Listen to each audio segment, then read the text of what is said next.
58 minutes and counting from the opening of today's 2-hour launch window. So why don't we check back in with Daryl with the launch team. Megan and Nicole, and inside Fire Room 1, I'm listening to Launch Director Charlie Blackwell-Thompson greet the Ascent crew who just came on console over there at Johnson Space Center. So good to have the Mission Control team jumping on with us. So far, here in the firing room has had a really good morning.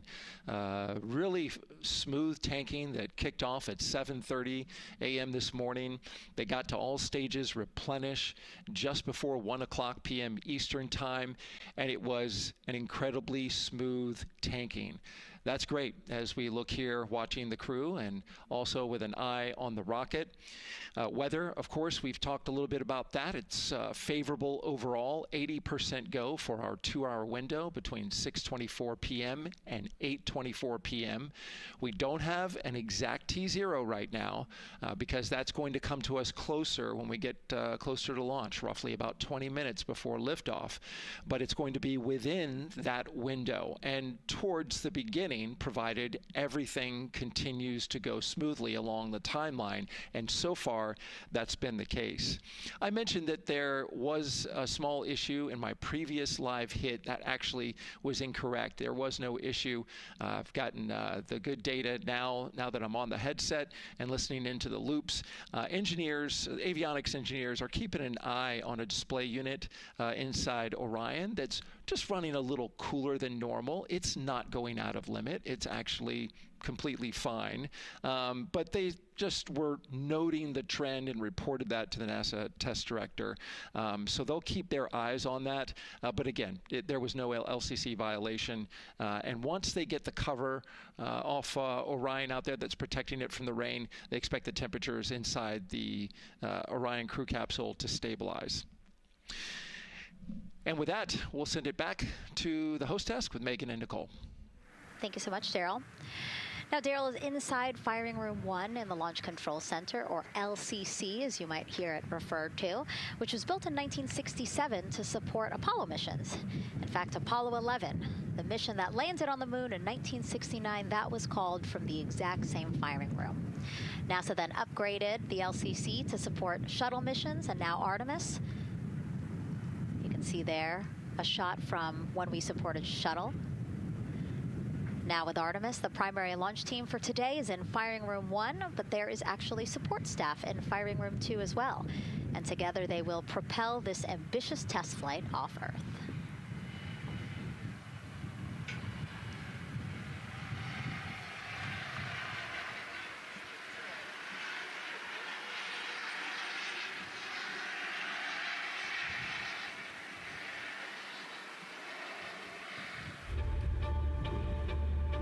We're going back to the moon because it's the next step in our journey to Mars. We need to go explore the moon. There's vast regions of unexplored areas with the coldest, darkest places in our solar system. This is a test mission, and when we get off the planet, we might come right back home. We might spend 3 or 4 days around Earth. We might go to the moon. That's where we want to go, but it is a test mission, and we are ready for every scenario as we ride this amazing space launch system and the Orion spacecraft. But another reason we're going back to the moon is to fulfill NASA's mission, which is to explore the unknown in air and space, to innovate for the benefit of humanity, and to inspire the world through discovery. And when we succeed and when we accomplish the things that we set out to accomplish, that inspiration not only can set up new things to happen, but it also is a reminder in tough times that we're capable of doing great things when we work together. The thing I love about the moon is that it's not just a beacon for exploration and this platform of possibilities for incredible missions like this, but it has benefits. That's actually why we're racing towards it. Those benefits are really wide in nature. You have everything from innovation, technology development, not only for future missions going deeper into the solar system, but technologies that come back to Earth. You have inspiration, a whole generation of people starting this pipeline of STEM workers and manufacturers and operators that are excited to see what you can do when you work hard and you come together as a team. When I think about the 4 of us flying around the far side of the moon, seeing that Earth rise, taking images and video and sending them back to you. The feeling that I have inside is hope. We know that Artemis 2 is not the solution for humanity on planet Earth, but it is a contribution in the positive column. We hope that just for a moment that people will pause and say, wow, it's extraordinary when you look back upon the Earth with over 8 billion people, and you see this concrete example of what humanity can do, this extraordinary thing when we set big goals and we work together to achieve them. Now, Kennedy's launch control team takes us to liftoff, but then mission control at NASA's Johnson Space Center in Houston takes over. That's where we have our Gary Jordan embedded with that team. Hey, Gary. Hey, Megan and Nicole, it's great to be joining you from here in Houston, Texas.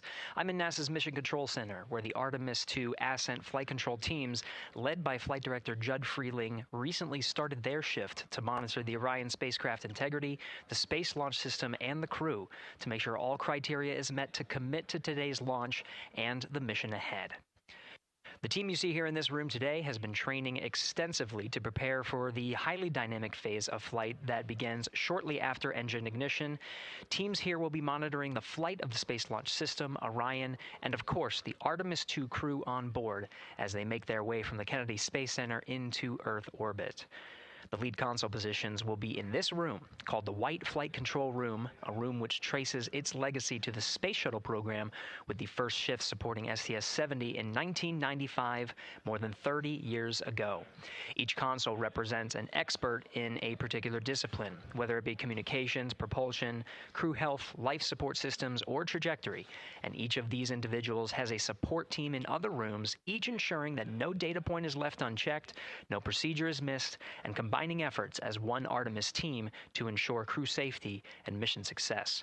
After liftoff, Mission Control Houston will be staffed around the clock over the next 10 days until the spacecraft is safed for the recovery teams and the crew is extracted from integrity and brought aboard the recovery vessel. The roar of a powerful Space Launch System liftoff is just the beginning. The mission is, of course, a test mission, and the first with humans on board Orion and in deep space. The crew's job is to put the systems and capabilities of Orion to the test, taking us closer to a sustained presence on the lunar surface. It's great to see the crew gathered around the table. Megan, with that, we'll toss it back to you as we continue to monitor from here in Mission Control Houston. Back to you. Thank you so much, Gary. Yes, a pre-flight tradition that we have seen with our crewed flights and our astronauts, the card game, Nicole. Yeah, you know, this is a fun time for the crew. Kind of relax a little bit, play a card game with the chief. You can see Scott Tingle there is the dealer today. Looks like they're playing high card wins. So Victor won, he's out, now Jeremy's out. You know, there are two schools of thought on this game. Either you want to get rid of all your bad luck or go out on a high note. So it looks like the crew chose we're going out on a high note. And, you know, I think one of my favorite parts when I talked to Reed about this is he was just excited to play a game with his old boss from Naval Test Pilot School. So once again, his boss today. Yeah, and I love this part of the tradition because this is when, again, you usually see them like, yeah, laughing, but very focused still. But when they get to this table, laughs, high fives, smiles, just really a brief moment of levity in what can be and will be a very long day for them. Yes, you know, it's a long day. There's a lot of preparation that goes in today, and so they're just, I think, at least for us, it was a nice brief moment of some relaxation, a couple laughs, you know, a moment to take a few deep breaths and reflect on the mission ahead, and then, you know, get some high fives as well. And so with their bad luck dispelled, some good luck from Scott Tingle, let it seem like there, right? Yes, definitely. It's actually a really fun tradition. You know, I think that card game is more steeped in tradition than anything else. Every crew has played that same card game. As you said, Nicole, the primary reason for why they're there to suit up, to do communications checks, to do pressure checks all done, and now it seems like Reed had some words for the team in that room. Yeah, you know, this day can't happen without thousands of people, right? And so the suit room is a great example of that. You've got all of the suit techs, and you've got your support team there, everyone who has made this day possible. You know, they've been working with the suit team for years at this point, getting ready. So some fist bumps to the group. Again, the suit team are the folks dressed up in those white, very snazzy outfits. Special outfits that we can talk a little bit more about later, but each crew member was assigned their own suit technician. So as you said, working very closely with the same person to make sure that the crew felt comfortable and ready in these suits as they lift off from Kennedy Space Center. Right, and you know, each suit is slightly different, each person is slightly different, and so these suit techs know each individual super well. They know exactly how they like to get into the suit, exactly where things might get caught, or you know, small adjustments that might need to be made. So they know their suit techs well, and their suit techs know them very well. And so as we take a couple of pictures here, we really hope that you are learning a lot about the suits and the process of checking them out for a mission. But imagine the opportunity to get a hands-on demonstration from people who helped design these suits. Take a look.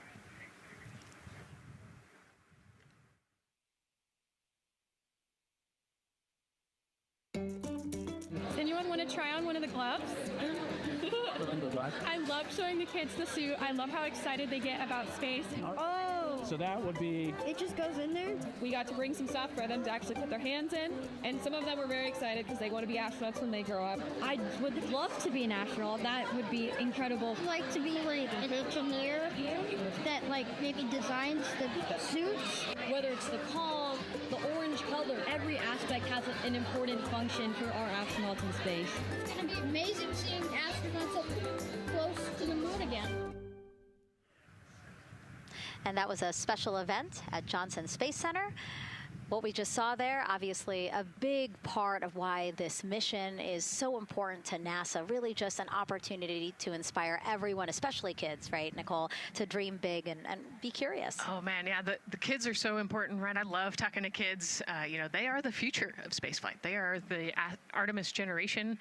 And, you know, if we could just inspire even one of them to go on to be a scientist or an engineer or maybe even an astronaut someday, that's a win. And now let's turn our focus to the rocket for a little bit. Powering liftoff will be, again, NASA's Space Launch System rocket right behind us. And to learn more about SLS, let's go to Megan Carter, who's at Kennedy Space Center's Visitor Complex at an exhibit dedicated to Artemis and the future of spaceflight. That's right, Megan. I am so excited to be over here at the Visitor Center, but not just because of launch. I get to introduce you to the moon board.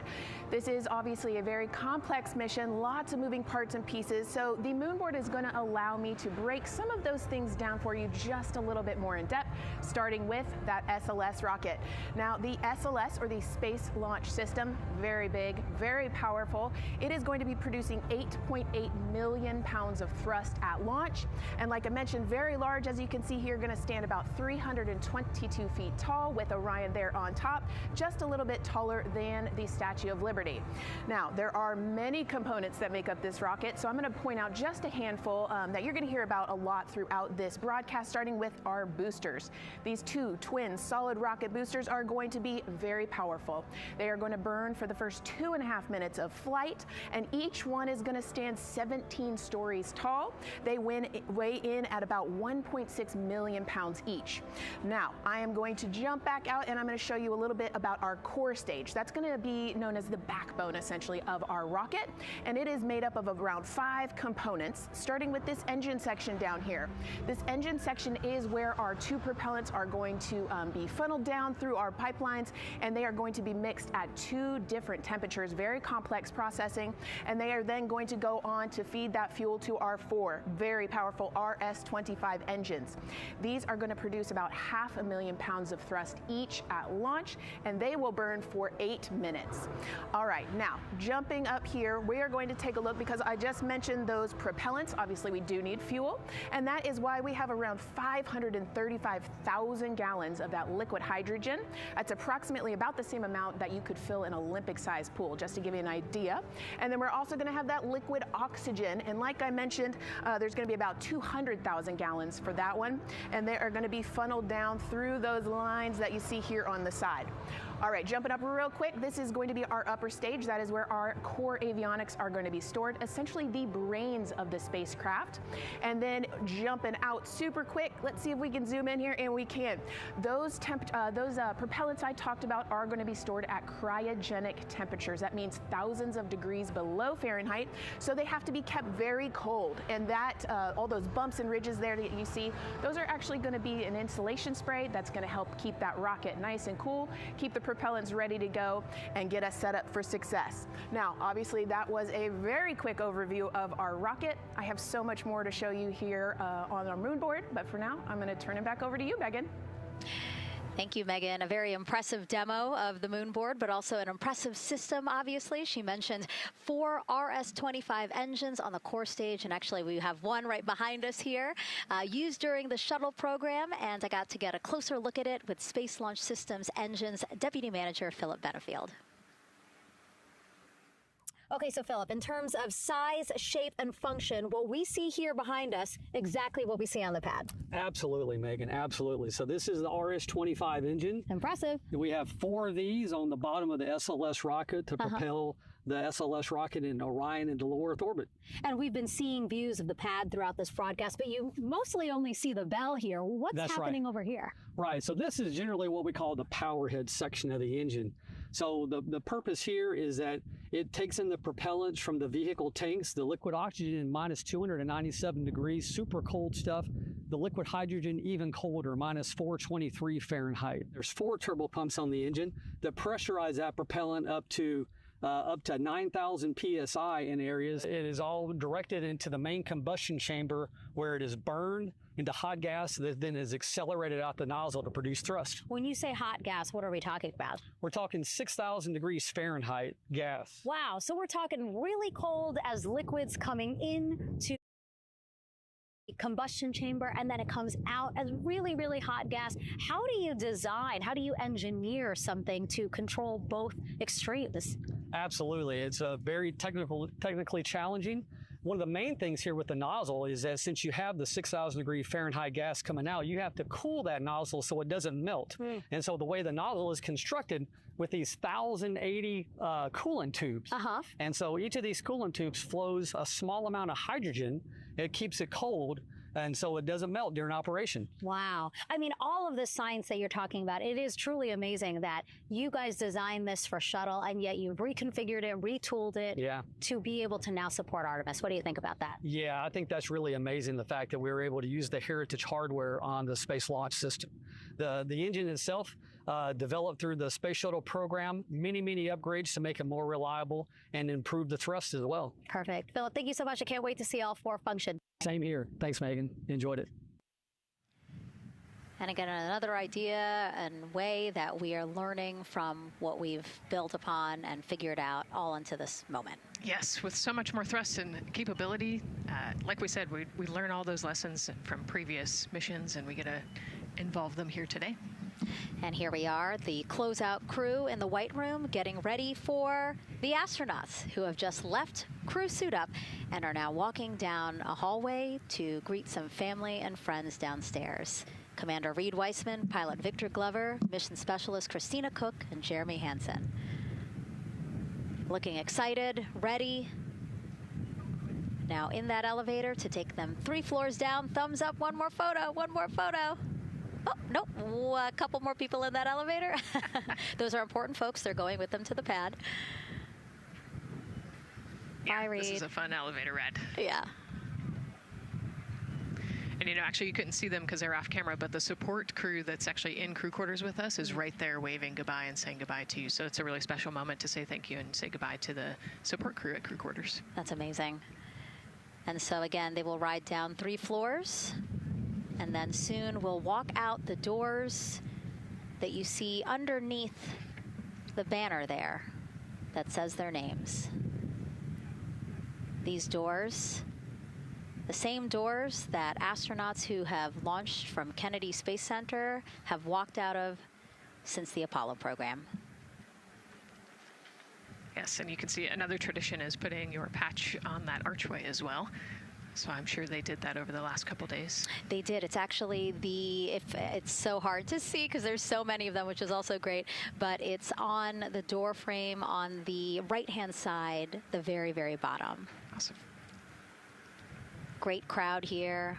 A shot now of everyone who is waiting to greet the crew as they walk out of the operations and checkout building here at Kennedy Space Center and will board their ride to the launch pad. Yeah, this is a really great shot, right? Because you get to see a little bit of what goes on there. So you've got the close family that were in quarantine with them up close. They get a wave goodbye one last time. You've got a little bit of media in the background, and then you've got some NASA employees and a lot of the program managers off to the side as well to wave goodbye one last time and wish them luck. Yeah, it's a really nice moment. Again, they have had some quality time with family, but this is their final opportunity to say, see ya in 10 days. Yep, the last wave. And so there are different pens of people, again, as Nicole was alluding to, specific to the quarantine rules that you followed in order to be able to have that access, have that closeness with the crew. And then on the bottom left-hand side of your screen, the Astrovan. And that is going to be the crew's ride out to the launch pad. This modified Airstream motorhome can seat up to 8 people inside. It has a TV and sound system, and we know they plan to watch a video during their trip out, right, Nicole? Yes. So I think Top Gun is on the menu, yes. And then also Point Break because Christina surfs. So I think they've got a pretty decent entertainment planned. So I love that. It gets them in the headspace, the right headspace, to really just enjoy the ride to space. NASA's history with Airstream dates back to the 60s when the company created a crew quarantine vehicle for when astronauts returned from the moon. This picture here, President Nixon talking to the Apollo 11 astronauts inside said quarantine vehicle. Then during the shuttle program, Airstream created the first generation Astrovan, a 27-foot motorhome that transported astronauts across KSC to their launch pad. And again, that is what we're going to see today. A very similar picture. Again, the orange suits, the Astrovan, very reminiscent of what we have done before and how we got to where we are now. Yeah, and it's a pretty cool ride. You get about 20 minutes to get out to the launch pad and watch a movie, listen to some music. It's kind of an interesting, and then along the whole way here at KSC, all of the employees from Kennedy Space Center come out. You can see in the background of the shot you're looking at right now, all of those employees and everybody lining the streets, waving and wishing them luck. I think this is an emotional moment for a lot of people because this is the last time where a lot of people will be with the crew, because once they get to the pad, there's only a handful of folks with them before launch. Yeah, definitely. This can be emotional for the crew, can be emotional for the families, of course. I mean, I got to wave goodbye one last time to my sister, and when we walked out those doors, and yeah, it's surreal. It starts to become much more real the closer and closer you get to the launch pad. 20 seconds now from when we expect the crew to walk out those doors. It must be really hard for them to patiently wait for these very specific milestones. You've got a whole group back there that's telling jokes and keeping it light. So.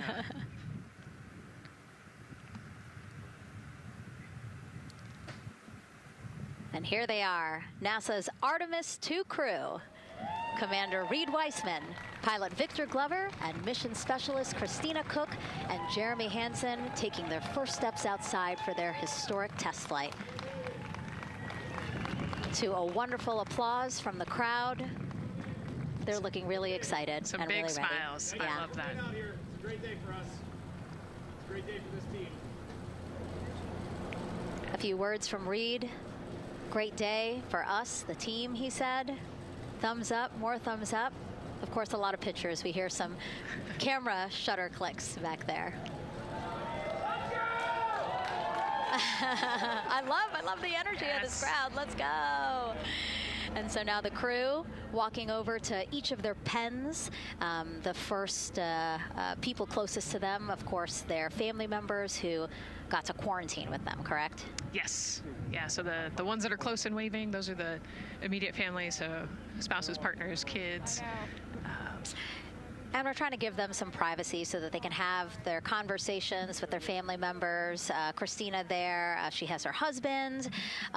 Victor has 4 daughters and his wife, they're there. Reed, his 2 daughters are there. And then Jeremy, his wife, 2 daughters and a son.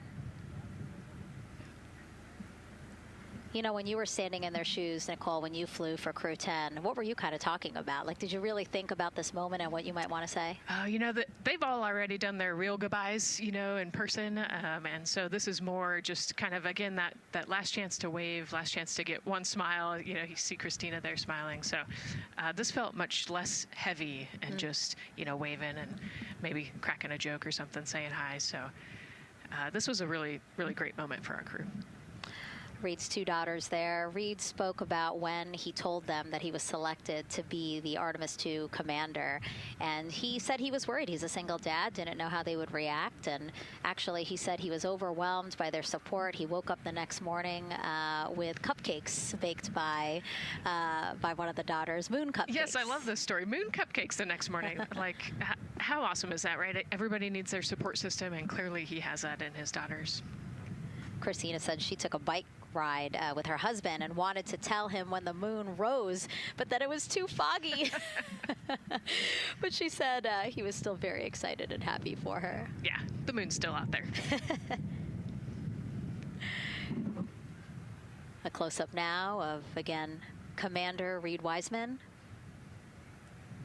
and Mission Specialist Christina Cook. To the right of your screen, as we pan left, we have pilot Victor Glover. Victor told his wife, and they told their 4 kids together, and he said that one of them just started yelling, "Let's go!" Yes, I love that. Again, the support from the family is awesome. And Jeremy said his wife and 3 children, super excited. He felt very supported. You know, he did have that tough conversation, obviously, of talking about the realities of this being a test flight, but he said they were super supportive. And now as he walks away, some kisses from Victor Glover to his family, hearts to Christina. Jeremy being a gentleman, pausing so that Christina can take a nice photo without him. Hearts too from Reed there.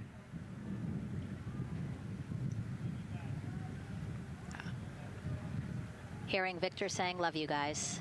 Saying that to some of his crew members there. Woody. Some more applause from the group. Quick wave to some of the NASA program managers, and I think Norm Knight's out there, the FOD Flight Operations Director.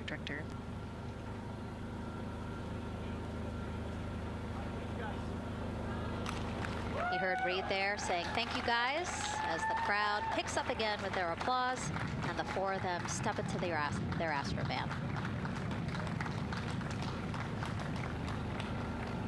Looking at the clock, very on schedule right now. Again, according to the very detailed timeline of launch today, they are expected to drive off in about 20 seconds.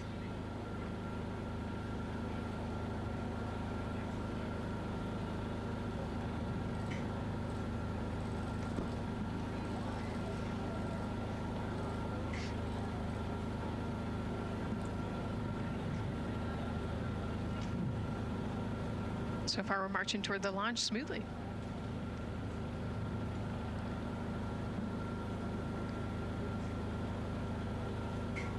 Do you think they're queuing up the video? Definitely. And that's why they haven't left yet? They're like, we can't go without Gotta get our your point snacks and movie break. ready. Yeah. Where's the popcorn?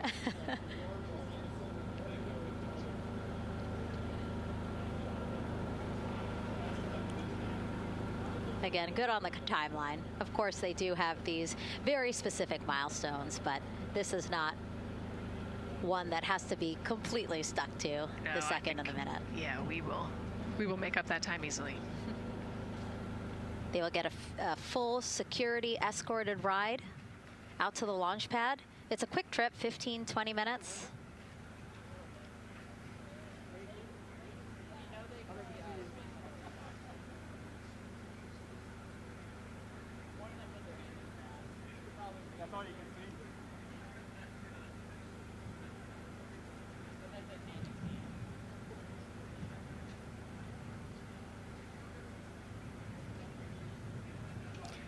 The closeout crew at the pad still just getting everything ready for their arrival.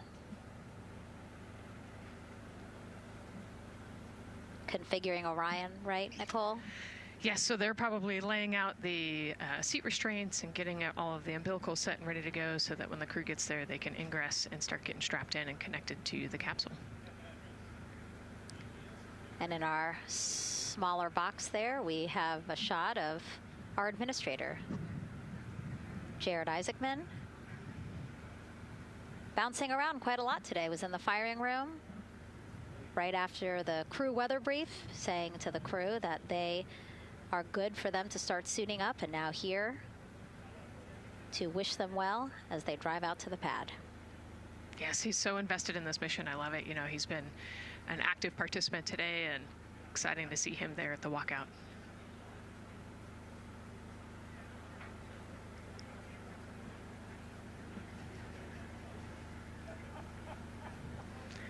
So in the van, they're probably getting hooked up to the portable cooling systems as well. So that would be my guess on the slight delay here, making sure everybody's situated, connected to cooling, and ready to go before they take off.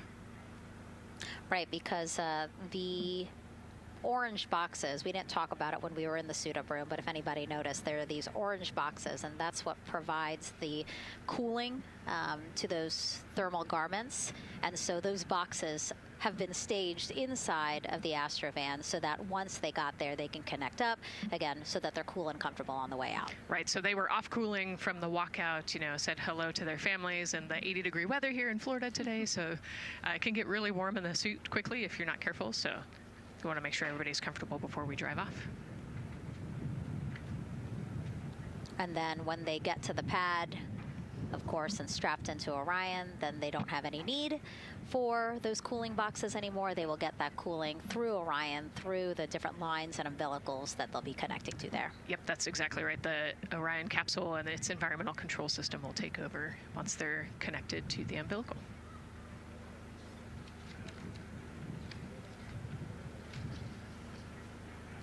And so when we were watching them get into the elevator, I said, oh, there's a couple more people going in there. And they were, again, those folks in the white suits that we saw. Again, suit technicians. Yep.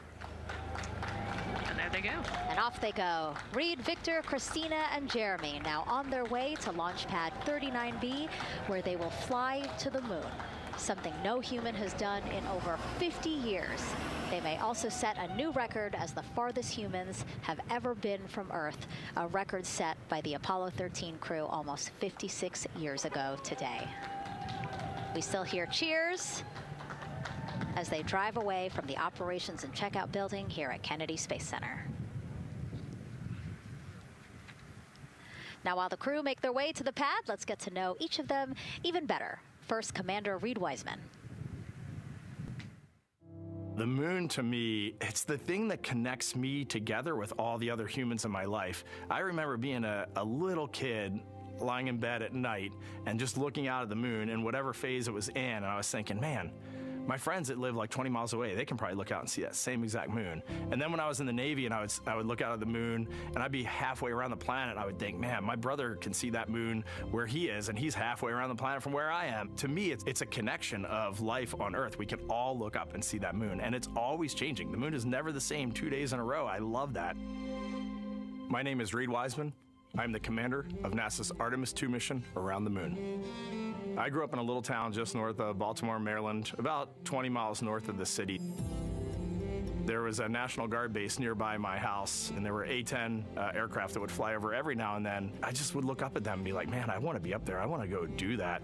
And then my brother went to the Naval Academy, and I would go every year and watch the Blue Angels fly during commencement, and that just started to grow and grow and grow. For a while, I wanted to join the Air Force, and then I realized Navy flies as well, and they fly from ships in the middle of the ocean, and that was it. Like, done deal for me. That is exactly what I wanted to do for my career. Flying is freedom to me, especially when you're in a jet aircraft coming off of an aircraft carrier in the middle of the Pacific Ocean. Nearest land is over 1,500 miles away. So when you come off of that aircraft carrier, you are truly just alone with yourself out there. It is a magical experience to be out there all by yourself in an aircraft over the Pacific. It's free.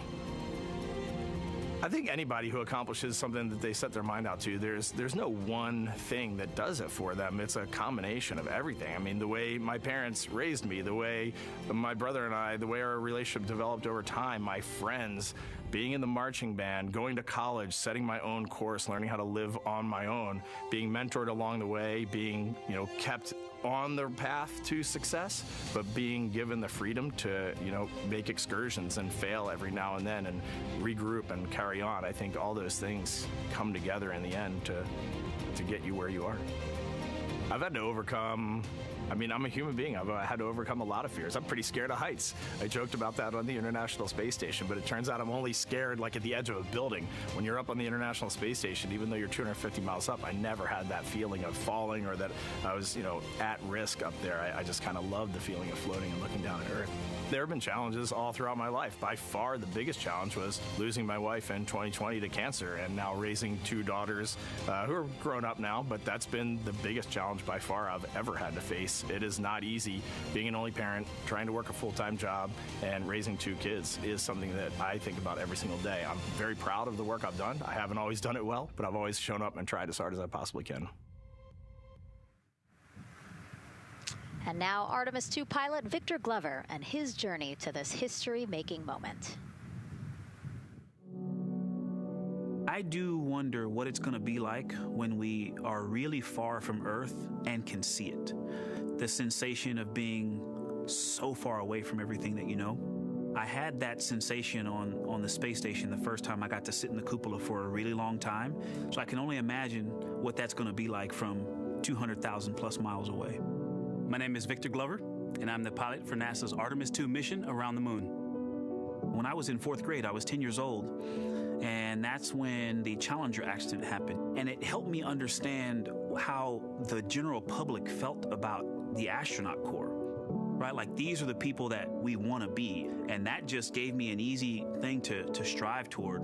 The biggest fear that I've had to overcome in my life is doubting myself.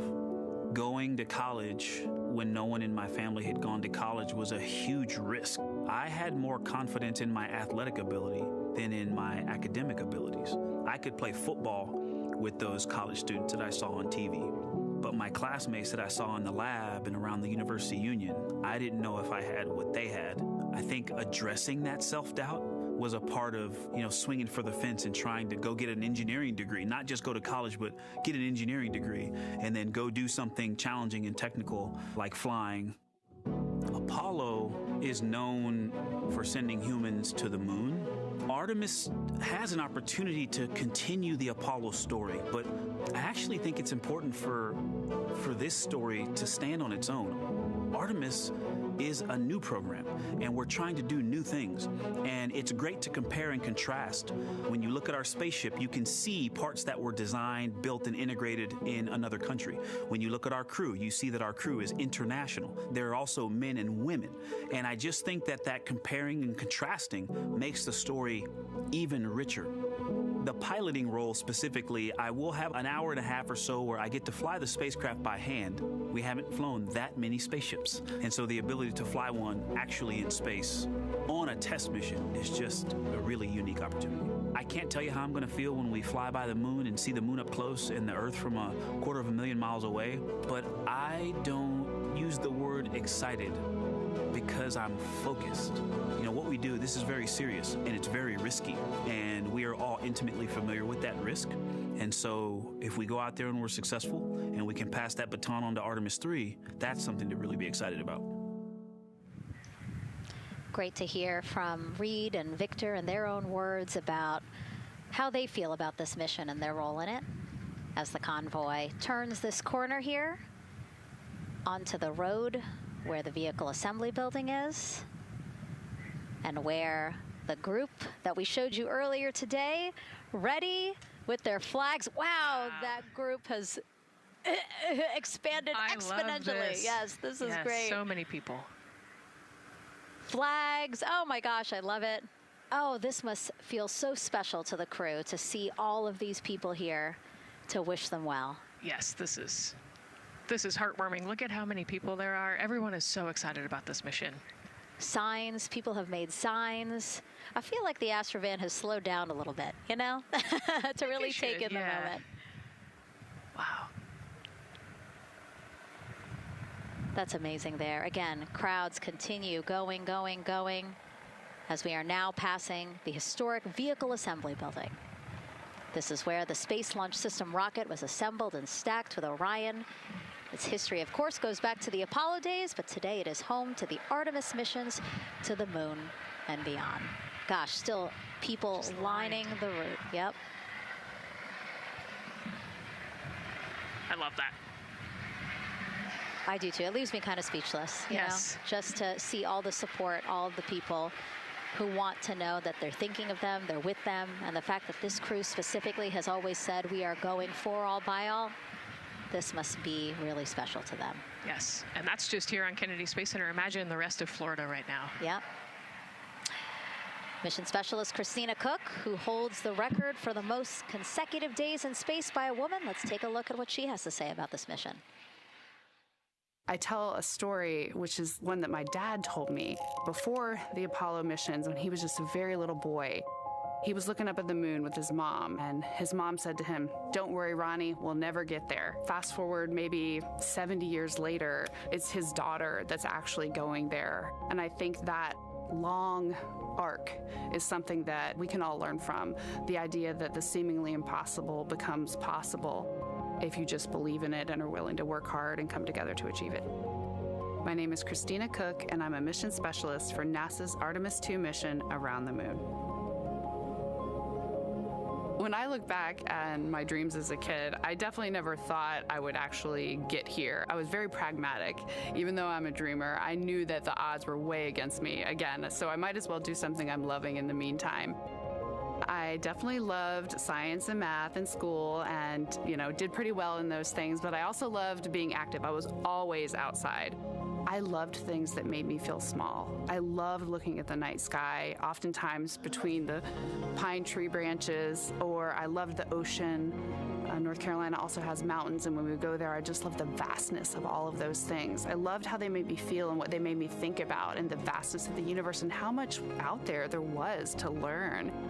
I'm drawn to exploring. I'm drawn to challenges that involve both mental and physical, and I'd much rather be solving problems wearing a whole lot of equipment and in a harsh environment, and that's just something I've carried with me ever since I was a kid. Thinking about the fears or challenges that I've had to overcome, there are just so many. I mean, basically, it's just that has been the journey. I always say to people, do what scares you, and that means I have to follow my own advice. So doing what scares me meant getting on a plane and going to the Antarctic, getting on a plane and going to study abroad in Ghana, applying to become an astronaut, opening the EVA hatch in the airlock and going out of it into the darkness, strapping myself onto a rocket. And so for me, I think that no matter what the challenge, recognizing that if people believe in you and you believe they believe in you, the challenges seem always a little bit easier. To me, the moon, it represents history. It is a witness plate. Everything that's ever happened to the moon is still written on the moon. Every single person has looked at the moon their entire lives. We see the same moon. That's something really special. It's just the epitome of a symbol of something that's in each of our hearts, but that's also represents exploration and reaching. And as we continue to watch the convoy, almost at the pad, mission specialist and first-time flyer, Canadian astronaut Jeremy Hansen.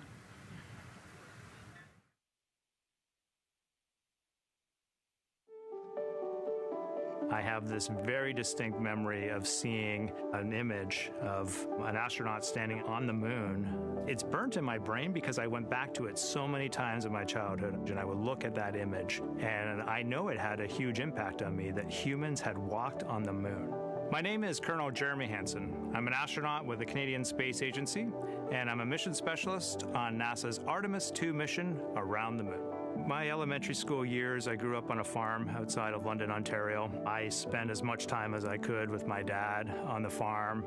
I learned the value of hard work, for example. If I wanted to go to work with Dad, it was going to be a long day, and I was going to have to not complain, or I wasn't going to get to go the next day.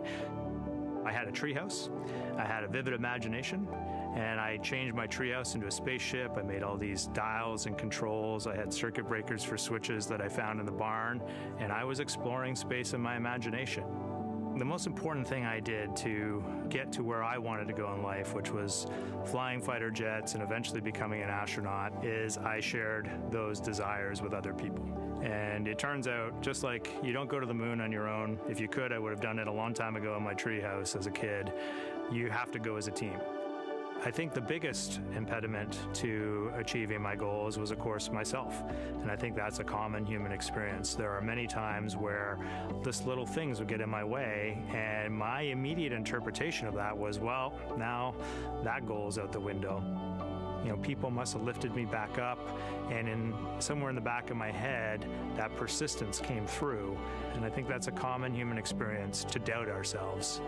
I've come to this, I guess, realization that I believe that we all have gifts to contribute, and the goal is to figure out how to use your energy towards adding positively to humanity's existence on this planet. But I love it when humanity sets big goals, like sending humans to the surface of the moon with an eye to eventually going to Mars, because when we do that, we can bring together genius from not just even in one country, but around the world. I've also learned from my indigenous mentors that they refer to the moon as Grandmother Moon. So you've probably heard of Mother Earth. They use Grandmother Moon because Grandmother Moon is responsible for the water in their community, just like the moon moves the water around the planet, affects the tides.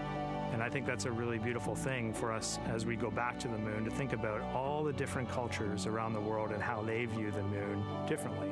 And that's really neat because we all share that same moon in the night sky. What's really neat, too, was that drive to the launch pad, that point of view to see what the crew is seeing as well, as their Astrovan rides up the pad slope and are now on the surface, about to walk up to their vehicle. Yeah, you know, we talked about how tall this rocket is earlier. Wow. Look at that. Yeah, look at that point of view, yeah.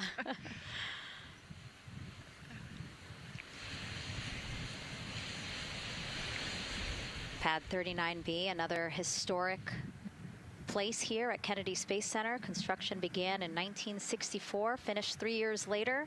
Apollo 10, the full dress rehearsal for the moon landing. That was the first mission to launch from this pad. Yeah, you know, we've used this pad for a lot of missions. You know, we modified the pad in the 70s and 80s, and then the shuttle missions actually launched from here as well. And then, of course, Artemis 1 took off from this launch pad November 2022. And now here we are about to see the Artemis 2 crew get out of the Astrovan and make their way up the mobile launcher to the 274-foot level, where they will embark on their first crewed test flight of the Artemis program. You know, I think that button in the elevator actually says space when it you does? hit it. Yeah. Really? At least on 39 Alpha it does. So I imagine it says something similar here. Again, let's take a look at the clock as we wait for the crew to get out. 4 hours, 10 minutes and counting until the top of our 2-hour launch window today. Let's head back across the street to Daryl, who's following the launch team every step of the way. All right, thank you, Megan and Nicole. And here inside Firing Room 1, we had a nice moment.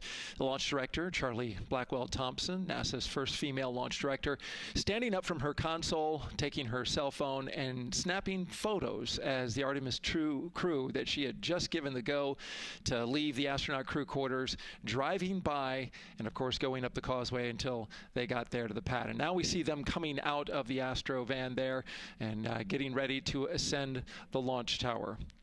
Well, we got a weather brief before they went out to the pad, and of course LWO gave a go. There could be some rain out there at the pad. It's already rained out there already. If you're in the area and you're watching right now, well, certainly you know that there's some rain in the area.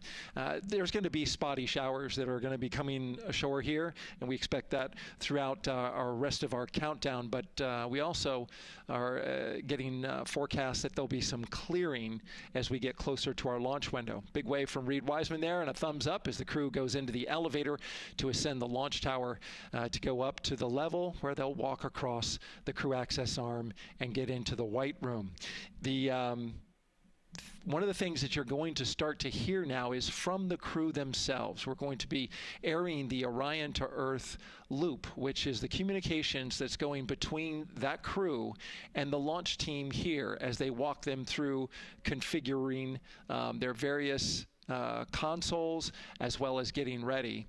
A nice moment here, and I'll just pause to just look and see as the crew walks across the zero deck, as they call it, which is the deck that's right there even with the engines, and they're taking a moment to go over there and stand up and gaze up at the 322-foot tall SLS rocket. This was part of the plan for the Artemis II crew, and potentially a rocket that could help them make history to go farther from Earth than any crew has before. The farthest distance from Earth when they launch will be roughly around 248,000 statute miles.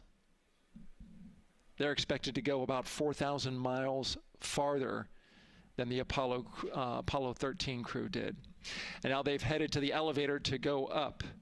Again, I was talking about the loops. You're going to be hearing from the crew as they discuss with the launch team getting various systems ready to go. And then closer to liftoff, we'll hear the operational launch team loop brought forward ahead of the critical pre-launch polls and then the start of terminal count. And that should be right around L-25 minutes, right before the NASA test director gives their poll and the launch director gives her management poll, which happens at L-17 minutes.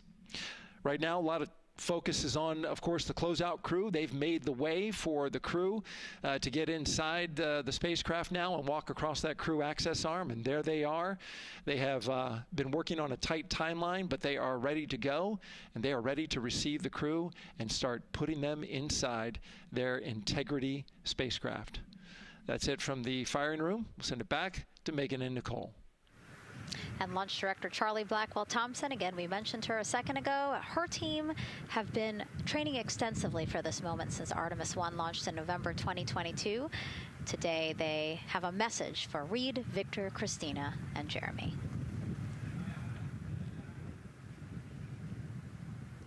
Today, you carry the work of thousands and the hopes of millions. Every test, every simulation, every long day and night have led to this moment. This team is ready. The vehicle is ready, and you are ready. From the ground to the moon, Godspeed, Artemis 2! I love that. I just love seeing all of the people who have contributed to this mission and the fact that this is what they've been working for, and now it's culminating today. Yeah, thousands of people have worked on this mission, and we saw there from the launch team, but human spaceflight is like the ultimate team sport, is what I like to say, and that's just a great example of our team wishing our astronauts good luck. That shot there that we were just looking at was aimed at the elevator doors, again, to catch the astronauts as they make their way up to the 274-foot level of the mobile launcher. The mobile launcher is the structure you see there. It is not only a way for the crew to obviously access Orion, but also provides the fuels, communications, all that to the rocket. And now we're watching the crew walk across the crew access arm, getting a beautiful view of Kennedy Space Center. from 274 feet. Woo. Nicole laughs because Nicole is also, like Reed, does not like heights. I do not like how open that crew access arm is. But Reed made it across, so that's good news. It looks like they really enjoyed it. You know, they didn't just walk straight past. Christina and Victor, we definitely saw. Some thumbs up there, looking too. out, yep, that crew access arm. And then Reed, he knows where that camera is. Taking the opportunity to, again, just tell folks, hey, we're doing good. Ready for it. Yeah. And it looks like they're actually probably signing their patch. Yeah, there's a wall with patches there, and so each crew signs when they get up for their launch. And so this is probably actually the first time a crew is doing this in the White Room of Launch Pad 39B. Don't quote me on that, but I think the signing started with the commercial crew program. So there's a lot of that in the White Room over at 39A. But again, this is 39B. Yep. And so now in this room here, the White Room, again, we will see the crew don or put on their communication caps again, their helmets, their gloves, and remove coverings that they had on their shoes. Yeah, so they want to protect the suits while they're walking out and up to the White Room, and now they'll finish reassembling those suits. Put the boots on, put the gloves on. You see they're working their comm caps now, and they'll work the helmets eventually as well. And so as we watch this process unfold, why don't we take a couple of questions from you guys? What is the most difficult thing about preparing for a flight? Nicole, that question's obviously for you. Ooh, this is a great question. You know, I think we get such good training. You know, this crew's been training for years. And so they know this rocket and this capsule inside and out. They know all the dangers. They know how to react to anything. So I actually think, you know, preparing your support system and your family, I think launch day is actually tougher for your family than it is for you. And you know, we've heard the crew talk about the difficult conversations that they've had with their family to prepare for this historic test flight. And so I think, you know, the closer and closer you get to the rocket, the fewer and fewer things from Earth you keep. You know, they left their suitcases at crew quarters this morning. They left their cell phones, their laptops, everything. And so you are just a human in a spacesuit about to get on a rocket with all of your loved ones watching. And I think that can be probably one of the most difficult parts about today. And while you were answering that question, Nicole, we did get a chance to check. Yes, this is the first time crew has signed the wall of the White Room, again here at Pad 39B. Let's take another social question now. All launch windows happen to be in the evening. How come? Obviously referring to the April opportunities specific to Artemis 2. Right. You know, this is a complicated answer. I don't know that I would have the exact mechanics behind it, but it has a lot to do with orbital mechanics and where we are in terms of the Earth and the Moon relationship. And, you know, like we said, we're trying to get on that free return trajectory. And so it has a lot to do with when we can do the perigee and apogee raised burns and the translunar injection. So there's a lot of math that goes behind these launch windows and why they shift and move and why we just so happen to be in the evening for the April launch windows. Yep. You did answer it well.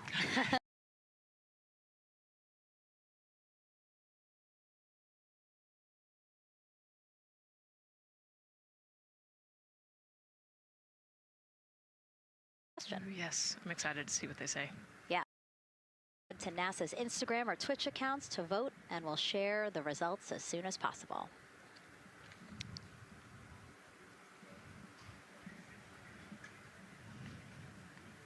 And while you're doing that, remember to also sign up to be a virtual guest for this mission. Just go to the link we'll pull up on your screen. As a virtual guest, you will get mission-specific information, notifications of any schedule changes, and curated resources straight to your inbox. You will also receive commemorative stamps for your virtual passport after launch and splashdown. Again, we really, really want you guys to engage with us, engage with this mission, come along with us for the ride. So yeah, take advantage of these opportunities to be a part of it. Yes, it's a mission for all. And so back in the suit, no, not the suit up room, the white room. Well, they're suiting up. You can see why I might have slipped that up. So they are continuing to put on gloves. Reed and Jeremy look like they've been checked. Again, they've put on their gloves, their helmets. They've taken off those coverings on their shoes now that they're about to get into Orion. And then suit technicians are also helping Christina and Victor. And they're in this particular order, actually, because this is the order in which they're going to ingress into Orion. Again, we have Reed, Jeremy, then Victor, last Christina. Yeah, and that just has to do, like you said, with the seat orientation. So as the astronauts sit down and lay back in the capsule, the left side will be Reed, and then below him will be Jeremy. So that's why they're going to get in first, to create space for then Victor and Christina to get in. And let's talk a little bit now about the closeout team. We saw a few of these folks also in the suit up room. Suit technicians were in there, again, to make sure that they get into the suits properly. And then a couple of them came out to the pad here to, again, do the same thing. Hey, are you comfortable in these suits? Is everything is as you expected? And then these folks here will help them get into Orion, buckle up. And so we were talking a little bit about their attire, specially made for what they're doing right now. Yeah, so these, they almost look like, you know, the equivalent of a flight suit, right? They're fire resistant. You know, they've got the straps on the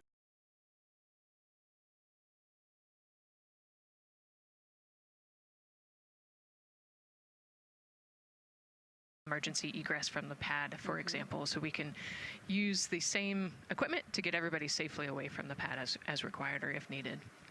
Yeah, always thinking about those contingencies, you know, how to very quickly, if there were an emergency, get everyone out, not just the astronauts, but also the closeout crew if an emergency was happening while they were still at the pad. And so those suits, flame retardant. Also, when we see them crawl into Orion, you will notice that they are on their knees quite a bit, so built-in knee pads. Really a thoughtful design for the purpose that they're serving today. Yeah, they're functional, which is exactly what we want, but also they're pretty classy looking, so we did a good job with the design. I was going to say, you know, they actually look like, you know, the outfits that car racers wear, right? Yeah. And then when I said that to the lead of the closeout crew, he's #1 if we do see him, Taylor Hose, he said, well, actually, we are kind of like a pit crew, you know, like they're very quickly moving through the operations so that not a lot of time, not more time is spent at the pad than is needed, because this is a fully fueled rocket, Nicole. Right, yeah, we want to minimize the time that we have more humans up in the white room, but also safely and efficiently get the astronauts ingressed into the capsule. And so that's their main job. That's so yeah, I like the pit crew analogy, works great.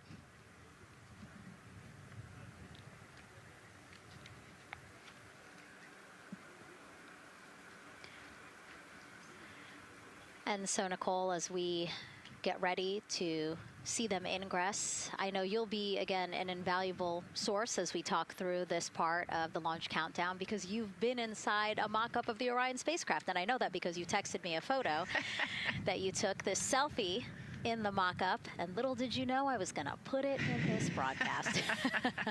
Yeah, this was actually a really wonderful opportunity. Last week, our flight control team at Johnson Space Center hosted an open house of the Orion mock-up there in the space vehicle mock-up facility.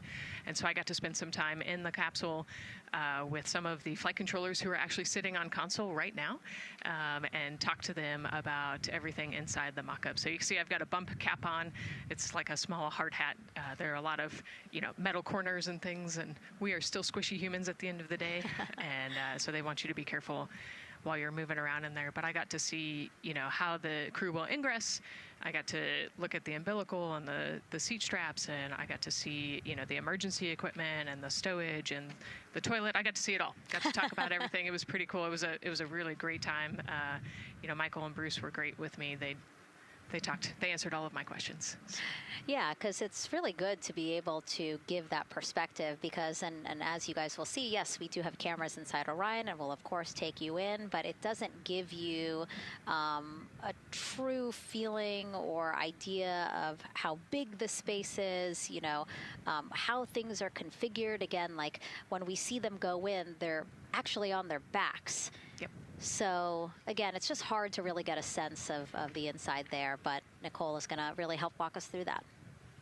Yeah, you said they're on their backs, and, you know, you have to somehow get there, and so they're actually going to almost barrel roll onto their shoulder to get onto their backs and their feet up on those leg rests that actually Andre's holding onto right there. You can see Andre number 2's inside getting everything ready for them.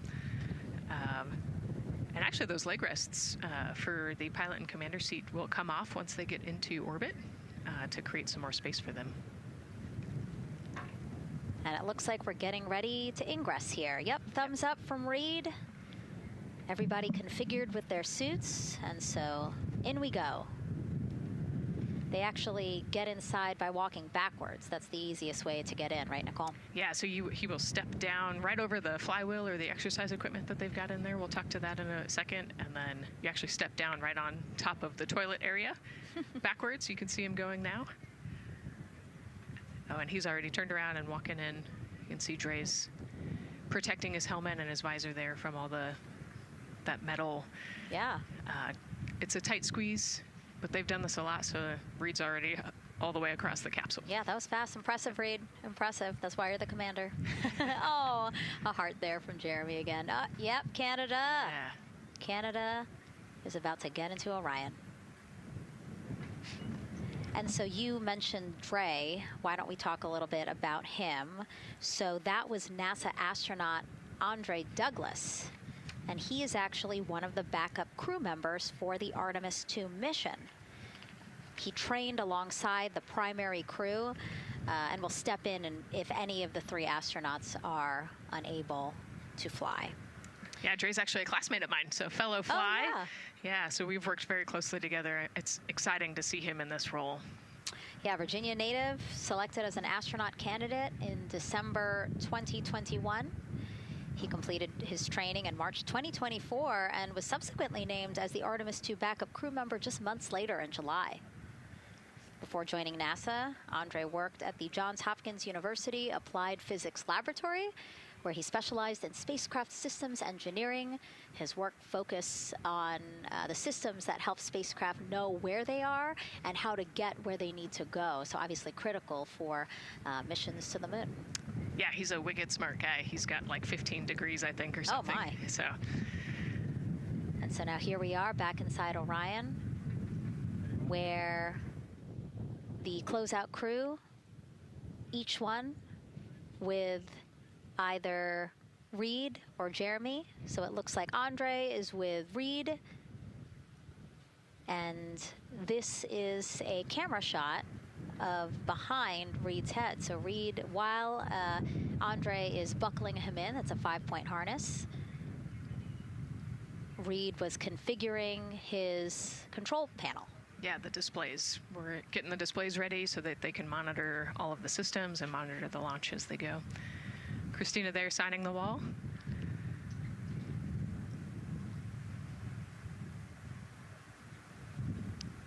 Got to put away the pen.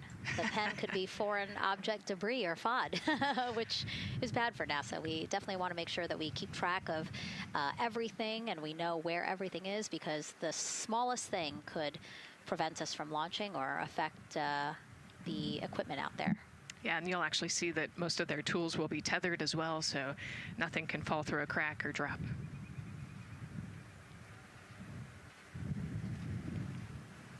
And so as soon as Jeremy and Reed are good to go in their seats and connected to their communication umbilicals, as Daryl had said before, we will start hearing the loops, the audio mission loops, specifically Orion to Earth 1, which is the communication loop that the crew communicate on to the different teams supporting launch today.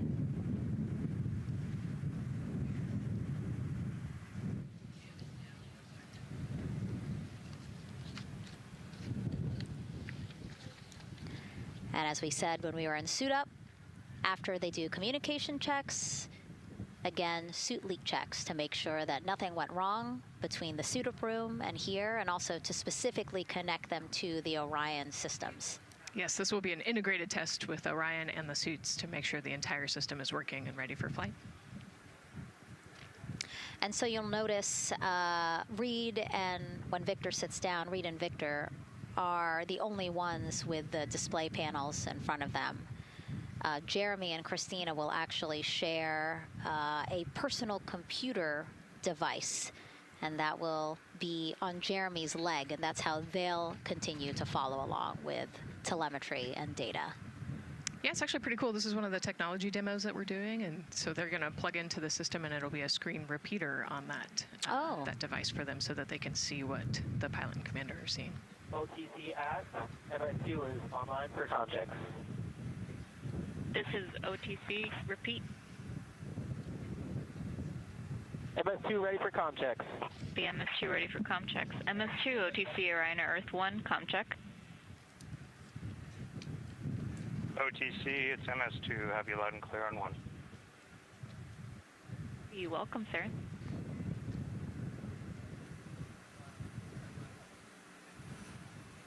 And so that was the Orion test conductor speaking with Jeremy Hansen, again, mission specialist 2 for this mission. So his communication check over, you heard him say 1, Orion to Earth 1, has been completed, a successful test.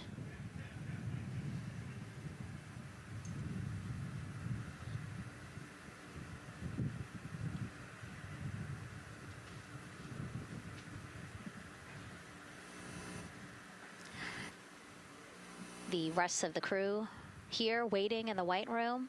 Again, as Nicole was saying, a little tight there for all of those folks. So Christina and Victor will wait until Reed and Jeremy are done getting buckled in. Yeah, I think 4 astronauts and 4 suit techs would be a tight fit in that capsule. Yeah, I mean, take a look at Bill. He's number 3 there, that the suit technician there. He is kneeling where Christina will be in order to get Jeremy situated.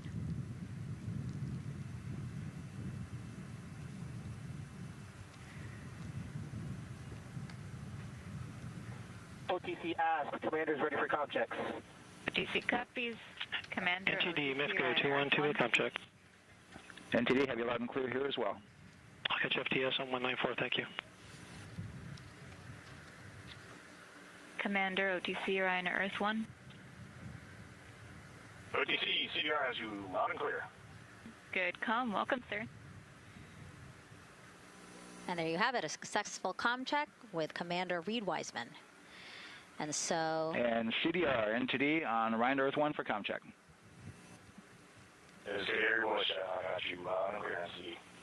And good to have you on board. Good luck today.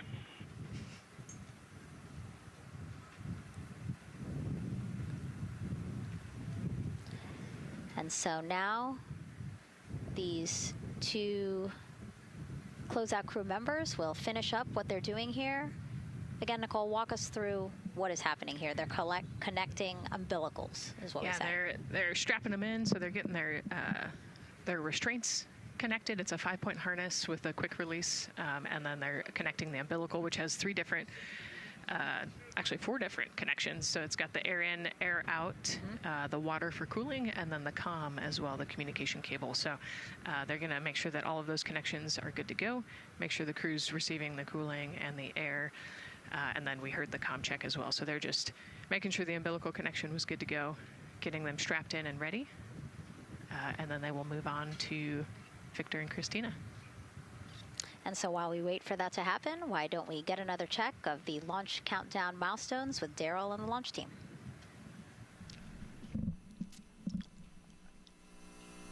All right, welcome back into the firing room 1 here, where some of the launch team is having some pizza that was brought by the administrator. That was nice of Administrator Jared Isaacman to bring that by for the launch team to enjoy.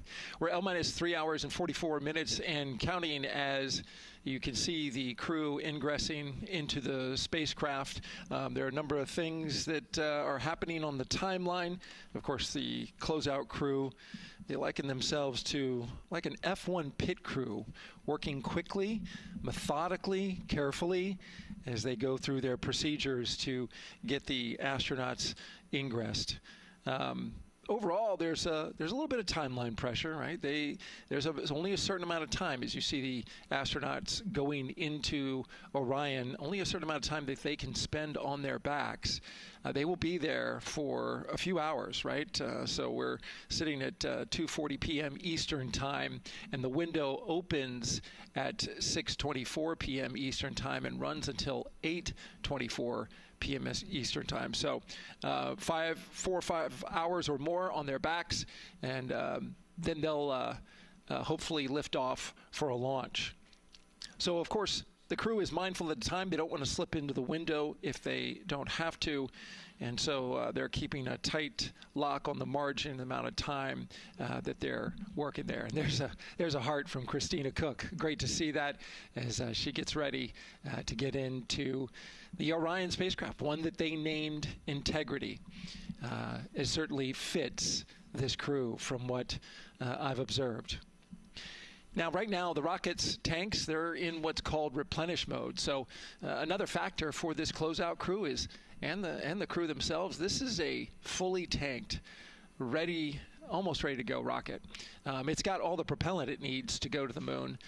It's just a matter of getting the astronauts in, getting them configured, and getting all the systems, the high energy systems, bringing them all online in order to launch this rocket. As they sit there, there is propellant boil off that's happening. All tanks are at 100%, but the propellant, which is liquid oxygen and liquid hydrogen, those two propellants are minus 423 for hydrogen and minus 297 for the liquid oxygen. They are boiling right now. They've been boiling the entire time when they've been in the tank. And that is vented out, as you can see. When we look to a wider shot of the rocket, you can see the venting and the little wisp of clouds that are coming out from the top of the rocket in the middle part of the rocket. And that is because just like you boil water on your stove, those propellants are boiling. Of course, their boiling point is much lower than water, and so it doesn't take much for them to boil. But just as if you were to leave your pot of water on the stove and just leave it there, what would happen?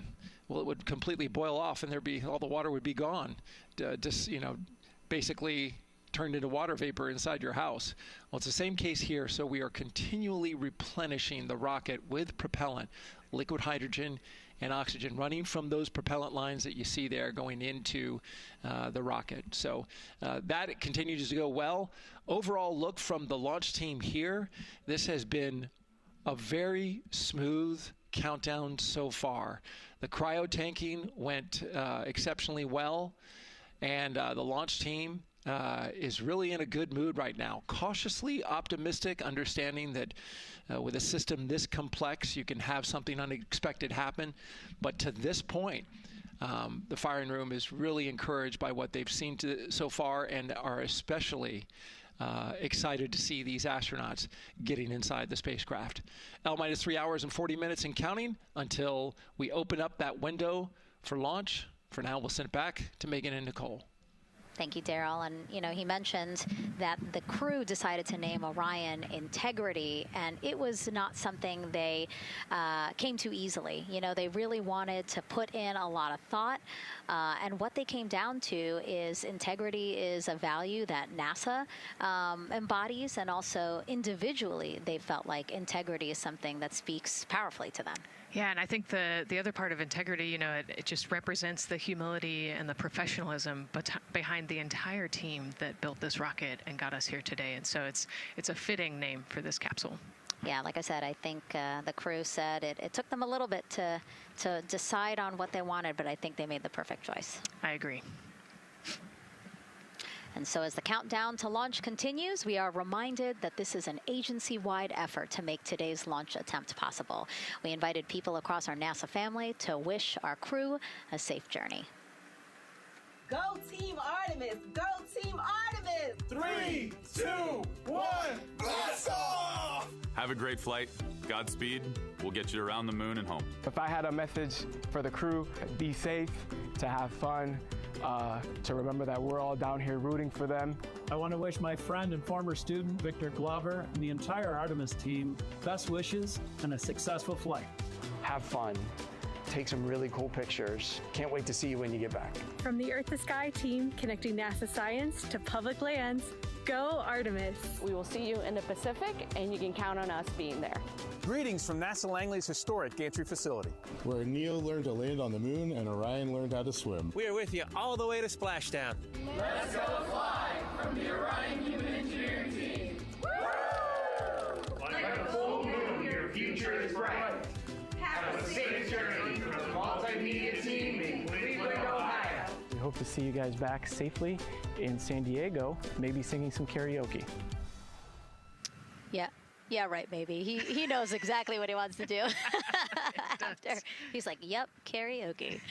I love that people submitted videos. You know, this is something that we actually asked as part of the broadcast. We were like, you know what, I think it'll be really fun. And the overwhelming amount of people who wanted to record something for the crew was really heartwarming. Yeah, you know, this is the first time in over half a century that we're sending people back to the moon, and everybody is excited about it.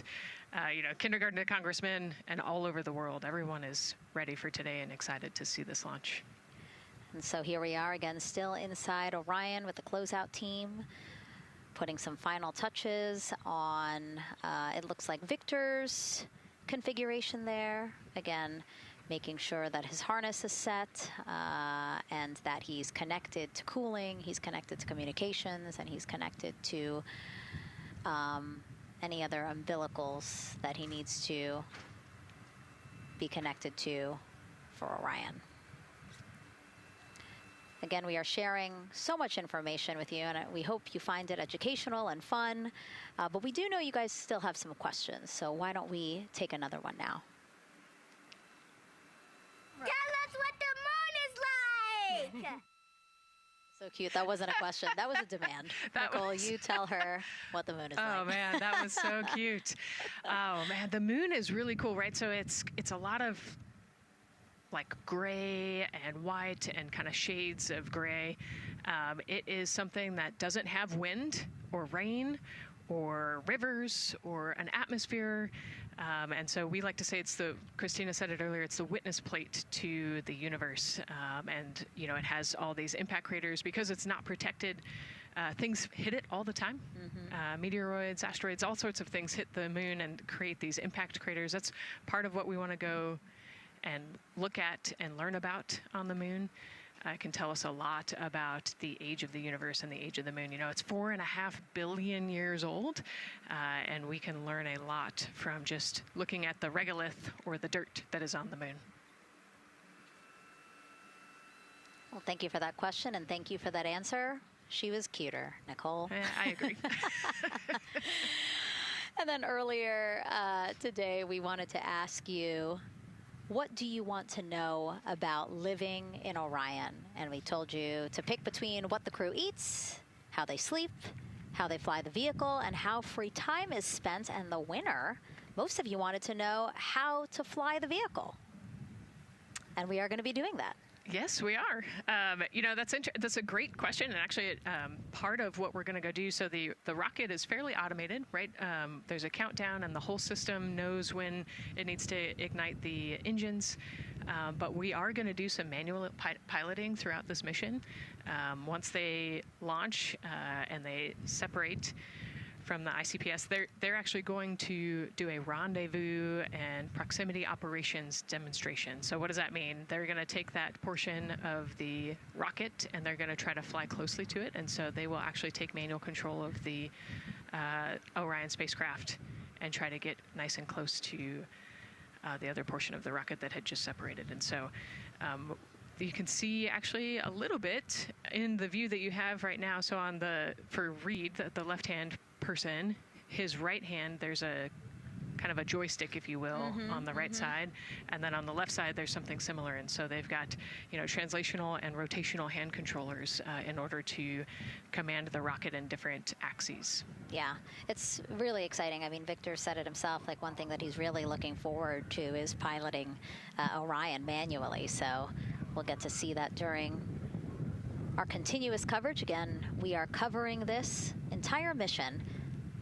We started with tanking, and we will go all the way through splashdown, so you will see what Nicole was just talking about, that proximity ops demonstration, where the crew will pilot Orion manually. And so, speaking of their 10-day mission, why don't we take a closer look at the crew's home away from home for the next 10 days. Here's Megan Carter again from the KSC Visitor Complex. All right, thanks, Megan. Yeah, it's getting real out there, so I am going to bring you back to the moon board so I can show you just a few things about the Orion. Obviously, it is going to be very compact, sitting up there on top of the SLS rocket. Very compact, like I mentioned, over 355,000 pieces. So let me show you a couple key components, starting with these three fairing panels right there. When the rocket blasts off, obviously it is going to get very fast. MS1, it's going to NTD get on Ryan Earth 1 for ComCheck. windy, and so we have these three fairing panels in place to help protect our astronauts. I am also going to take you into a little bit closer look and talk about the LAS, or the Launch Abort System. This is the one piece that is going to be in place to protect the astronauts should something happen to go wrong in the first few minutes of launch. They can actually hit those abort motors, and these can activate within milliseconds, basically faster than you can even blink, and that is going to pull the crew and the crew capsule away from any danger. Now, obviously, we hope that those are not needed, and if that is the case, then about 3.5 minutes into flight, the LAS and those fairing panels will actually activate and jettison away. They'll fall away from the rocket, because at that point, the crew can actually abort the spacecraft safely by themselves. Now, we've talked a lot about the crew capsule right here. This is where they are going to spend the duration of their flight. We're going to talk a lot more about that one in just a little bit, but for now, let me jump down here to the service module. This is the one, we're going to think of this as the powerhouse for the spacecraft. It's pretty much going to provide them with almost everything that they need for the entire mission. Temperature control, removing the carbon dioxide, providing them with oxygen, so much more. You can also do course corrections and things like that. So, super quick breakdown, but as you can see, all of these components together are going to make the spacecraft one that is built not just to fly, but to protect, sustain, and bring those astronauts home. All right, lots more to come, but let's see where we are with the crew. Back over to you, Megan. Hey, thanks so much, Megan. A lot of useful information there, and we did want to point out that you did hear over and the PLT NTD on Ryan Earth 1 for ComCheck. NTD PLT, I have you loud and clear on OE1. And I have you the same. Welcome aboard. And so, again, we are now hearing mission audio loops, specifically the Orion to Earth 1 loop, the communication channel for the crew. Successful comm checks by both Victor and Christina. CDR, OTC Orion Earth 1. CDR. Yes, sir. Configure ARS to shoot mode per EPROC 10.1.1. Crew ingress and vehicle pre-launch config, step 1. 10.1.1 crew ingress and vehicle pre-launch config, step 1. Going in work now. And so see, now we are privy to some of the countdown procedures that the team is asking for the crew to do. Yeah, so they're going to work through some of these procedures and finish the ingress portion, as you heard in that procedure. So this is where the crew is going to start building their nest, if you will, running some procedures, getting the capsule ready for humans to be on board. And now look at the clock, 3 hours, 30 minutes and counting until the opening of our 2-hour launch window, and we are pretty good on time. We are as we are expecting in terms of when ingress will be wrapping up soon. And so now let's bring Gary Jordan, again, our commentator inside of Mission Control at Houston. Gary, let's check in with you about mission preparations. Hey, Megan, thank you. Yes, we're following along here in Mission Control Houston. OTC copies. And we'll stand by for those comm checks.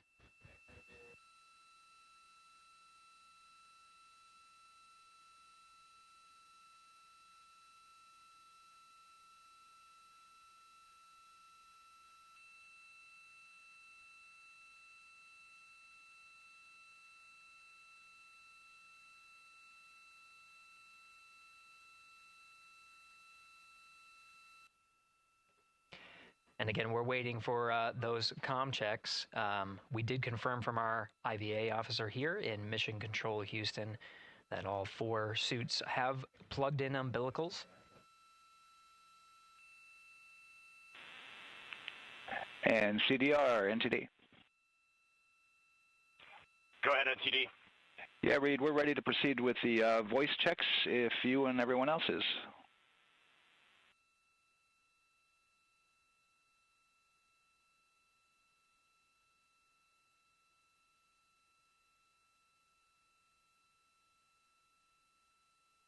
NTD, Integrity Crew is ready for voice checks. I copy that. And Integrity for the entire crew, comm check on Orion to Earth 1. CDR. PLT. MS1. MS2. Good comm check by all. NTD moving to Orion to Earth 2.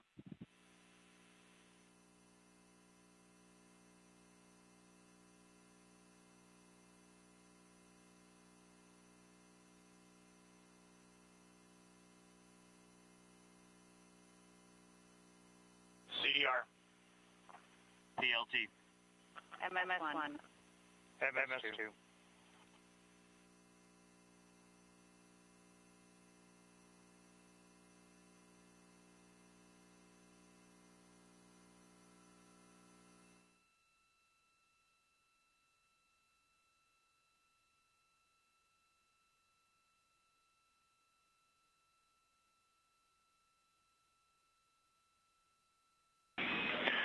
Integrity Houston on Orion to Earth 1. Voice check for the entire crew. CDR. PLT. MS1. MS2. Houston has all 4 crew loud and clear on OE1. Stand by for 2.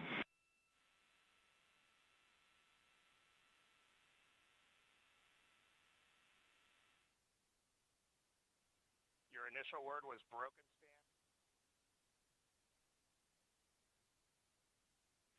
MS1. MS2. 4 crew loud and clear on OE2. We'll use 1 for the default. Houston out.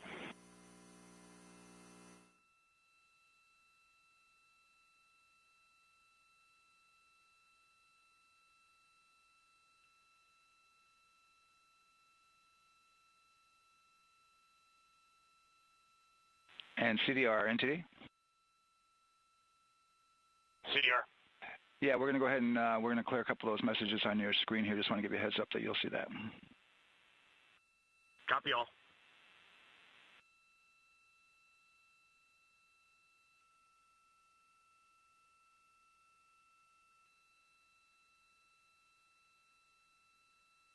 CDR, OTC, Orion to Earth 1. CDR. Yes, sir. Perform crew suit leak checks per 10.1.1. Crew ingress and vehicle pre-launch config steps 2 through 4. Annunciation of LCC O-ARS-001 will occur. 10.1.1 crew ingress and vehicle pre-launch config steps 2 through 4 going in work now.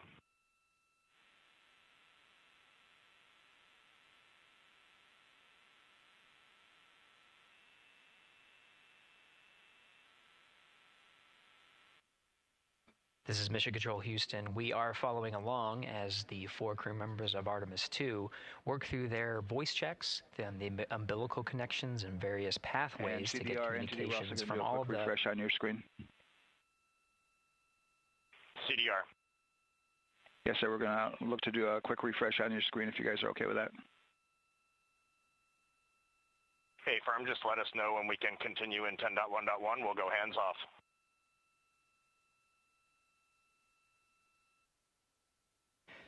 (10.1.1) referring to the procedures that they have through the various phases of ingress and some of the checkouts needed to prepare for today's launch. Here in Mission Control Houston, the IVA, or Intravehicular Activity Officer, will be confirming the leak check status and watching as the suits pressurize to once again confirm that the suits are in a good configuration ahead of launch. Of course, for the teams here in Houston, launch is just the beginning. The first flight day is jam-packed with activities.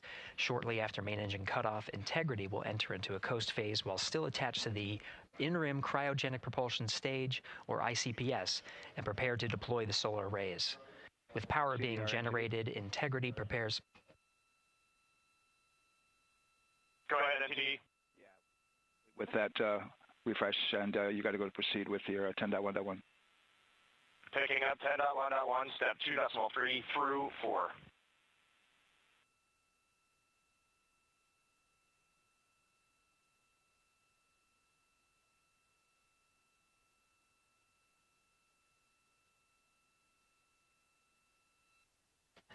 Picking up the procedures, the crew again working through the various steps to prepare for launch, standing by for seat.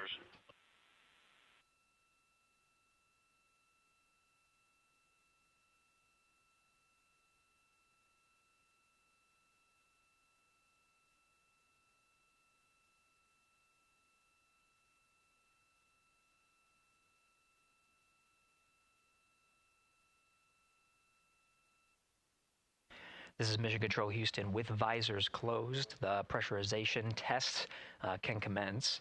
We'll stand by for word of a good leak check on all 4 of the crew member suits for the Artemis 2 mission. Again, this is the very beginning of a very busy flight day for our 4 crew members. After launch, they have a series of burns to prepare for. The first major burn being the perigee raise maneuver that allows them to continue in low Earth orbit, and the next being the apogee raise burn that puts them in a high Earth orbit. This is an orbit that takes them around the Earth for nearly a day, 23.5 hours to be precise, and allows the teams, including the astronauts and the flight control teams, to check out critical systems ahead of committing to the next day's translunar injection. But before they even call it a day, Integrity will separate from the ICPS, and the crew will command.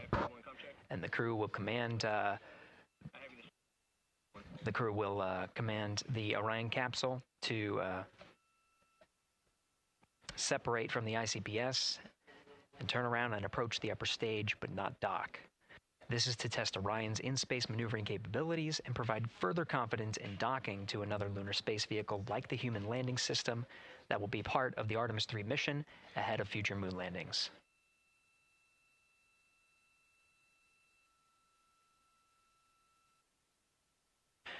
These are just a few of the highlights of the very first of 10 flight days as we await for confirmation of good leak checks inside the capsule Integrity. And there's a lot more to this mission. A reminder that this is, of course, a test flight. The purpose here is to demonstrate procedures, systems, and life inside Orion on a mission around the moon for the first time, and give further confidence in the capabilities that are charting a return to the lunar surface.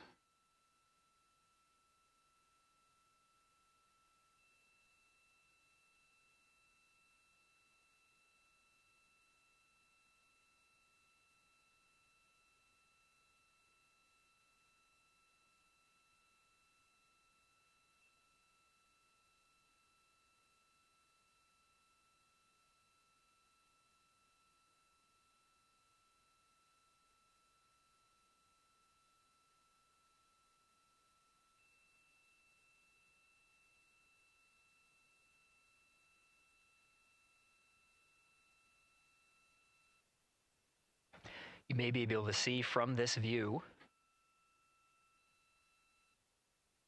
the suits themselves inflating. This is, again, a pressure check, verifying that the suits are leak-free ahead of the ascent portion of today's flight. How you see the crew now with visors down will be the configuration of their ascent all the way through core stage separation about a little more than 8 minutes after booster ignition.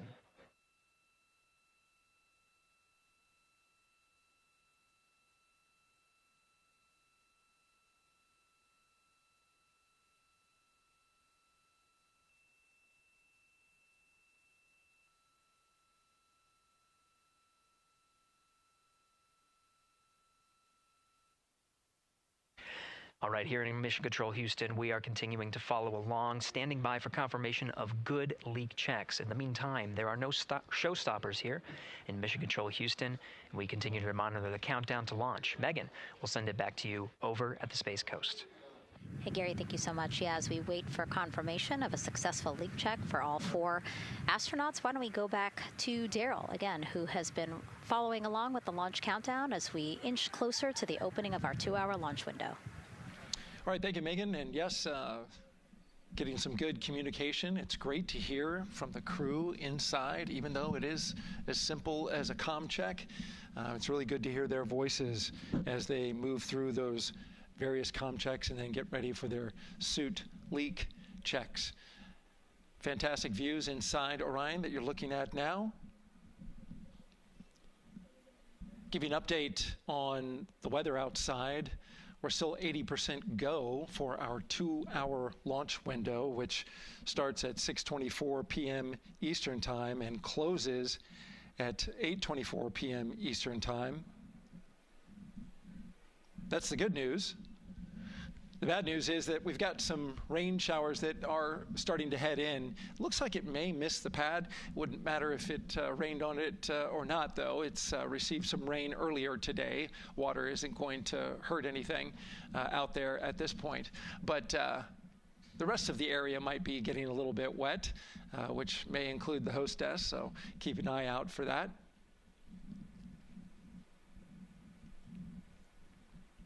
As we're watching with the astronauts inside the Orion Integrity spacecraft, you'll be hearing more and more from them, especially Christina Cook, who is Mission Specialist number 1. She not only is going to be making history. All crew, visors open, suit loop leak check complete. OTC. Okay, there you heard the suit leak check complete. They check those suits for leaks in astronaut crew quarters. They check them again inside the spacecraft.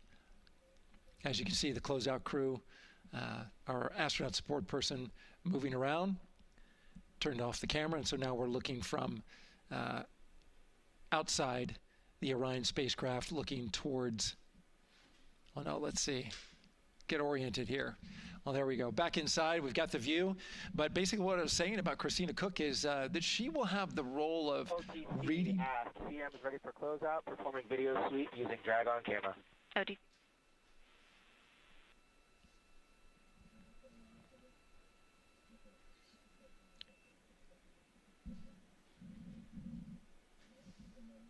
She will have the role of reading out a pressure reading that tells the team that and CDR or NTD? Go ahead, NTD. Yeah, we're going to do another cleanup on those suit leak check messages that we got from since we're done with that now. Integrity copies. Yeah.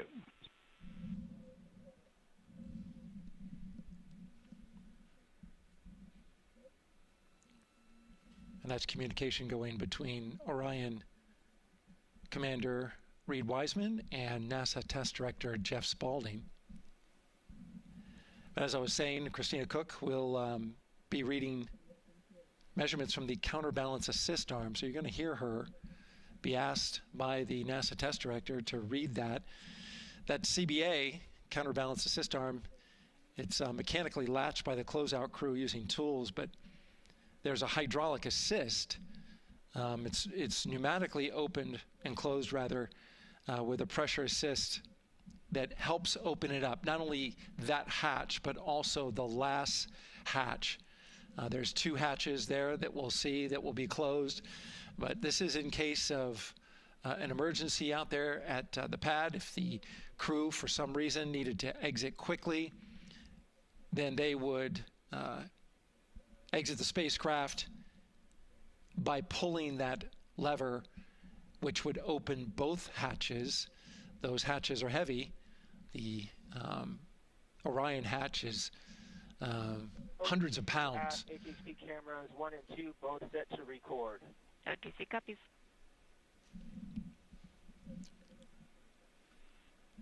And just an update on the launch countdown, continuing to monitor the team's communications here in Firing Room 1. Everything going really smoothly so far. We don't have any significant open constraints to launch at this time, so we continue counting down. And for now, we'll send it back to the host desk with Megan and Nicole. Thank you so much, Daryl. And so we heard some of the communications over Orion to Earth 1, and it sounds like we are now moving into the hatch prep and closure phase. We will now start to see the closeout crew getting out of Orion soon so that they can start getting ready to, again, close up Orion, close the 2 hatches, and then get out of the pad. Yeah, the closeout team will take the hatch seals off, and they'll inspect the seals, make sure everything's ready to go, and then do a few last-minute configurations before they close that hatch. And then, like Daryl talked about, then Christina will have a role in looking at the CBA there. So. Yeah, you might have heard them say over the loops again that drag-on camera. So basically, it's a camera that they can move around, and you might have seen it in a couple of our shots already. But they will take that camera and literally go and inspect the seal that. There's 2 seals, actually, 2 seals that go around the entire area of the hatch just to make sure that everything looks good. And that camera feed is being directly shown to NASA teams who need to monitor that. Yeah, they want to make sure there's not a single hair or piece of dust on those, make sure that there's no damage and everything's ready to go so that the seal, they will do a leak check on this hatch seal as well. Make sure it passes. Yeah, and we'll know they're doing that because we will actually see one of the closeout crew members with a hand pump, and they will pressurize, again, just the seals, and they have to see if it will hold pressure for just a minute. And if it does, then they will go ahead to pressurize the entire Orion spacecraft. And then that, again, is to make sure that the spacecraft is holding the right amount of pressure. And that one's a lot longer. It'll take them like 8 minutes. Like it takes time to pressurize it, then they have to hold pressure, and then it takes time to depressurize it. Right, and they want to measure the difference in pressures at the beginning and end of that and make sure that it holds the right amount of pressure so that when they get to the vacuum of space, obviously the capsule holds its pressure. Yep. Okay. Well, again, as we continue to watch operations that are happening at the pad inside of Orion, why don't we go over to Banana Creek? It's one of our viewing locations here at Kennedy Space Center. They will have a spectacular view, and we actually have NASA's Leah Martin there chatting with a big group of people surrounded by a lot of folks on bleachers there. Hey, Megan, yeah, tons of people out here today, thousands of people gathering at Banana Creek to enjoy NASA's next big mission and humanity's next great leap today. It's a gorgeous day, and I'm joined here actually by some people who are probably the only people on center who are a little bit more excited than me to see this rocket lift off. Where are you from, and why are you here? So we're from the University of Tennessee, Knoxville. We're a group of 7 aerospace senior engineering students traveling here with Josh Dobbs, former quarterback of the University of Tennessee, with his extraordinary Dobbs Foundation. Now, you were actually telling me a little bit earlier, you're here local, you're from Orlando. What's it like being an aerospace engineer and then having the opportunity to come back here to the Space Coast and see this mission lift off today? It is absolutely amazing. I feel like the little 9-year-old girl inside me is so excited. Like, I'm from around here. I grew up watching launches in my backyard, and so this seems like such a full circle happy moment for me. Now, you are an aerospace engineer looking hopefully to join the workforce in the future. How does it feel to be here and see firsthand what that work does? It's just so cool to see what I've been working for the last 4 years and then the 12 years before that just actually be physically happening in front of me. It's something I never dreamed of as a kid.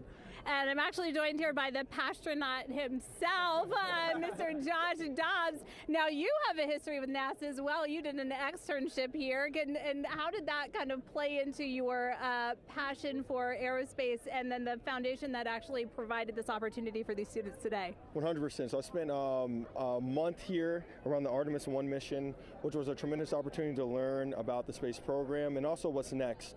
And so to be back here for Artemis 2, and unfortunately Artemis 1 went in the middle of the season, so it's surreal to be here for Artemis 2. And with my foundation, like, the goal is to be able to take advantage of the opportunities that I've had and pass them along to the future of the industry, and give them the opportunity to see what all their hard work can accumulate into. So it's an honor to be here. We're really appreciative of all the engineers and all the hard work that's gone into this moment, and we're excited to watch history happen today.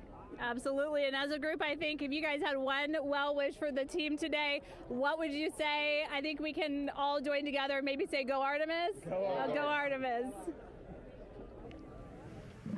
That was a fun interview, and again, just so neat to see all the people who are here. I mean, still hours before liftoff. Not even hours before liftoff, but hours before a 2-hour launch window. So people just really committed to being here and seeing it in person. Yeah, you can see the Banana Creek is already buzzing. Yeah. There behind Leah. You could hear the chatter in the background. It's an exciting time. Yeah, you could tell that it's a lot louder than we noticed because we just have very good mics. But, you know, she's obviously yelling over a huge crowd there. So super fun, super exciting. And yes, I hope that we all get to see liftoff here shortly.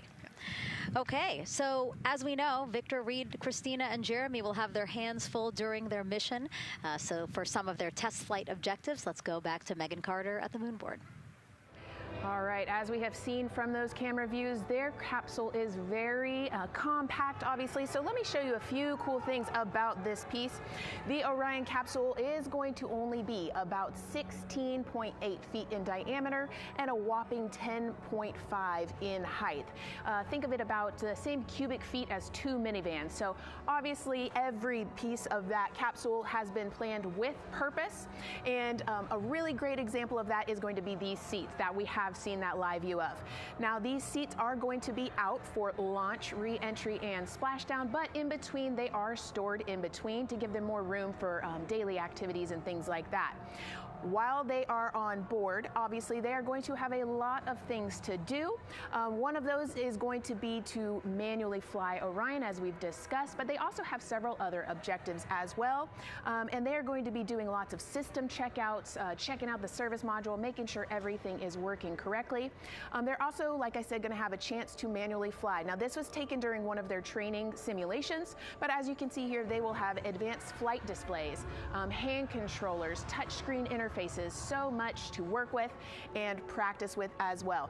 Now, while on board, they will also have the ability to eat those shelf-stable meals that are designed specifically for microgravity. I think I saw somewhere that one of their meals is going to be mac and cheese and brisket, so that makes the Southern in me very happy. All right, but they are going to have also some time to look at some things like power and propulsion. They will have 3 key propulsion systems that are going to help power Orion as well. And speaking of power, I want to bring you back to the service module real quick because I wanted to point out these 4 solar panels. These are going to take about 18 minutes to unfold like giant wings, and they're going to stretch 62 feet from end to end, and these are going to help power the service module and in turn provide what the crew needs for their journey. So as you can see, spacecraft is built specifically for what we need and to guide them and get them home safely. All right, back over to you, Megan. Thank you so much, Megan. You know, it's taken thousands of people many years to get to us to where we are today. Let's meet some of the people of Artemis who've made this flight test possible. I am the Artemis Launch Director. I'm the Orion Crew Survival System Manager. I am the Artemis 2 Chief Training Officer. I'm the SLS Launch Integration and Mission Operations Lead. I am the Recovery Director. And I'm Boeing's Core Stage IPT Leader at Kennedy Space Center. And I am the Artemis 2 Entry Flight Director. And I'm the Closeout Crew Lead for Artemis 2. Our job is to design the spacesuits that the crew will wear for the Artemis 2 mission. The team here at Johnson Space Center in the Orion Crew Survival Systems Lab does pretty much everything involved with processing the suits, designing the suits, qualifying the suits, testing them for the Orion mission. The role of the Chief Training Officer is to manage both the planning and the development of how we are going to train our astronauts and run our simulations for our flight control team for the mission, and then go implement that plan. Recovery team is responsible for three things. So recovery is what we call our nominal recovery situation, where we go recover the crew and the capsule at their designated landing site. Rescue is in case we do need to rescue the crew or they landed somewhere else that we did not plan. And then the retrieval is us getting the capsule if they did land somewhere where we did not expect them to. My job on SLS is to manage the operations architecture on the SLS program. One of the specific things that we do is support launch operations. It means a lot to be a part of this Artemis team, to show the next generation in seeing what may come.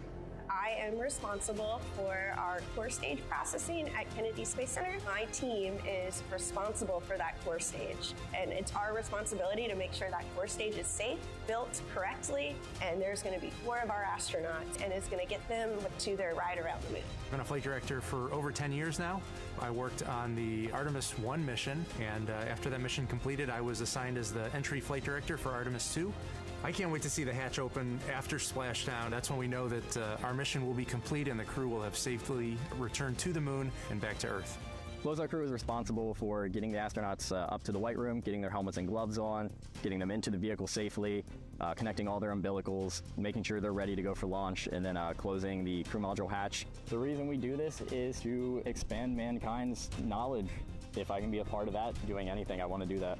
The launch director role really is to step back and kind of take that big picture view of launch. How are we doing on any NCs? How are we doing on our timelines, our procedures? Artemis 2 is a beginning. It's going to inspire a new generation. It's going to uncover science. It's going to serve as a pathway to places that we have never been before.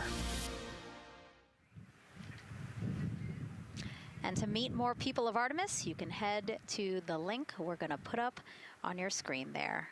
Just, again, really nice to see all the faces that have put in the work, the time, the hours, the dedication to get us to today. Yeah, so many professionals that worked so hard on this mission. And what was really fun to see is, you know, we interviewed Taylor Hose, closeout crew lead, as he said, and that's who we are now seeing inside of the White Room as they are getting ready to close out Orion and close one of 2 hatches. We have the side hatch of the crew module as well as the launch abort system hatch, correct? Yeah, the astronauts are in the capsule. They're ready to go, and now the White Room is very busy as they're getting ready to close both of those hatches. That's a great shot right there where you can see them. Almost looks like they're doing that hatch seal inspection that we talked about.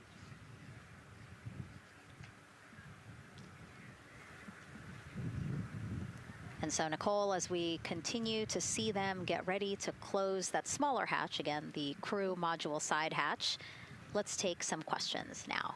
Sounds good.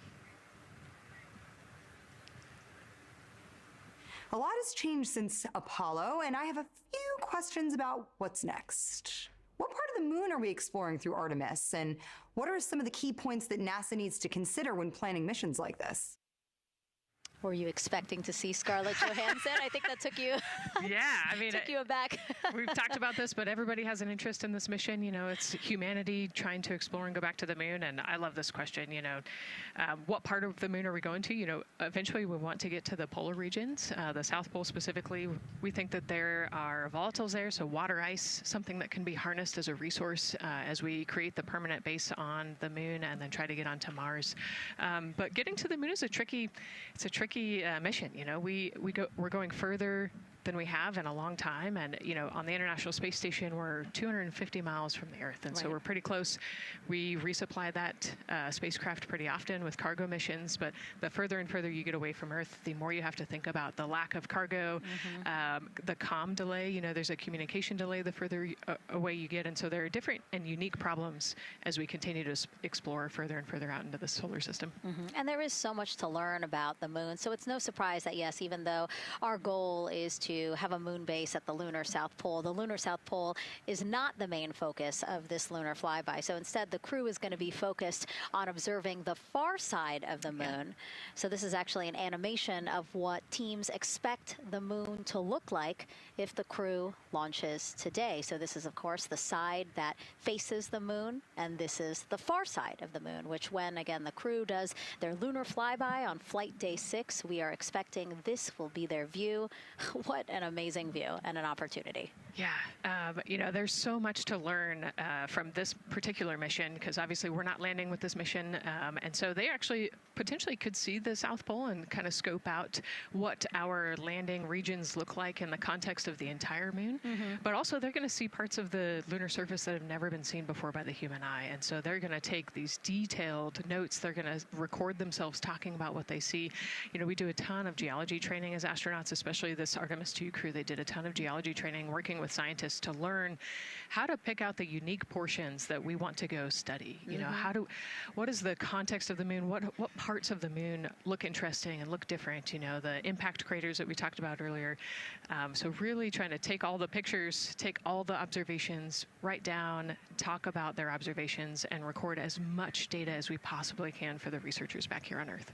Yeah, it's so important to, yes, we're all talking about what they hope to do during this 10-day mission, but you really do have to think about all the training that goes into this. I mean, you have 4 crew members who won't, you know, have the support the way that they've been having the support. I mean, they'll be talking through communications, but you know what I mean? It's just them and the moon, right? So they need to be fully aware and equipped with everything that they'll need to do to be able to accomplish the objectives that we hope to accomplish during this mission. Right, and their specific flyby around the moon, you know, the lighting will be different and the path will be different depending on when we launch. If we launch today, it would be different from tomorrow. And so, you know, they actually had to learn the geography of the moon so that they can orient themselves when they're on the backside of the moon, because they're not going to have communication. You know, they're just going to have a, I think, 45+ minute blackout while they're while they're on the far side of the moon. And so they themselves have to know what things look like on the moon, how to orient themselves, and how to get the data that we're looking for. Yeah, really ambitious mission. Excited to be here at the start of it. All right, so another check of the clock, 2 hours, 57 minutes and counting to the opening of our 2-hour launch window for Artemis 2. This pivotal test flight comes 250 years after America began its journey as a nation. As we celebrate that milestone, a special live performance now of our national anthem by singer Ann Wilson.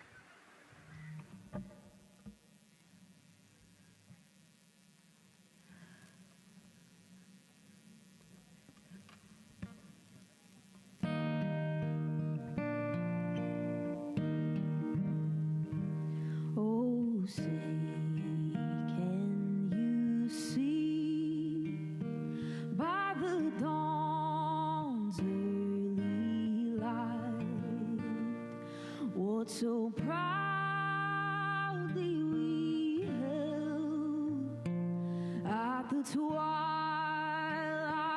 last gleaming, whose broad stripes and bright stars through the perilous fight, o'er the ramparts we watched, were so gallantly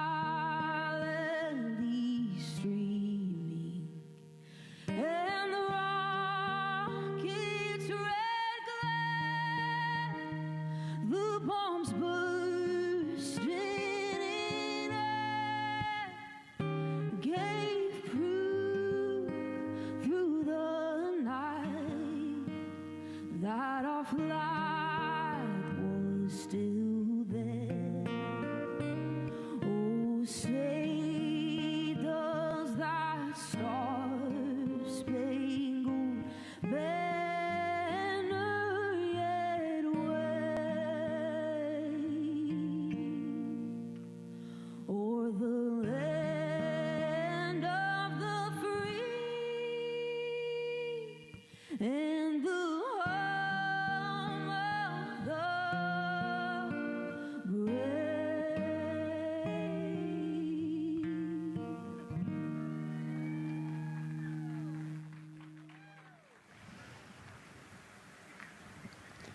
A beautiful rendition. Honestly, I'm a little emotional, a little speechless. Yeah, that was gorgeous. Yeah. I mean, again, we are a nation of explorers, a nation of curious minds, and to see us again 250 years after our Declaration of Independence was signed to when we are trying to return to the moon for the first time in more than 50 years, really powerful. Yeah, leading the way back to the moon. It's exciting. Mm-hmm. And that's so important to us. You know, we do want to be the leaders in exploration, but we definitely know we can't do that alone. You know, we often hear NASA leadership say that, you know, this is not something one nation can do. This is something that is a collaboration of nations, and that's why we have European countries. We also have Canada, again, joining us on this ambitious test flight. Yeah, of course, you know, it goes back to the old proverb, if you want to go fast, you go alone. If you want to go far, you go together. And we want to go far. We want to get onto Mars eventually, and so we're going to get to the moon first, and you can't do that alone. So thank you again, singer Ann Wilson, for that beautiful rendition, again reminding us of what it is we are trying to accomplish for all, by all. We are now back inside the White Room with the closeout crew. Again, backup astronaut Andre Douglas, number 2 there, just outside in the White Room, which is right outside Orion there, with the crew seated comfortably inside. As you can see, they've dimmed the lights a little bit. The crew has the opportunity to set the ambiance, if you will. They were given the opportunity to adjust the lighting as they see fit, again, just so that they can get comfortable. It's kind of like when we are on a plane and you get the opportunity to... Sure, yeah, you don't want the bright lights in your eyes. Also, you want to be able to see the screens well, or see the, you know, the tablet on Jeremy's knee well, so they're going to adjust the lighting to what makes sense for the mission. And we saw in that very quick shot there, our best camera view of the 2 hatches is actually that drag-on camera, like we were saying, that kind of moves around. So sometimes it's hard to show that. So there you have it. You can see that the closeout crew has closed the side hatch. And so right now, that's a panel that they have to close out in order to then close the next hatch, which is the launch abort system hatch. And so, Nicole, can you just quickly, again, talk to people about the 2 hatches, again, crew module first, and then the launch abort system hatch? Yeah, so the crew module hatch is the one they're working on right now. They just got closed. You can see he's torquing those bolts down. And that is the hatch that completes the Orion capsule. And then you have the launch abort system, which actually is kind of almost a shell that goes around the capsule and holds onto the capsule during launch. And it has its own separate engines that can pull the capsule away from the rocket safely in the case of an off-nominal data point. So it's actually looking at roll rates and attitude and thrust and all sorts of different data in order to make sure the launch is safe. And if it's not, then the launch abort system will pull the crew module away and get them into a splashdown zone safely.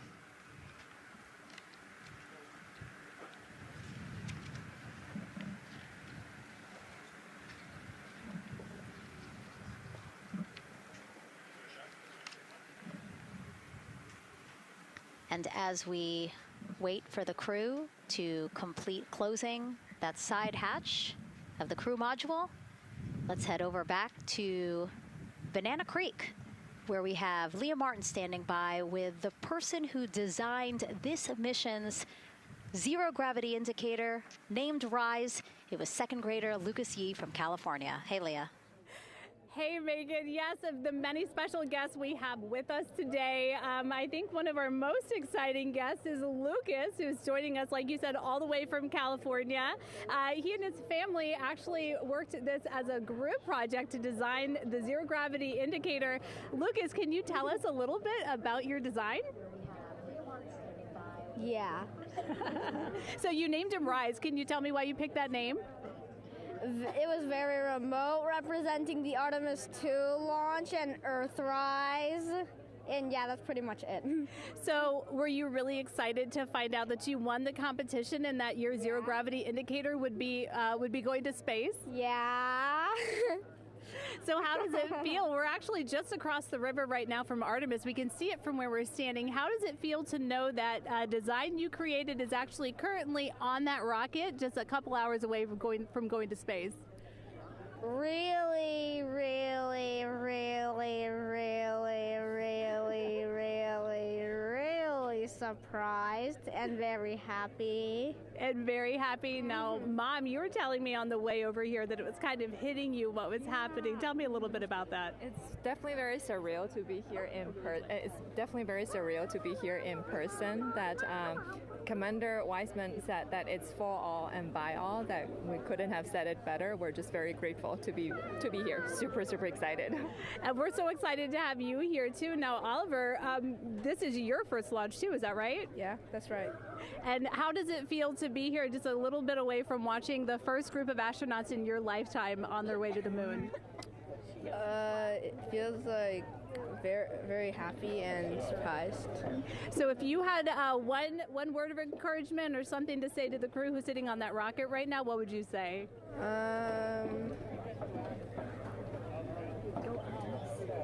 What? Go Artemis. Go Artemis. Go Artemis. Thanks so much, Megan. I would say have a nice trip. Yeah. You would say have a nice trip? I did hear that answer. I would say have a nice trip. You know, Leah, that was a hard question. You know, it's really hard to come up with the spot what to say to the crew who's about to make history today. Yeah.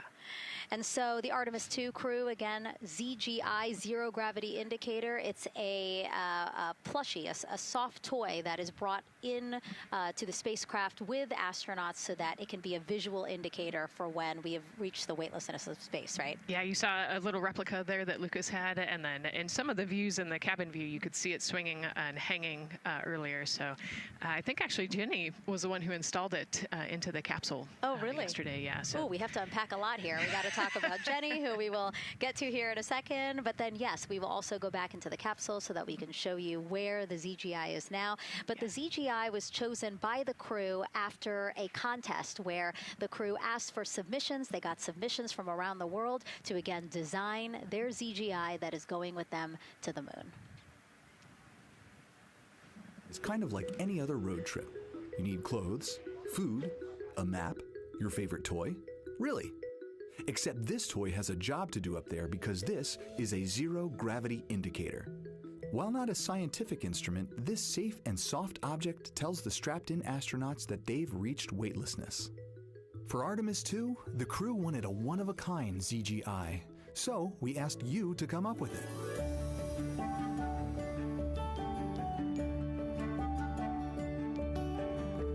Thanks everyone for sending in your entries from around the world. Over 2,600 of you submitted. And we loved seeing all of your contributions. It was a really difficult decision because each design had a unique quality that stood out to our crew. In the end, we were able to narrow it down to a top 5 from Finland, Canada, Peru, and 2 from the United States, Kansas, and California. In the end, we went with one called Rise. It was a design inspired by the Earthrise photo taken on Apollo 8, which is very special to our crew.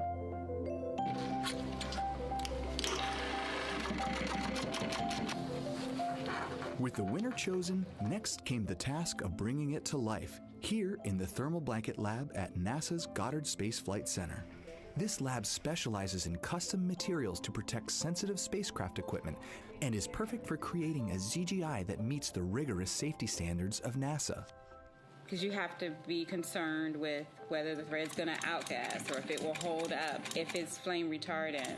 This is the Rise ZGI doll. All I have left to do is to close the opening here and hand sew the hat on, make sure its stuffing is stuffed in there, and we have our pocket here for the SD card.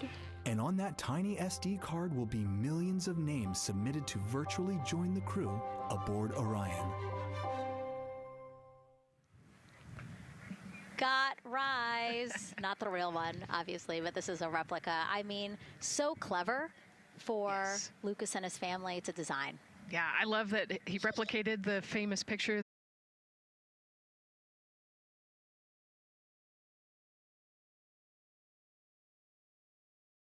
of zero gravity indicator is to show when we've reached the weightlessness of space. Now, I know that it's probably dark in there because, as we said, the crew decided to just dim it a little bit for them. But here again, as we see Reed on your left, Victor on your right.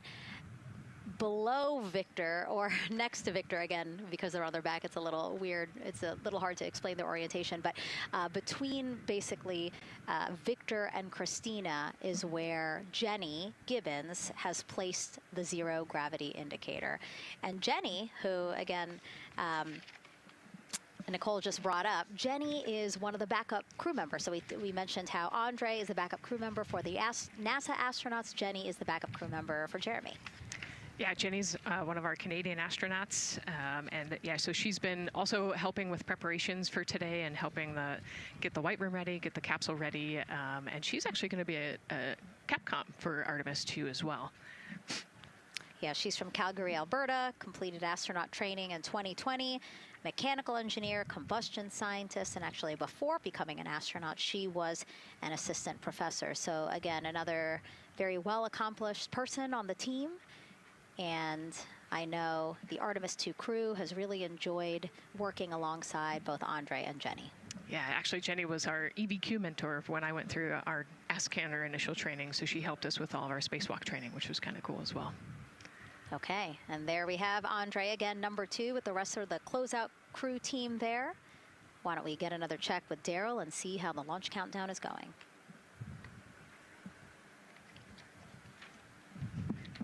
Still going quite smoothly here from Firing Room 1 here at the Kennedy Space Center. Launch team working no major constraints to launch, which is great news. We did get an update on a weather balloon that the launch weather officer and his team released. This is an important weather balloon released right around the 3-hour mark. And what it told us is that winds are around 10 to 11 knots in the upper parts of the atmosphere. That's important information for the launch abort system should the astronauts need the LAS. This would, of course, pull the Orion spacecraft off the top of the rocket in case there were an emergency, and then take them offshore to a water landing in the Atlantic Ocean. And so the winds are pushing onshore. And because they're pushing onshore, the launch weather officer is keeping a close eye on the strength of those winds, because if the Orion were to come off the top, and it's powered by 3 rocket motors, which can propel it or pull it especially fast off the top of the rocket, it would go up into the air thousands of feet and then splash down in the water. And if you've got wind pushing against it, you don't want that spacecraft to come back and land on land. So they're watching that very closely because of the onshore flow. That onshore flow is also what's giving us a little weather action down to the south of us along what's called the beach line, 528. We got a whole lot of people out there. We're getting ready to watch the Artemis 2 historic launch. Well, they just got a good soaking. Line of rain showers, I should say, passed through that area and soaked the place. Certainly rain is a possibility, spotty showers from time to time, but overall the launch weather officer tells us that we are trending towards getting that stuff to all push to the west the closer we get to our launch window. A reminder, that window is from 6:24 p.m. to 8:24 p.m. Eastern Time. We don't have a specific T0 at this moment. There's a lot that needs to be calculated before we get there. We also need to get through the rest of the countdown on time. As of right now, we are right on time.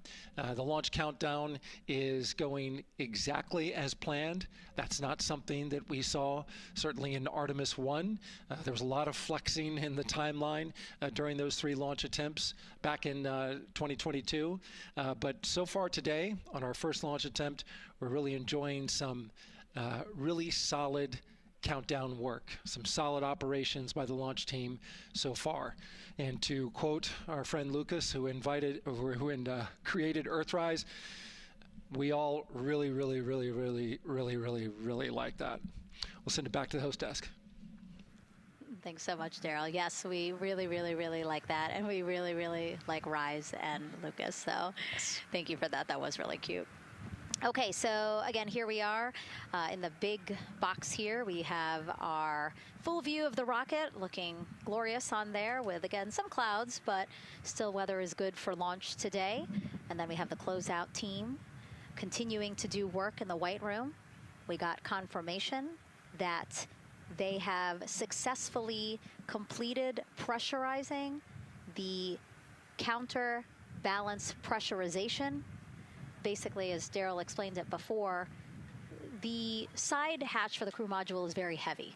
So in order to open it, there needs to be pressure applied to it, and that's what we just completed, right? Right, that's exactly it. So the CB8, that counterbalance assembly that we're talking about, has to be pressurized. It's a pneumatic system to help. So in the case of an egress, you know, Christina's the one that has to open that hatch. So once she gets it unlatched and unlocked, then that pneumatic system will help move the hatch. It weighs a lot, and so the average human cannot open that hatch by themselves. And so that's why we want to make sure that the system is pressurized, that it's not going to leak, and that it is ready to go in case they need to open the hatch.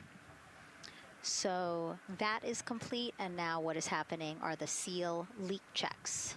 So that is in progress. Again, 2 seals go through the entirety of the hatch, and we will take the seals to pressure, hold it for about a minute, and just make sure that it is holding pressure. Again, we want to make sure that the crew has a safe, pressurized environment in any sort of situation while they're in Orion.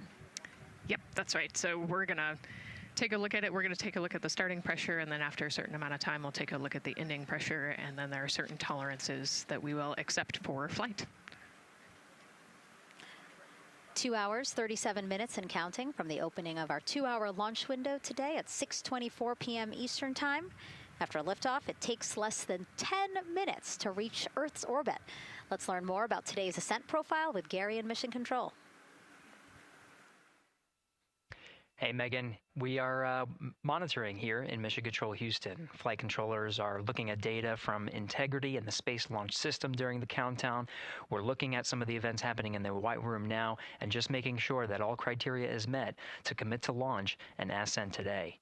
It's the team you see in this room that would be looking after ascent, which is a very dynamic phase of flight. And after solid rocket booster ignition of the Space Launch System, it's this team that takes over control of the mission. There are voices you'll hear upon ascent, calls being relayed between Stan Love, the Capcom you see here in this shot in Mission Control Houston, that's the voice from this room, and the Artemis 2 crew on a communications channel aptly named Orion to Earth. Here are the calls you may hear during this part of the mission. Capcom Stan Love, his first call after responding to the crew's successful roll pitch maneuver at 30 seconds is AMT high. This notes that should we lose just one of the main engines, an alternate mission in low Earth orbit can still be achieved. At 1 minute 25 seconds, you'll hear max Q on PDL. This notes that reaching the moment of maximum dynamic pressure on the spacecraft. This event happens to be in line with a communication switch to another ground station, the Ponce de Leon Inlet Tracking Annex, located about 35 miles north of Kennedy. At 2 minutes 45 seconds, you'll hear SM primed, upper stage RCS ready. This means that the European Service Module propulsion system that's prepared for the next phase of aborts after the launch abort system jettisons, and the reaction control thrusters on the inner rim cryogenic propulsion stage that enable pointing and maneuvering are ready. At 3 minutes 50 seconds, you'll hear voice check on TDRS at the Kármán line. At this point, the launch abort system has jettisoned and revealed the Orion capsule underneath. This check verifies that the now exposed Orion antennas have a good signal over the tracking and data relay annex, tracking and data relay satellites which is part of a geosynchronous satellite network and the same assets that are used aboard the International Space Station. This communication switch happens to be at the Kármán line, a widely recognized boundary about 62 miles, statute miles, or 100 kilometers above the Earth's surface, where the air is too thin for conventional aircraft to fly and marks the point where our astronauts leave Earth and enter space.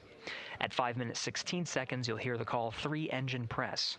This notes that if one of the 4 main engines on the SLS core stage were to fail, 3 engines can carry the crew to a nominal main engine cutoff and proceed with the expected mission timeline. This is an important call that gives more assurance of continuing today's moon mission. At 7 minutes, you'll hear expect nominal shutdown. You'll hear this call should the main engine performance be as expected up to this point. Shutdown plans can vary and may impact G-forces experienced by the crew or future burn plans, but a nominal shutdown is more indicative of continuing the mission on the expected timeline. At 7 minutes 30 seconds, you'll hear AOA open. This notes crossing into a new abort profile. At this point, an abort would use Orion engines to escape the core stage, and the altitude and velocity are enough to make it one lap around the Earth and aim for a splashdown in the Pacific Ocean instead of the Atlantic. And then, of course, shortly after 8 minutes, you'll hear nominal MECO. You won't hear MECO right away. Teams here wait until the core stage has separated and the trajectory is confirmed as expected before that call to the crew. Now, this ascent profile is approximate, as there may be calls that move a few seconds depending on the trajectory, and of course these are the calls and times for a nominal trajectory. Teams in this room have been training extensively to prepare for any and all scenarios, and they are confident and ready to take this crew into space today. In today's pre-brief, the flight director, Judd Freeling, expressed his confidence to the team, citing the hundreds of simulations to prepare for this very moment.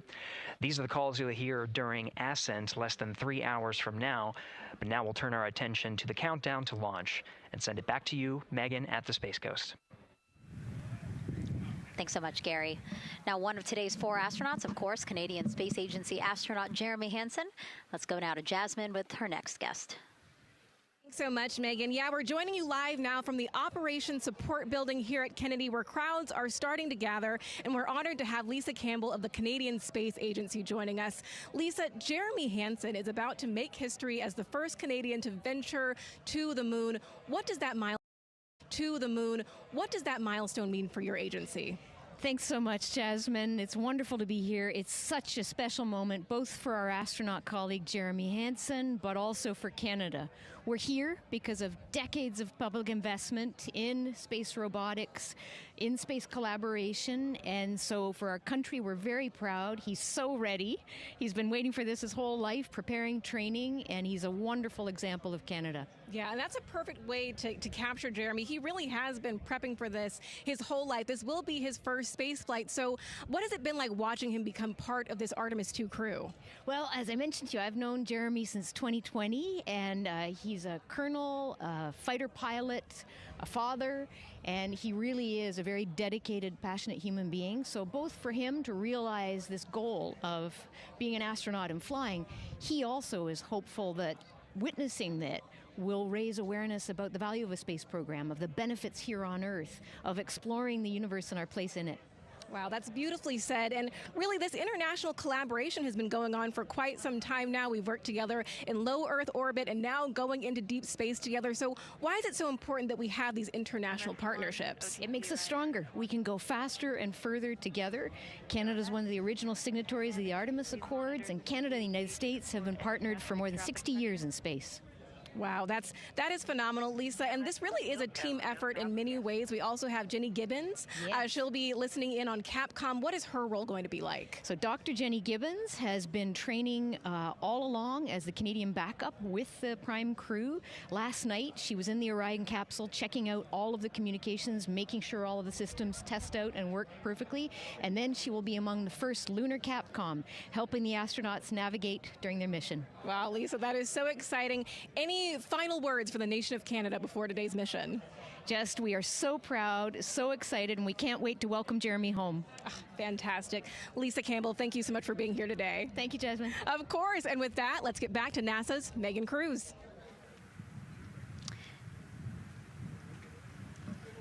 And right now, go ahead. Ma'am, CBA press has been completed. Did you see any drop in pressure? And MS1, we saw just a little bit. It is just over 2,600 now. Copy. Thank you, ma'am. again, a call out to mission specialist Christina Cook. Again, it was her responsibility to monitor the pressure on the counterbalance system that will help open the side hatch. And she did report a drop in pressure, but it seems like it's within nominal limits. Right. They might have had a small drop, but we have a starting pressure and an ending pressure, and as long as the difference isn't too high, then we will take that, and the engineers know exactly what they're looking for in terms of that delta pressure. And so again, that milestone on the checklist of things that have to happen before they launch today, that is complete. The crew, again, still inside comfortably as the closeout crew team work to close the side hatch. Again, a separate seal leak check, followed by a full cabin leak check, and then they will close the last abort system hatch. Lots to do still in the White Room and marching down the countdown timeline well. And so Bill, again, number 3 there, he is holding a silver flex hose. That hose is what will be connected to Orion in order to do that cabin leak check. So again, it does seem like we continue to march down through the milestones in this countdown. Hopefully lifting off today within our 2-hour launch window that opens at 6:24 p.m. Now, right now, people inside the Kennedy Space Center Visitors Complex are learning about this mission. There are great exhibits there about the rocket and Orion, and of course, our Megan Carter with the moon board. All right, Megan and Nicole, yeah, you mentioned that checklist before launch. That checklist is going to continue during the mission, as well as there are several vital objectives that we are hoping to accomplish with this mission. So we've talked about the rocket. We've talked a little bit about Orion. Obviously, during Artemis 1, we had that test flight, and there were no humans on board. That is our one big difference for this one, and we are going to have that crew this time. So what are they going to be up to during this mission? Let me tell you just a little bit. Now, for Artemis 1, like I mentioned, we were really focused on the SLS, making sure it had the power and capabilities that we needed. We were also checking out the Orion spacecraft in deep space environments, making sure that it was good to go. Now for Artemis 2, we are going to be taking the testing for Orion to the next level by adding that human component. So those test objectives are going to start even before launch. Like you mentioned, they are out there making their way through that checklist. But these objectives are going to start now, and that includes safety. So one really great example of safety is going to be something called the egress baskets. They're out there in the spacecraft, obviously, and should a situation happen to come up, they are going to have something called the egress baskets they can get in, and those are going to zip line them essentially down to the ground within seconds to safety. Another great example of those safety procedures are going to be the LAS, or the launch abort system that I mentioned earlier. Just a reminder, that's the one that can pull the crew and capsule away from any danger within a few minutes of into the launch. Now, those are just a couple quick examples, but our recovery teams have been training extensively, quite a lot, to make sure that they are ready and prepared for any challenging situation that could possibly arise. All right. Several other objectives that we are going to be looking at are also going to be communication checkouts. That is going to be vital. I know we talked a little bit earlier about all the maneuvering that they're going to be able to do, but we want to make sure that they have full communication ability from space to ground so that we can fully support them here.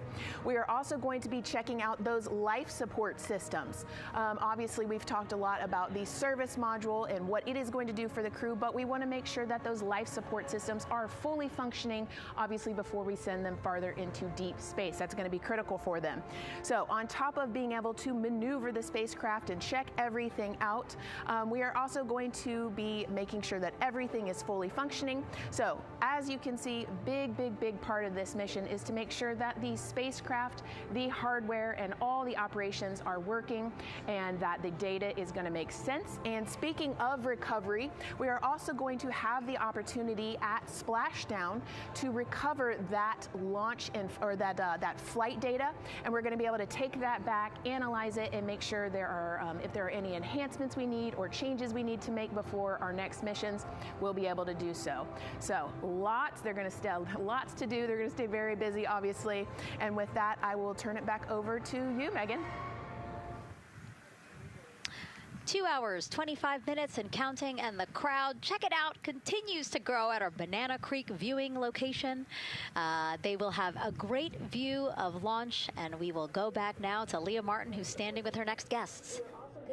Hey, Megan. Yeah, we're surrounded by thousands of people, some here local from the Space Coast, but we actually have quite a few people who have traveled a pretty far distance to be with us today. I'm actually joined here by a group from the International Space Station Ambassadors Program who have come from all over the globe. Saku, you're here from Japan. You've come now from Mexico, and then we have brother and sister Cosma and Jesco here who are visiting from Germany.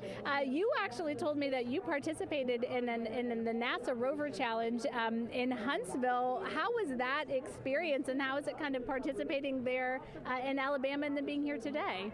So it is an amazing experience because you meet so many young people with visions, with dreams, with ideas which inspire you and motivate you. And it's even better to be here now to see the SLS launch because we are going back to the moon, and that's what we're working for. Absolutely. And, you know, the Artemis missions, we talked a lot about the Artemis Accords and this being an international effort. You were actually telling me, Saku, that you're interested in becoming an astronaut with JAXA, pursuing your PhD to be able to do that. Tell me a little bit about that. Yes, actually, I applied for the Japanese Aerospace Agency, the astronaut selection like 2 years ago, and then I didn't make it all the way, but I'm still working on it, and hopefully I can be at the launch pad sometime, and then I hope to go back to the moon and Mars, and yeah, I'm working on it. Absolutely incredible. And Val, you're from Mexico. We were talking a little bit about women in space. This is a team who, you know, is predominantly made up of women. What is it like knowing that Christina is on that rocket right now, about to be the first woman to travel around the moon? I think that's such an amazing news. It's just so inspiring that we are taking the first black person and also the first woman to the moon. It's just the first step in humanity and a big step in equality as well. Megan, a lot of excitement here, not just in Florida, but from around the globe, and we're keeping our eye on that rocket, and we're ready to see it lift off. Thanks, Leah. Yeah, a lot of excitement, but also a lot of inspiration. Again, this is part of, or a big part of the reason why. 130.6. Good readback. Ops 1 voltage, 131.3. I copy 131.3. Again, those numbers you hear, they're referring to specific steps in the launch countdown that the crew have to step through in order to get us to launch today. And so we were saying, yes, inspiration, a big part of why NASA does what it does. We want to go together, and we want to explore together to learn more about ourselves and here on Earth. Yeah, humans, I think, naturally want to explore, and so going together, like Lisa said earlier, we're going to go farther and faster than we possibly can alone. And, you know, what a way to celebrate that today. Yeah. Going back to the moon in the first time in over half a century. And we have that great shot there in our small box of the rocket on the pad. And at the very top there, our Artemis 2 crew. Right now, we know that the crew has begun the closeout crew has begun doing that cabin leak check. So they are currently pressurizing the cabin, and it sounded like it would take about 6 to 8 minutes for them to get to pressure, and then they have to hold that pressure for 5 minutes, right? Yes, that's correct. Yeah, so there's quite a bit of volume. You know, we talked about it being a 6-person tent. I think it's 330 cubic feet. Don't quote me on that number, but you know, they have to, like we talked about, take that initial pressure, wait 5 minutes, and take the second pressure. Yeah, and then it takes about 6 to 8 minutes again to depressurize the cabin. So this process will take a few minutes. OTC ascent switch configuration complete. OTC copies. Thank you. And then after the cabin leak checks, then they will finally close the last abort system hatch. So again, chugging along in the countdown, really excited to, again, continue to hear the crew's voice inside Orion, stepping through all the procedures. Yes, it's exciting to hear them making progress, right? It's all good news hearing the crew talk to the ground and working together to get to the launch. And what I think is really cool is that this is the first time NASA is going to have astronauts in low Earth orbit, but also in deep space at the moon. So here's a message from some of the crew aboard the International Space Station right now. Hello, Megan. And a big hello to everyone around the world counting down together to the launch of this historic flight test. If we weren't in microgravity, we would also be on the edge of our seats. Here on the International Space Station, all of us are honored to have the chance to wish our fellow explorers Godspeed. Throughout human history, the moon has sparked our imagination, curiosity, and wonder. With our return to the moon, we're not only going to be learning about its history, the history of our solar system and of our planet, but also about our place in the cosmos. We are so proud of the Artemis team and so excited for what you will see and learn on behalf of all of humanity during your trip around the moon. As we push the boundaries of exploration and expand our knowledge with scientific discovery, we advance our collective civilization together as one.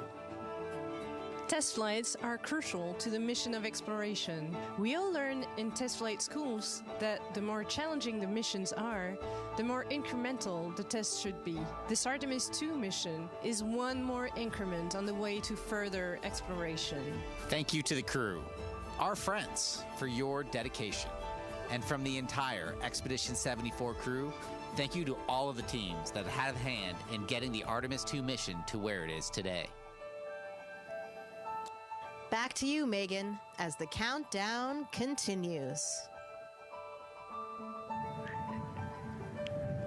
Oh, I love that so much. I just love seeing them there. And again, you have to remember the International Space Station is an orbiting lab. We learn so much there, and we're going to learn so much more from Artemis 2, because this isn't just a test flight. It's an opportunity to learn more about the moon, deep space, and how humans can live and work so far from home. So here are some of the science objectives that NASA hopes to accomplish with Artemis 2. Artemis 2 is our return of humans to the moon, flying around the moon on board Orion. But along with that, we're doing a lot of great science. One of the exciting things about the Artemis missions to the moon is that science is actually a fundamental pillar of why we explore, why we're going, what we're doing in Artemis. I think it's incredibly exciting that not only are we testing the vehicle, but we're testing science on board. Science where the astronauts are conducting experiments, science riding along with the astronauts. We have astronauts looking outside the window and really observing the lunar surface. It will help us understand the deep space environment. It will help us understand how that environment affects our astronauts, our systems, and life in general.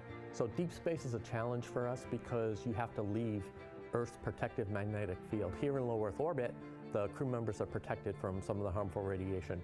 Going to the moon, they'll no longer be protected, so they'll have a higher radiation exposure. Much like Artemis 1, we have so many radiation sensors and detectors that are inside the capsule so that we can fully understand and appreciate the radiation environment for protecting our astronauts. In my hand here, I'm holding a tissue chip model. This is the exact design that's going to be flying alongside the astronauts.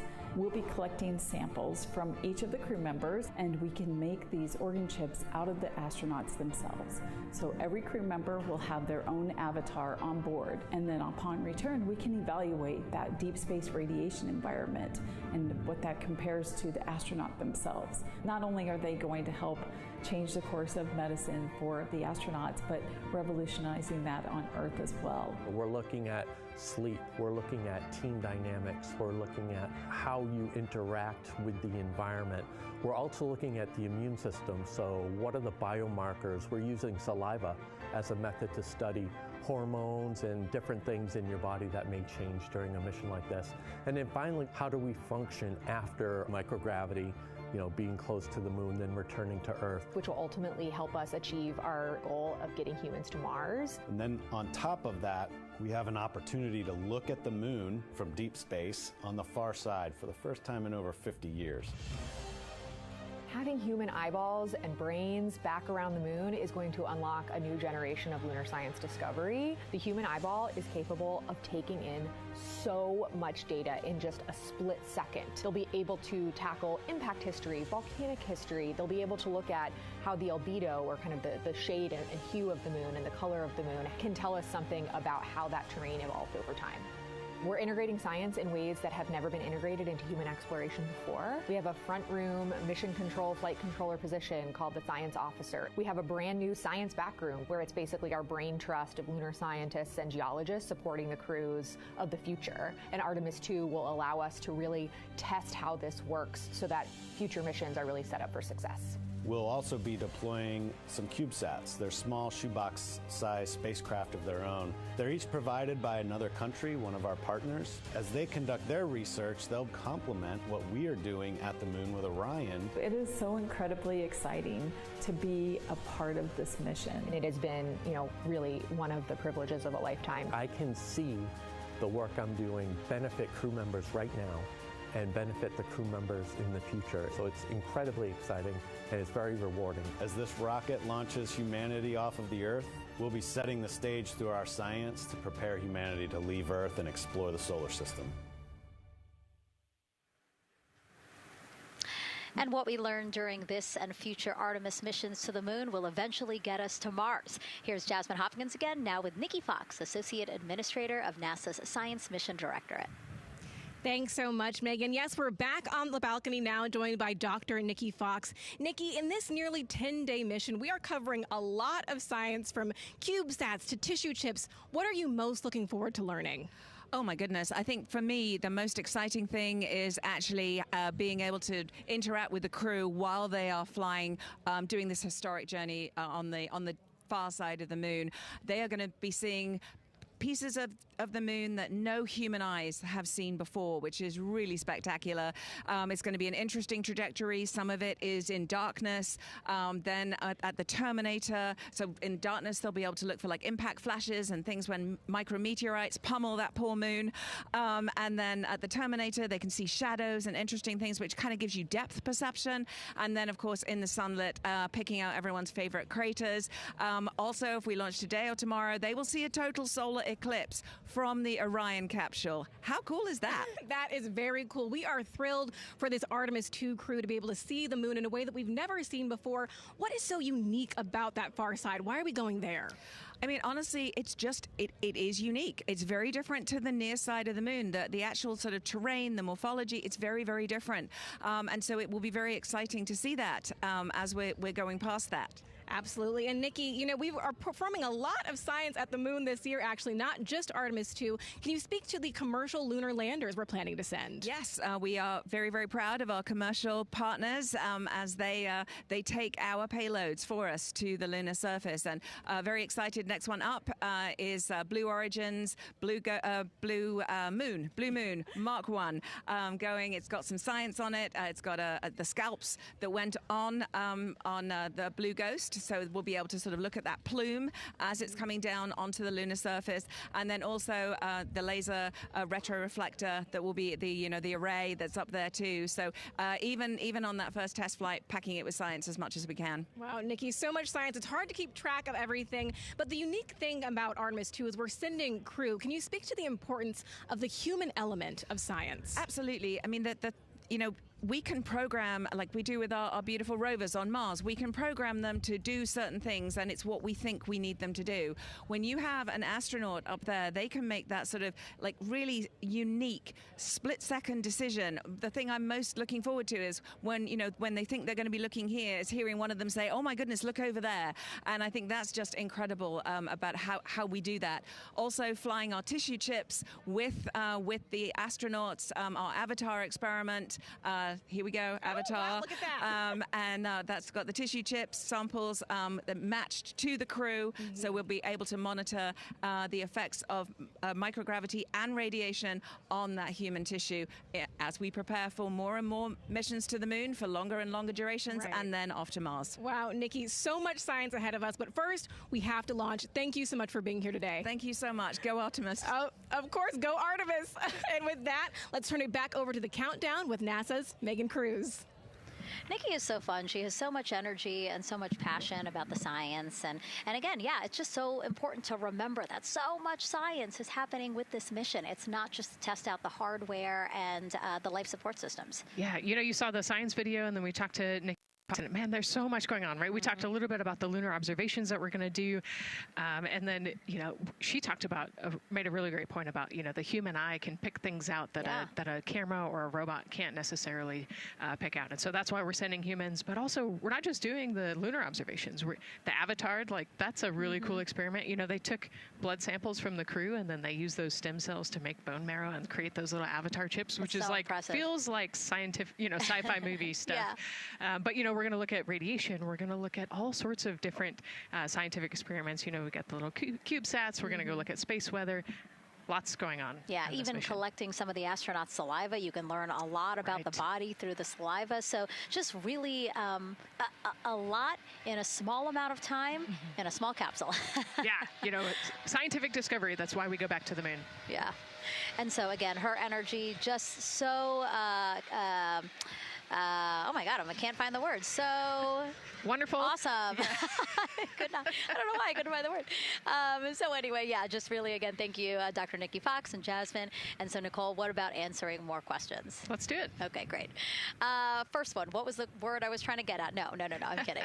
Let's have the first question up on the screen now.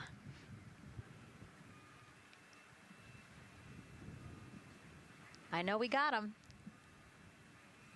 I see him being asked. And CDR OTC Rhino Earth 1. Go. For your awareness, scrubber cycling is about to be restarted. Integrity copies.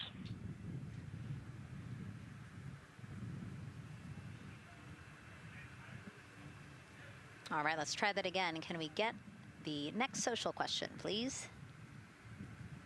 What are the G-forces experienced by the Artemis astronauts during launch and reentry? Ooh, these are actually pretty similar to, a Dragon launch or a shuttle launch. We have to accelerate to get out of the Earth's atmosphere. And then, we talked about the secondary burns that they will do to get away from Earth. But, for me personally, it kind of felt like we got slingshotted off the Earth is how I like to describe it. So, you get set back in your seat and the G forces are into your chest. CDR OTC Rhino Earth 1. Go ahead. Moon leak check complete. The cabin is going to be vented to flight pressure momentarily. Integrity copies. That's fantastic news. Yeah. Again, so the spacecraft is holding pressure as expected, and so now they will depressurize it, which will take about 6 to 8 minutes. Exciting. Yes. Yeah. Go ahead, Nicole. Like we talked about, continuing to march towards the launch. So the G-forces are into your chest, and it's kind of a slow build, and you can get all the way up to 4.5 Gs into the chest during the launch. And often they have to back off on the thrust a little bit so that you don't get too high in the G-forces. And especially as we go through kind of max Q or that max aerodynamic force, so as they get through the thicker parts of the atmosphere. And then very similar G-forces on the way home. So slow, steady build up to about 4.5 Gs as the rocket actually decelerates. You heard in one of the packages, when they come back, they're going to be going 7 miles a second. Gosh, that's incredible. So you have to slow down somehow, and to do that, you have to actually, when you brake in a car, you feel those G-forces. And so for the astronauts, it'll just be, again, into the chest based on the orientation. Great. Thank you so much for that answer, Nicole, and for that question. We're going to continue to try to take as many as possible. Again, you know how to send them to us at NASA Artemis. But now we again have another question for you, for our audience. We want to know, what part of Artemis 2 are you most excited for? Liftoff, Earth views from Orion, lunar flyby, or splashdown? Tell us again on NASA's Instagram or Twitch accounts, and we'll share your answers a little later in the broadcast. That's a tough one. I don't know what my answer would be. I know. I don't know either. I'm excited for it all, but that's a cop-out. All right, now let's head back over to Banana Creek. Again, the crowd's there, really excited. People coming from all over the country, from around the world. Why don't we get another check with Leah Martin to see who she's caught up with now?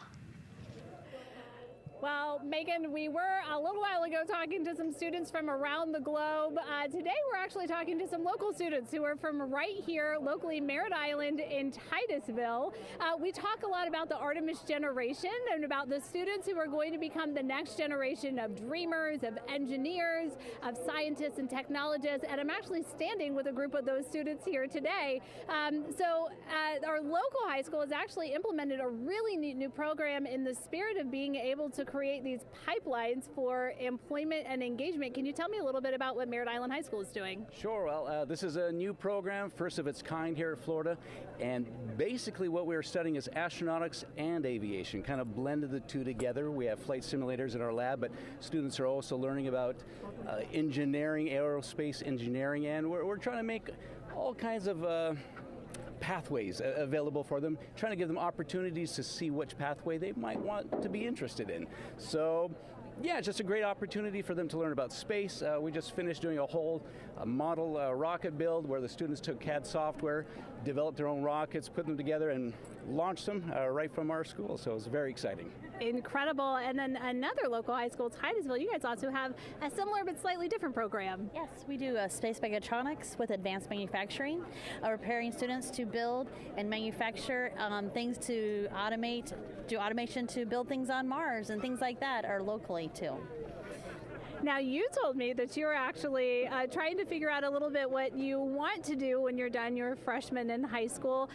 What things are you learning in your class here that are really kind of tweaking your interest in the aeronautics field? So we're building a lot of things with like metal and how we're supposed to do it on the rockets. We're also doing computer programming, which would help with NASA and like programming and coding. Absolutely. And you were actually telling me that I think were telling me that you're interested in becoming a pilot. We talked a little bit about the pilot who is on board the rocket right now. How is this program preparing you for your future? I mean, it's teaching me everything that I know about aviation, and it's really inspiring that I get to learn it in a classroom, like locally as well. It's amazing. I love it. And then you were also telling me you're taking this class. What's the most interesting thing you've learned? I really like the whole design part of it, like actually like engineering, like because I want to be an engineer. Engineering the products we use when we build stuff, that's definitely my favorite part, learning how to use those kind of softwares. Absolutely. Well, Megan, when they're seasoned NASA employees, you'll be able to say that you saw them here first when they were still in high school. Back to you at the desk. I can also say that they have fans. Nicole Ayers here. As soon as that girl said that she wants to be a pilot, Nicole went,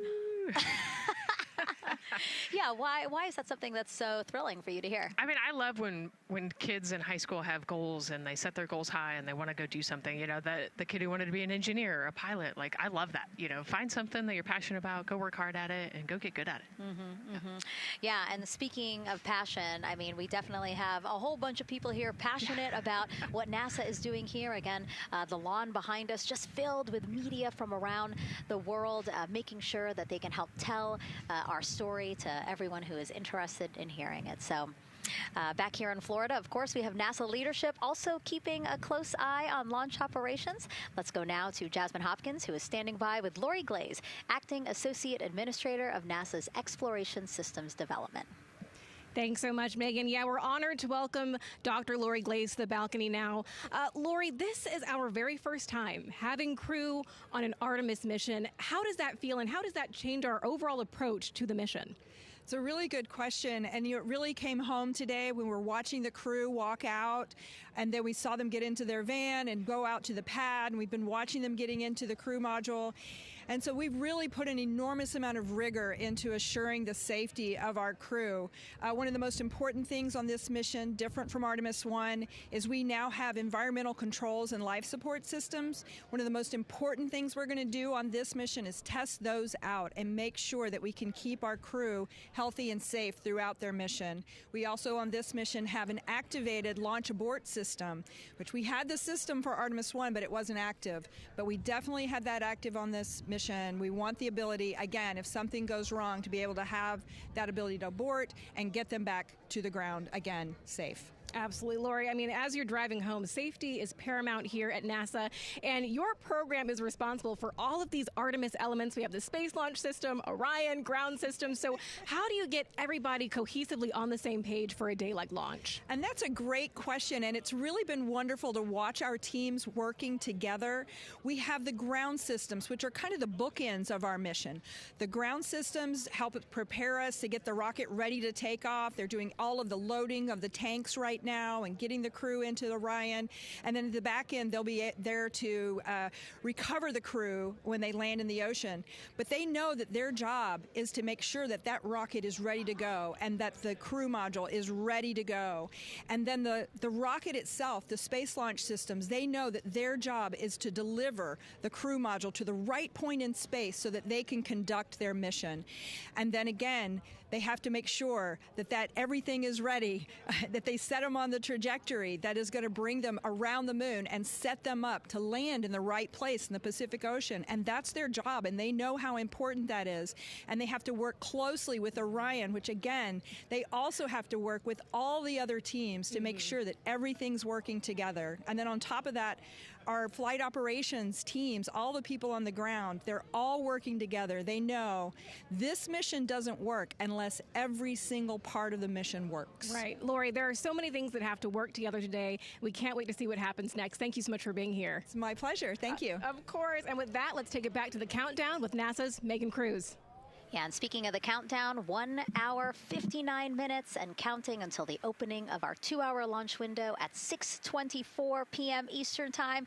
This is a shot of Jetty Park. It's a nearby popular viewing location of rocket launches, and it is so great to see how many people are here. I mean, this is a Wednesday. Like, people had to take time off of school and off of work, but it's something that they felt like they wanted to do, to be here. Yeah, you know, I think just based on the chatter on the airplane ride yesterday, half of my airplane ride here was they were coming to see the launch. You know, everybody's excited and traveling from all over the world to come see this launch. And it really is a great day. We had some sprinkles here in the crowd, but for the most part, I mean, it's just a beautiful day to witness history. It is, yeah, you know, a little bit of sprinkles, but for the most part, the clouds are staying away, and you can see the blue sky behind us, so hoping for good weather in a couple hours. Absolutely. And so Dr. Lori Glaze mentioned what we learned from the Artemis 2 mission helps pave the way to sustained human presence on the lunar surface. So what are the objectives of this mission to eventually accomplish that? Let's check in with Gary in Mission Control for more. Thank you, Megan. Yes, the Ascent teams are here in Mission Control Houston, working through their steps to prepare for a go for launch. Right up here on the front board, we're watching the teams in the White Room work through their checklist and closing the hatch as we verify ours, working as one NASA team. What Dr. Glaze said about working across the teams throughout the nation is true. It takes one NASA team to bring everything together and accomplish the mission objectives. The Artemis 2 is designed as the first crewed test flight of NASA's Artemis campaign, sending astronauts into lunar space to validate systems, operations, and human performance ahead of a more complex lunar landing missions.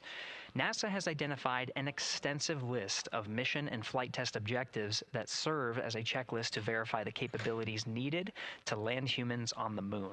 For the Artemis 2 mission, there are 5 overarching priorities that cover the mission and flight test objectives. First is, of course, the crew. As the first crewed mission inside the Orion spacecraft, this mission serves to demonstrate the capability of safely sustain the flight crew throughout the mission, including launch, the deep space component, and return. Number 2 is systems. This mission brings it all together to validate the performance of all ground and flight systems needed for a long-term lunar campaign, from launch infrastructure to spacecraft operations in deep space. Third is hardware and data. We'll be gathering performance data as much as possible over the Deep Space Network, but we also aim to retrieve onboard data and hardware after splashdown to gather additional insight and improve future Artemis missions. Fourth is emergency operations. The crew and flight control team will be testing emergency systems such as abort procedures, rescue operations, and contingency responses. During the flight, astronauts will rehearse a number of these procedures to ensure that in the event of a real emergency, the planned procedures, and operations are sound. And finally, there's subsystem validation. Engineers will be verifying subsystems across the board to ensure reliability across life support, propulsion, avionics, and navigation systems aboard the Orion spacecraft. Human spaceflight is a complicated endeavor that requires precision and confidence across all disciplines. You may hear the phrase, human spaceflight is the greatest team sport, a few times in today's coverage, and it's absolutely true. Not only does it need mastery of specific components, but the integration extends across thousands of people and facilities around the world to come together and make it all work. A lot of the work from many people has led to this moment, a rocket at the pad with humans on board, ready to put everything we worked for to the test. I'm certainly excited about it. The teams here in this room are looking forward to supporting the mission, and I hope those watching are as excited as we are. We are following the countdown here in Mission Control Houston. Everything continues to look good, now inside 2 hours from the beginning of the launch window. With that, I will send it back over to you, Megan and Nicole. Hey, Gary, thank you so much. We are getting word that the launch team is working something that we would like to give you an update on, so let's get on over to Daryl. All right, thank you, Megan, and we are live in Firing Room 1 here at the Launch Control Complex. Yes, we are currently not working any constraints with regards to the rocket or the ground systems. But the launch team has been made aware of an issue that the range is working. And currently they're monitoring that work that is going on over at the range. We understand that that issue is related to the flight termination system. Now, the flight termination system, just to give you a quick explainer, every rocket has a flight termination system. It's the system that the Eastern Range here uses in order to send a destruct signal to a rocket in case it veers off path. So it's a very critical, important safety component in terms of how the range keeps the public safe here. We understand that the flight termination system, they're working an issue. And so as they continue to work that issue, they've asked for some assistance from the launch team to help verify some of the work that they're doing on their FTS system. And this is where it gets a pretty unique situation here. The assistance they've asked for is to verify what's going on with their system. They want to check it to see that the work they're doing is okay. And in order to do that, the FTS console operator inside the firing room has been asked to help them verify it. And the way that they're going to do that, and the solution that he proposed to check and verify the system with the launch director, and she gave the approval, is to go get a piece of heritage equipment from inside the VAB that was used during the space shuttle program. And this equipment is able to receive commands by the range through the flight termination system. And so with this piece of equipment, this console operator who works FTS was granted permission to go go over to the VAB next door and get this equipment that he's very much aware of and used during the space shuttle era. And so that is in work right now. The bottom line of all this is, at this moment, the range is no go, but that is not forward in the countdown. We can continue to process and work the countdown. The closeout crew will continue to do their work, and the launch team will continue to do their work as well.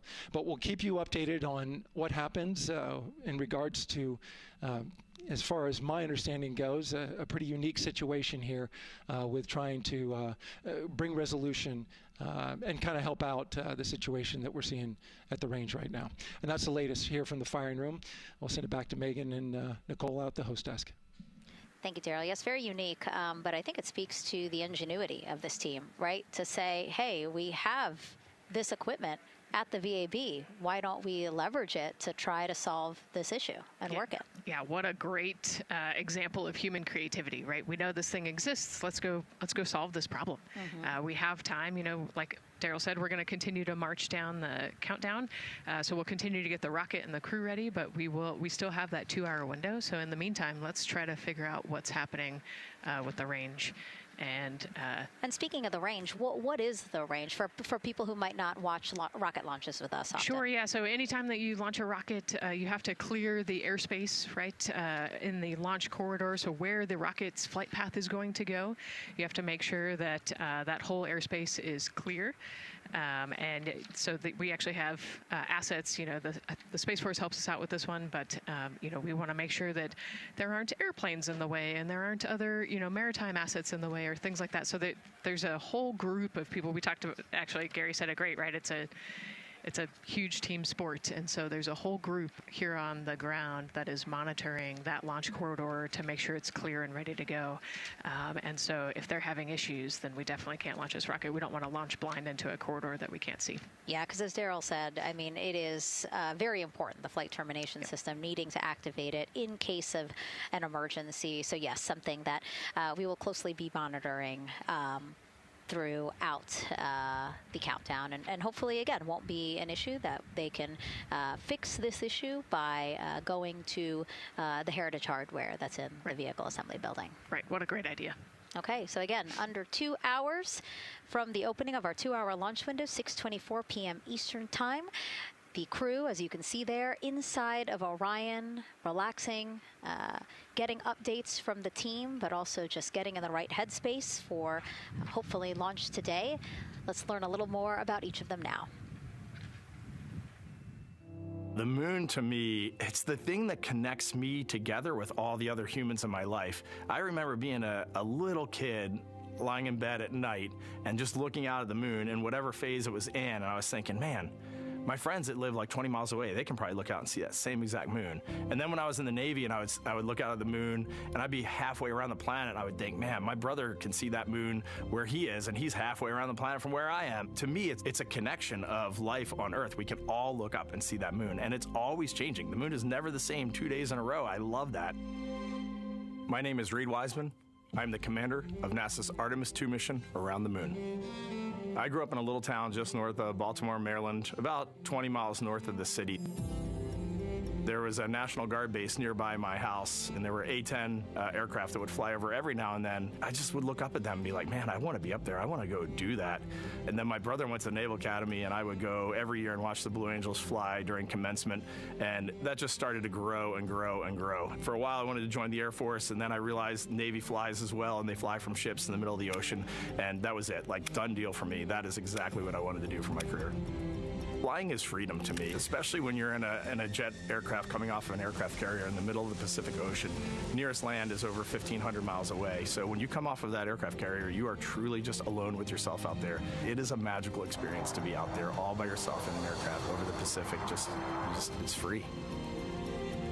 I think anybody who accomplishes something that they set their mind out to, there's no one thing that does it for them. It's a combination of everything. I mean, the way my parents raised me, the way my brother and I, the way our relationship developed over time, my friends, being in the marching band, going to college, setting my own course, learning how to live on my own, being mentored along the way, being, kept on the path to success, but being given the freedom to, make excursions and fail every now and then and regroup and carry on. I think all those things come together in the end to get you where you are.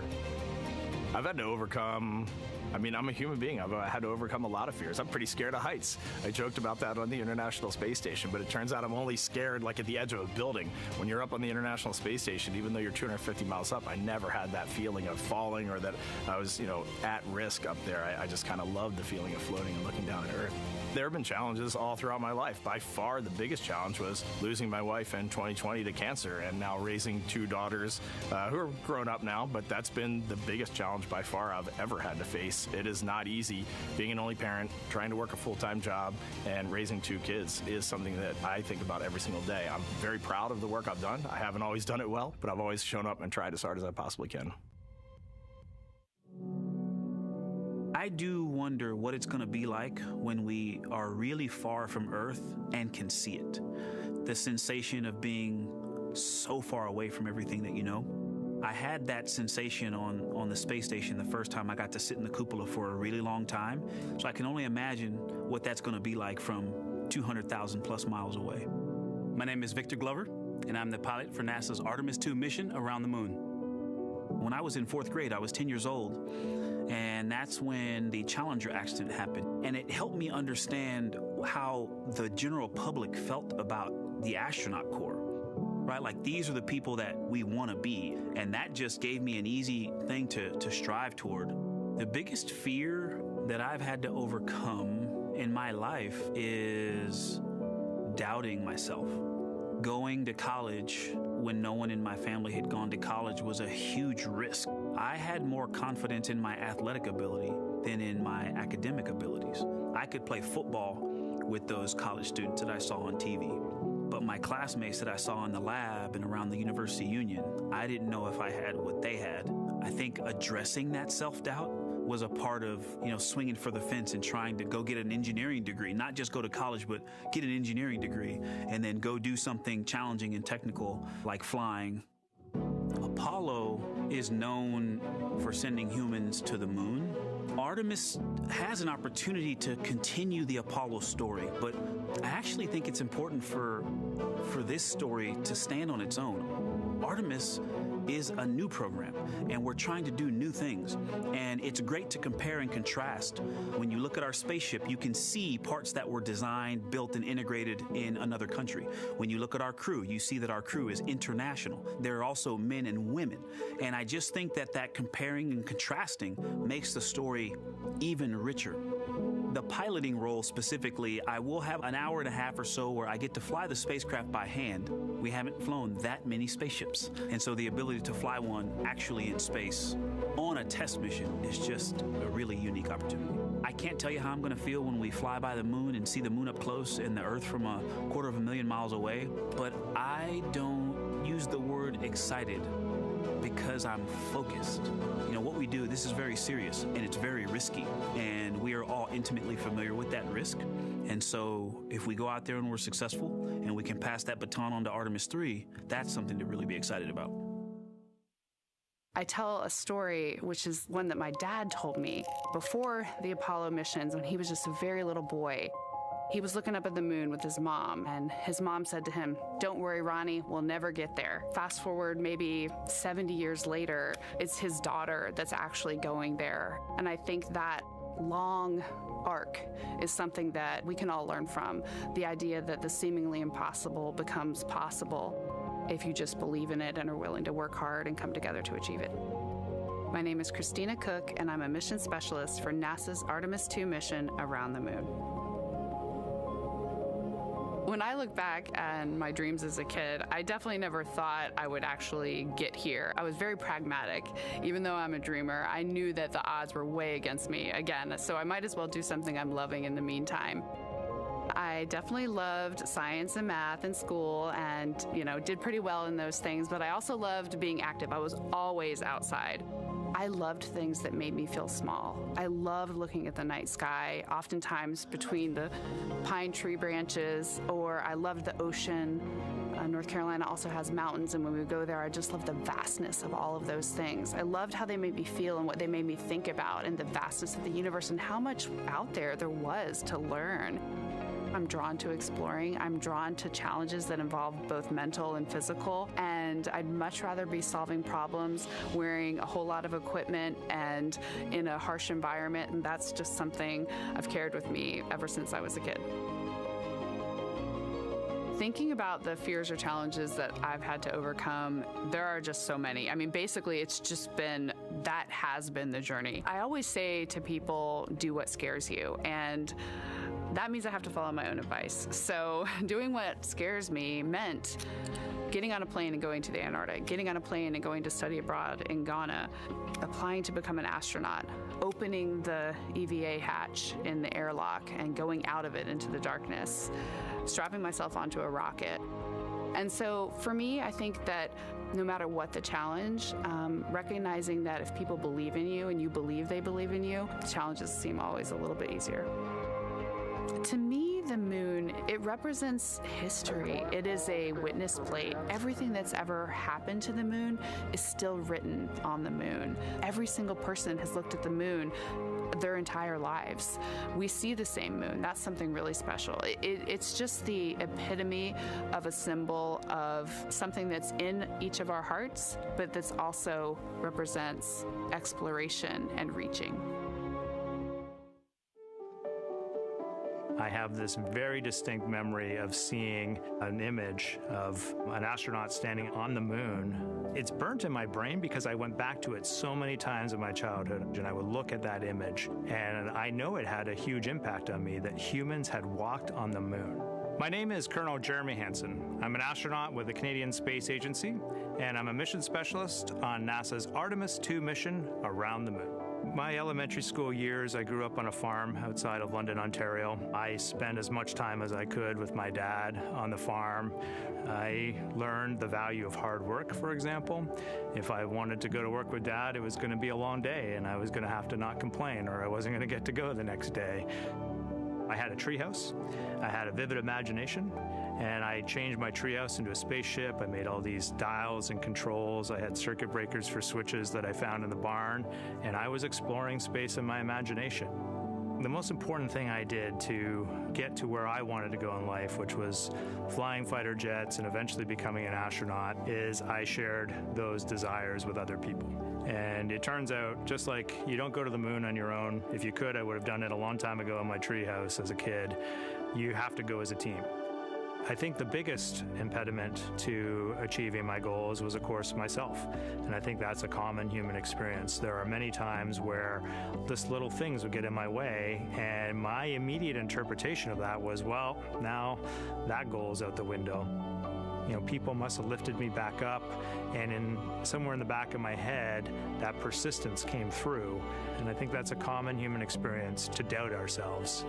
I've come to this, I guess, realization that I believe that we all have gifts to contribute, and the goal is to figure out how to use your energy towards adding positively to humanity's existence on this planet.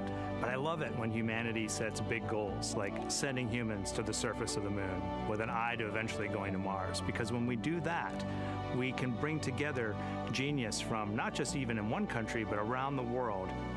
I've also learned from my indigenous mentors that they refer to the moon as Grandmother Moon. So you've probably heard of Mother Earth. They use Grandmother Moon because Grandmother Moon is responsible for the water in their community, just like the moon moves the water around the planet, affects the tides. And I think that's a really beautiful thing for us as we go back to the moon, to think about all the different cultures around the world and how they view the moon differently. And that's really neat because we all share that same moon in the night sky.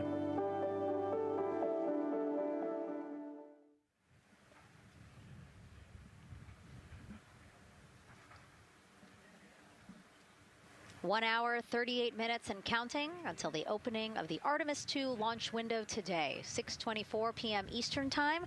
And we are looking at the rocket and Orion out on the pad, historic launch pad 39B here at Kennedy Space Center. What a great view, Nicole. Yes, it is. You know, we can see the clouds out in front of us, but they are to the west. And you can see that there's some blue sky peeking through behind that rocket, which is good news. And more people continue to come on center here. About a couple of hours ago, folks with special passes to come on center were allowed to start driving on with family and friends. And of course, we have media growing by the moment here at the press site here at Kennedy Space Center, setting up their cameras, setting up tents, interviewing folks. Again, this great jib shot that we have from our camera here showing all the interest that we have here at the press site. And actually, even to the right of us, so camera left, no, sorry, the right of your screen, left of us, plenty of other people there, set up with their own tents, broadcasting to their own viewers. And so again, just really cool to see everybody wanting to share in this moment. Yeah, that's, I mean, how many media tents we can see from here. It's a beautiful thing. Yeah. I think it's important to share this message with the whole world. Yeah. And so let's take a look now at people who are watching in other parts of the country. We have this shot here from the U.S. Space and Rocket Center in Huntsville, Alabama. Oh, man, look Just at that. kidding. Museum of Flight, Seattle, Washington. So sorry. Hello to you over there. Sorry, I thought that you were in Alabama. But here you are from Seattle, Washington. Again, the Museum of Flight. They must have had a special event to bring people there to watch, as well as a special event here. Now, correctly, the U.S. Space and Rocket Center, Huntsville, Alabama. Of course, they would have a lot of people here, and I'm sure this crowd will grow when we get closer to launch. Marshall, the home of the SLS rocket. Yes. Yeah, this is a great chat. You can see all the people there, and obviously you've got quite a few artifacts in there as well. Oh, now they us. know. Yes. Yeah, now they know. They're on the broadcast. That's funny. Awesome. Hey, listen, it's all right. We can sit. We can sit and chill until we wait for the opening of the window. No, there they are. Yeah. Everybody's excited. Thank you guys for showing us your excitement. I know deep down it was in there. It's just that you felt like sitting at the moment, and that's all right.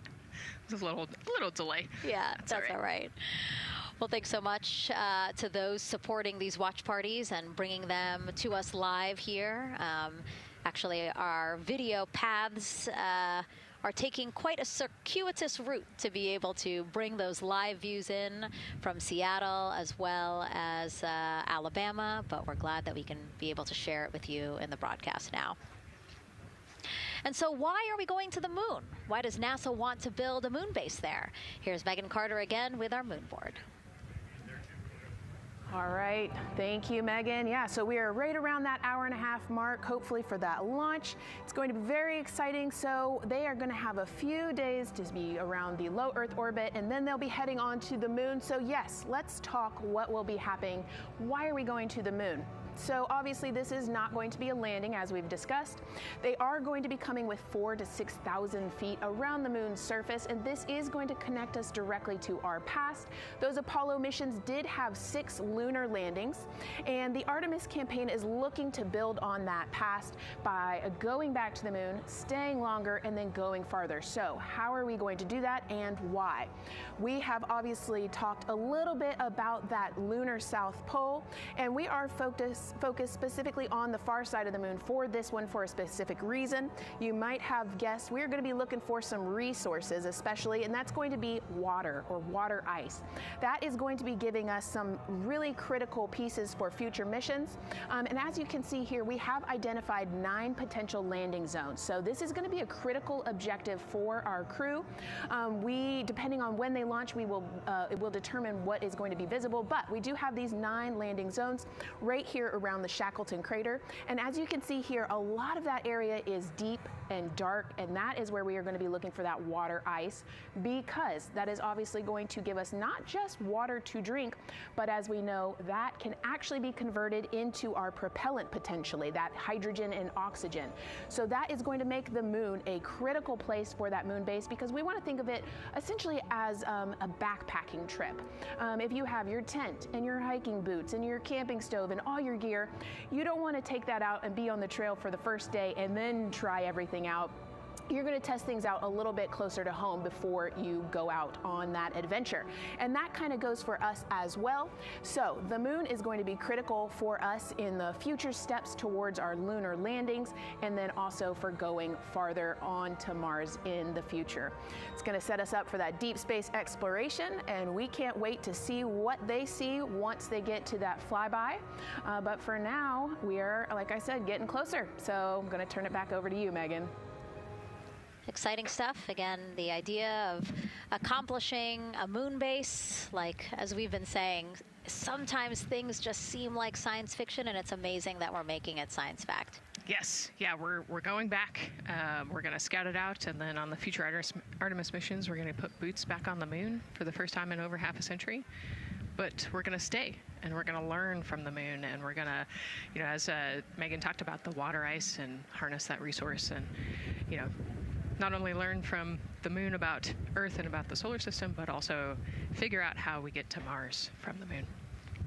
And so what we're seeing now back inside the White Room with the closeout team, they are removing basically fixtures that protected the crew module hatch while they did work around it, right, Nicole? Yep. Yeah, so anytime that you're moving around and working, there are some sensitive sensors and parts of the crew module that we don't want to kick or bump into, and so it's easier to just put a guard up while you're working in there and then take it down later. And so this is a visual cue for us that the team is getting ready to close the last hatch. Again, the launch abort system hatch. Can you tell us about what the LAS is? Yeah, so launch abort system, this is, we have the crew module, and then what sits out basically on top of the crew module is the launch abort system, and it has its own motors, so that we'll arm it about 5 minutes prior to launch, and then it stays with the crew module until about the Kármán line, so that 100-kilometer point in space. Once the crew could safely get to orbit, it will actually be jettisoned, and the crew module will then be exposed. So this is just a safety mechanism that stays on the outside of the crew module, and then as they monitor the attitude and the thrust and all sorts of the roll, all sorts of different data points to make sure the crew is safely getting to orbit. And once they are safely to orbit, then we will get rid of that launch abort system. And it looks like they're putting all these parts that they're removing from around the crew module hatch into a bag, because they have to take this out with them once they leave the pad, right? Yes, yeah, we don't want anything left up there in the white room, and especially because that crew access arm will move away from the capsule and the rocket, and so we want an empty white room, no FOD like we talked about, so that we can have a safe launch. And this orange tube that you see on the right side of your screen, that had been inside the crew module providing breathable air to the crew. And now again, with the crew module closed and them getting ready to close the second hatch, that has been removed and is out of the way. So again, the closeout crew can continue to do their work.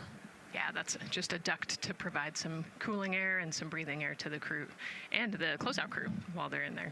That's actually a good point, yeah. And so as we continue to watch the crew prepare to close the launch abort system hatch, why don't we take a look at the crew's mission patch? Now, crews have designed their official mission patches since the Gemini 5 launch in 1965. Reed, Victor, Christina, and Jeremy, they really wanted to play on the abbreviation of Artemis 2 to all, signifying not only the second major flight of the Artemis program, but also a mission to explore for all, by all. The crew chose the iconic Earthrise photo for a reason. It was taken by the Apollo 8 crew in 1968, the first crew to ever fly around the moon. The mission was to prove teams then were ready to land on the moon the same way Artemis 2 hopes to fly around the moon ahead of a lunar landing with Artemis 4. This time, as we've been saying throughout the broadcast, to stay on the moon and pave the way to Mars. Yeah, we talk about incremental steps, right? And so Artemis 2 is very similar to Apollo 8 in terms of that increment. They're going to fly around the moon and set up the rest of the Artemis program for landing on the moon, but also with a nod towards the fact that we do this for all humanity. And I love the thoughtfulness and how much importance they put on their patch design. Another camera angle of inside the Orion spacecraft. I was going to say, we might be able to see Rise, but I think it's right behind Reed's foot there. And so to orient people again, so basically we have Christina in your upper right hand, Christina in your upper left hand corner. Then you have Jeremy below her. And then the feet you're seeing, those are Reed's feet. And then next to him, the upper right hand corner, that is Victor, who's unfortunately hidden by Reed's feet, but again, that is the orientation of the crew inside Orion right now. Now, earlier this week, the crew got to stick their patch on a wall just outside the suit-up room. You can play that video there now. You can see that crews have been doing this as part of a pre-flight tradition again. Wow, Reed just making sure that thing won't come sure off. It's flat. And so now Victor is signing there, followed by Christina,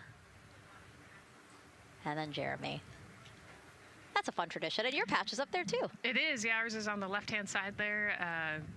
It's a fun tradition. This is a really fun day too. You know, they did this a couple days ago, but it's just another step that makes it a little bit more real that you're going to be launching soon.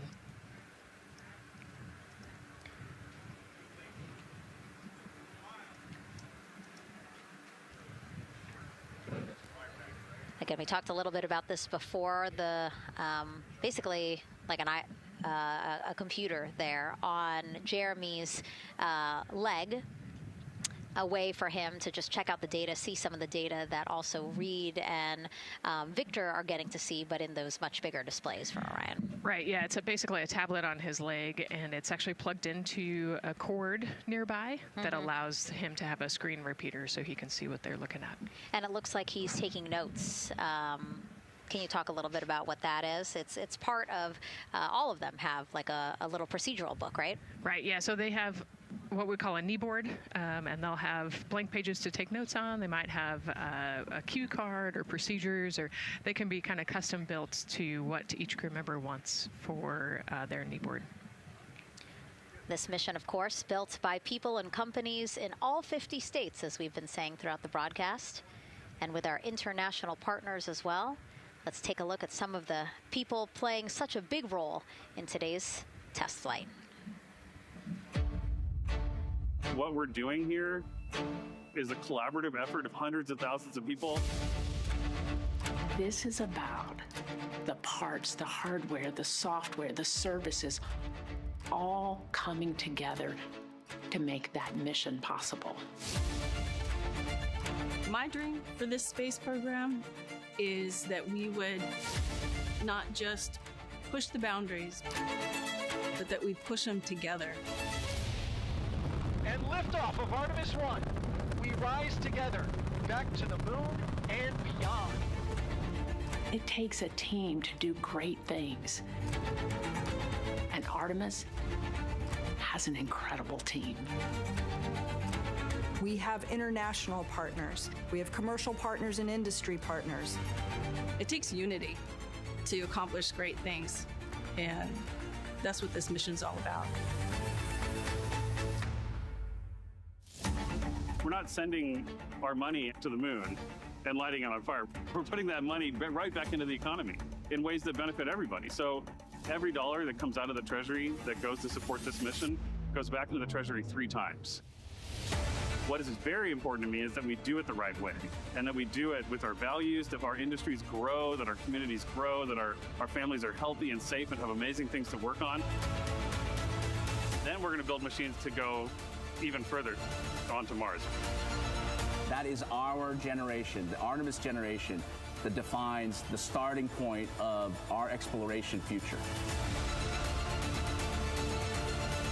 I just want to say thank you to all of the hands that have touched a part of this program and the hearts that have moved everyone to this goal, because we're going to the moon and we're going beyond. One team. One team. One team. One dream. What I really like about that package is, again, just reminding people that this is spurring so many jobs across the country.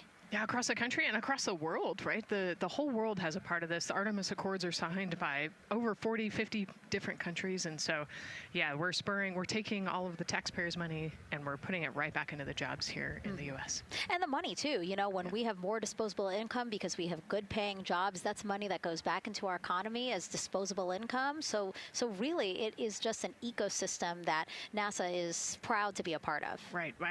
Not only is it about the money and the economy, right, but it's also about the science and what we're going to learn and exploration. You know, on top of all of those things, we benefit the economy as well.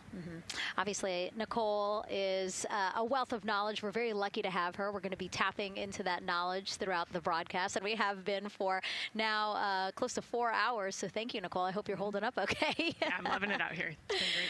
Let's learn a little bit more about Nicole. Her first mission to space was actually last March. She launched from here at Kennedy Space Center as pilot of NASA's SpaceX Crew 10 mission to the International Space Station. And what a beautiful launch that was. She spent 148 days in space conducting science experiments that could benefit us on Earth. For example, one studied the physics of liquids, which could help researchers deliver medicines more effectively. She also conducted an almost 6-hour spacewalk to help upgrade the orbiting lab's power system. Nicole is a lieutenant colonel in the U.S. Air Force and flew one of its most advanced aircraft. She was born in San Diego, California, and is a twin.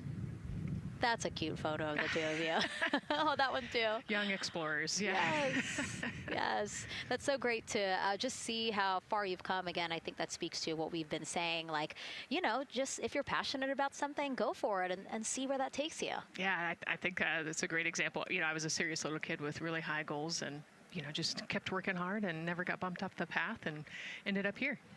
And, you know, I think it's a testament to the human, like we talked about, you know, if you're willing to work hard, be a good team player, you can really get anywhere you want in life. And that's what I love to talk about. Christina has mentioned similar things. And so it's been kind of a theme for the day. Yeah, definitely a theme for the day, a theme for the team. The team has said the same, the crew has said the same sort of things. So absolutely, Nicole, thank you so much for being here. And hopefully only a little bit more until launch today. Hopefully. So today's Artemis 2 test flight will mark only the 7th time NASA astronauts will launch on a new NASA spacecraft designed for crew. And then controlling the flight will be Mission Control in Houston. Our Gary Jordan is inside with flight controllers. Hey, Gary. Hey, Megan, you are right. This is a significant milestone, and we may be putting the names of a few more astronauts in the history books today. The Artemis 2 crew is set to launch today will join a select list of humans to fly in a spacecraft for the very first time. And Artemis 2, like missions before it, is a test mission.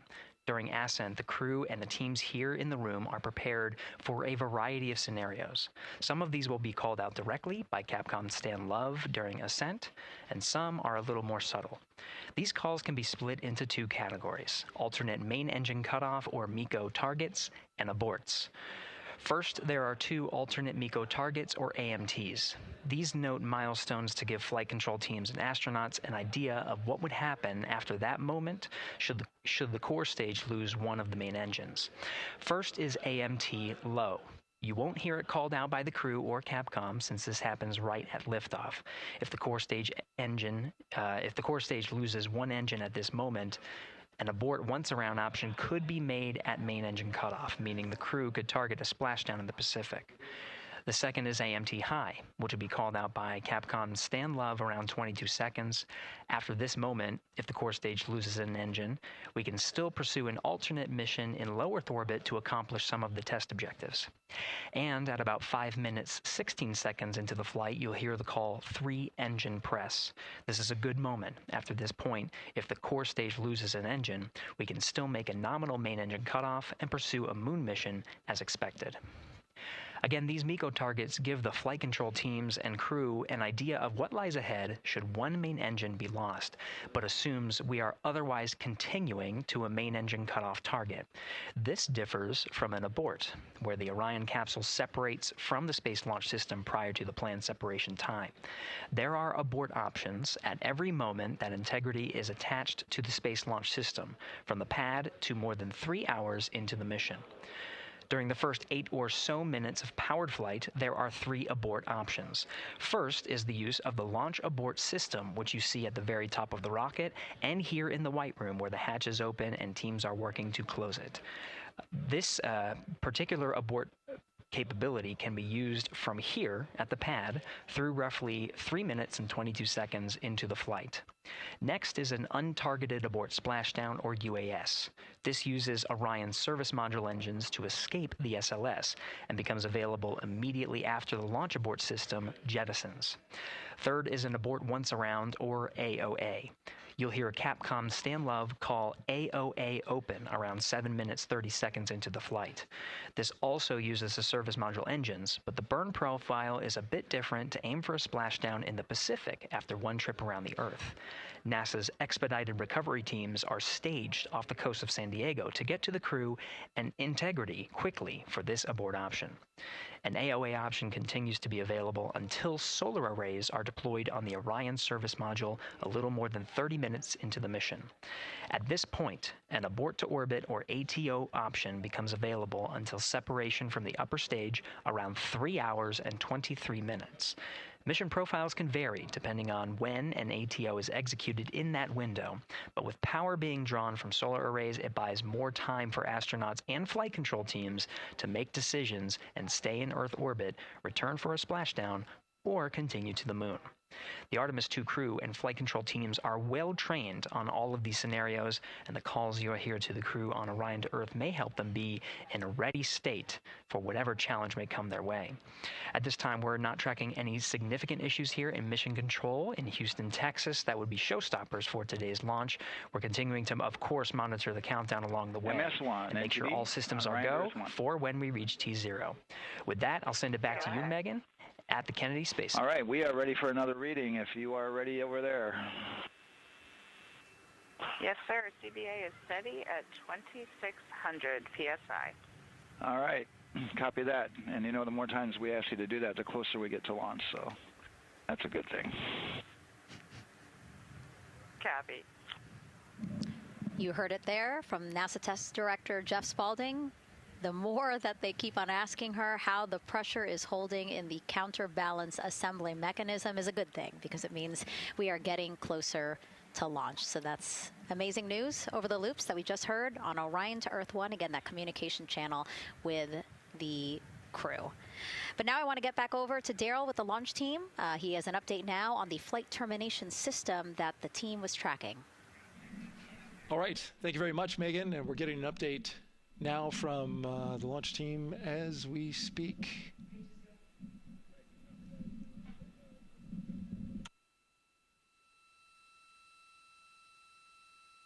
All right, stand by 1 second.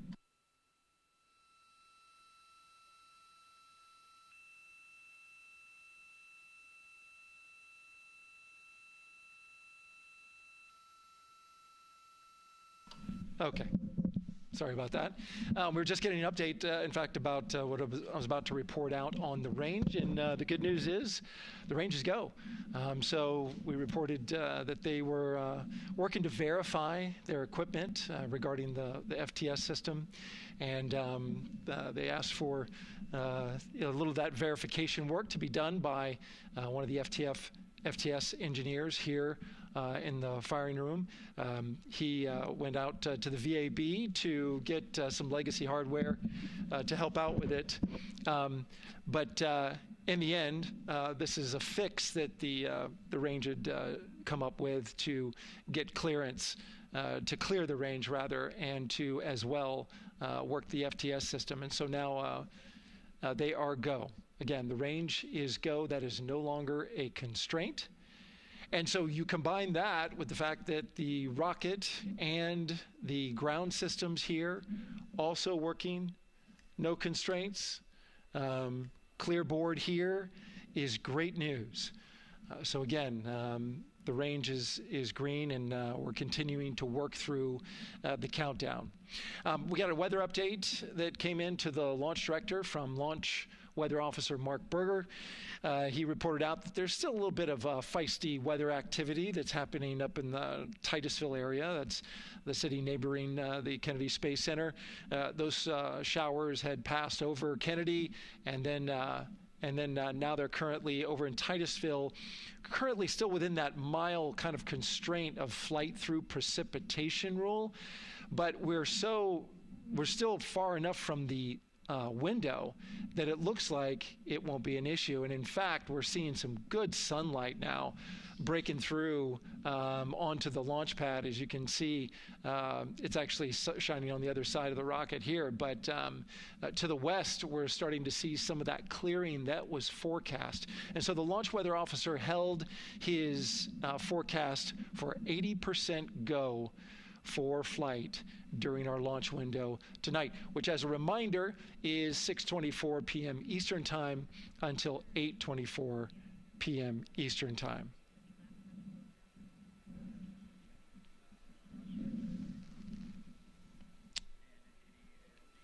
And we're also hearing that the last hatch closure, as you can see in the bottom corner of your screen, they're starting to work on that. That's the launch abort system hatch.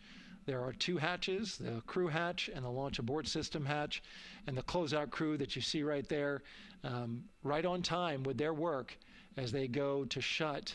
And you can see it in motion right now, that launch abort system hatch. That's the latest from the firing room. We'll send it back to the host desk. Thank you so much, Daryl. Great news all around. And yes, we did just see them close the last hatch. And now we are looking at a live view of Banana Creek. Lots of people there, I'm sure, relieved to hear that that issue with the flight termination system has been resolved. And we are go for launch. Go for launch from the range, go for weather, and go from all of them, I would imagine. Yes, it's got to be exciting. The crowd is building. And as Daryl said, you can start to see the sun poking out here, and we can see all the clouds are moving north and moving away from us. So it's all good news. And so as we know, we have our Leah Martin down there at the Banana Creek viewing location, and she's standing by with some other guests. Hey, Megan, I don't know if you heard that huge cheer just now. If you heard a big rumble, as soon as Daryl said that the range was clear for launch, everybody clapped. It was super excited as we get to these final countdowns. Standing next to me, I have Hudson and Maddox, the son of brothers here. And I asked you a little bit earlier, how excited are you to be here for launch? What did you say? I'm very excited. It's our mom's birthday, and, you know, not a better way to celebrate right now. I asked you on a scale of 1 to 10, how excited are you? Would you say? 11. Yeah, 11. I'm very excited. Super excited. Yeah. So, Megan, we've been watching the launch broadcast here and hearing some of the questions that you and Nicole have been asking and answering. And I actually wanted to ask these two kids, if you could take a 10-day trip around the moon and take 3 people with you, who'd you take with you? Well, I'd take my dad and my mom. And I mean, I don't know. Probably my best friend. I'd just say one of my friends, you know. Oh, one of your friends. So brother got left out. Who would you take? That was just what I was thinking. My dad and my mom and my best friend. That's a pretty good answer. Your brother can get his own trip to space, right? Yeah. So I'm actually joined here also by Dad. Now, you were sharing with me that a lot of the work that you've been doing over the last several months has been prepping the launch teams, our engineering teams, our ground systems teams to get ready for launch, to be mindful and to be in this moment. How does it feel to be standing here knowing that the people you've worked so closely with are doing what they're passionate about, or doing what they were born to do, moments away from launching this rocket? I mean, this is an exceptionally happy moment for us and all of us and the people that are, you know, about to take off on this historic trip here. And I'm grateful to know that we've helped in some way, shape, or form to help them stay steady and calm, you know, in such an exciting time within the agency. And so to just be here and witness it and know that, you know, they've got some tools to help them stay calm and steady is everything to us. So. Fantastic. Well, Megan, we are standing by ready to go, and we're ready to cheer this team on. Thanks so much, guys. And yes, Leo, we did hear that cheer. That was very exciting. I think the vibe over there is they're celebrating, they're having fun. And here, once they heard that we're go for launch, everybody had to run back to the camera and work. It's a little bit of a different vibe, but I definitely think that people are excited, especially as we see now live inside of the White Room at the launch pad. The closeout crew has closed the launch abort system hatch. You saw there, we took it live. Took a lot of them, I think all of them, except for one. I think it took 3 or 4 of them to push that hatch door close. And then they felt around the perimeter of the door to make sure that everything was sitting just right. Right, yeah, we talked about how heavy the crew module hatch is. This hatch is just as heavy probably. And so, you know, they're working the closure here. And working those connections, and you can see, yeah, there's still 3, 4, 5 people that we can see in the White Room. It takes a lot of people to get these hatches closed and this rocket ready to launch. Mm-hmm.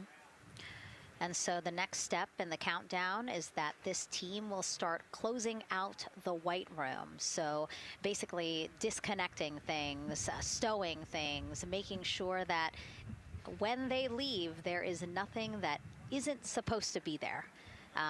And really, then at that point, it's just all 4 of the crew member, Victor, Reed, Christina, and Jeremy by themselves at the top of the launch pad. Yeah, and then eventually that crew access arm will move away, and then it'll really just be them up on top of that rocket. Mm-hmm. Yeah, your eyes lit up when I said that. That's exciting. It is. It is. Yeah, we had a moment, we talked a little bit about my fear of heights, but most of our crew is afraid of heights. And so there was a moment where I realized that it was just us, you know, 100 and some odd feet up and no way, no crew access arm. And may or may not have said something that made everybody go, huh. Were you wondering to yourself, how did I get here? We're pretty far up. That crew again bringing that drag-on camera. That camera is a handheld camera that is a live look for teams who are remotely watching these operations closely. Again, verifying that things are as they should be before the crew starts, the closeout crew starts leaving the White Room. You see them checking their procedures. You can see they're covering the ends of those hoses. That's to protect those hoses from FOD. So we don't want any dirt or anything to get into those while we transport them and stow them. So you can see Andre there working to close out the hoses as well while they're cleaning up the White Room. And so they'll tape that close. You just saw number 5. Number 5 holding some tools. Again, we'll stow those away. You have to account for everything. Obviously, you know, they did have tools out. They did have procedures, paper, notes out. Like, all of that has to go. Yes, and you can even see on number 3's hat, he's got a string that's connected to his suit there. Mm-hmm. That's, again, just to make sure that we don't lose anything. If, you know, gust of wind or you get knocked or something, you don't want to lose a single thing in the White Room. So everything is tethered, everything is accounted for, and everything is protected. The crew now, another live view of them inside Orion. Jeremy, Christina, and Reed and Victor on the right side of your screen. What do you think they're thinking right now, Nicole? Oh man, just over an hour to launch.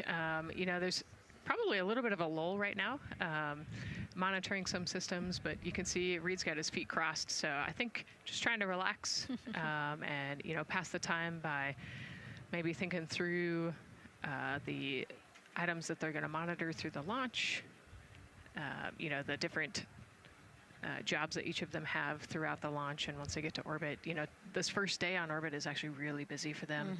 Mm-hmm. They've got, you know, 2 burns that they have to monitor. They've got to get the system set up, and they've got to get the cabin set up. So there's a lot going on in the next 24 hours for this crew. I think they've got a couple sections where they get to take a nap, but I don't think they get a full night's rest for quite some time. So, yeah, you know, going through what's next.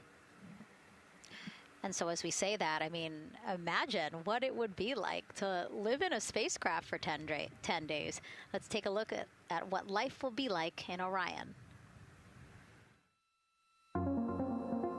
Artemis 2 is our first crewed mission back to the moon since the Apollo program.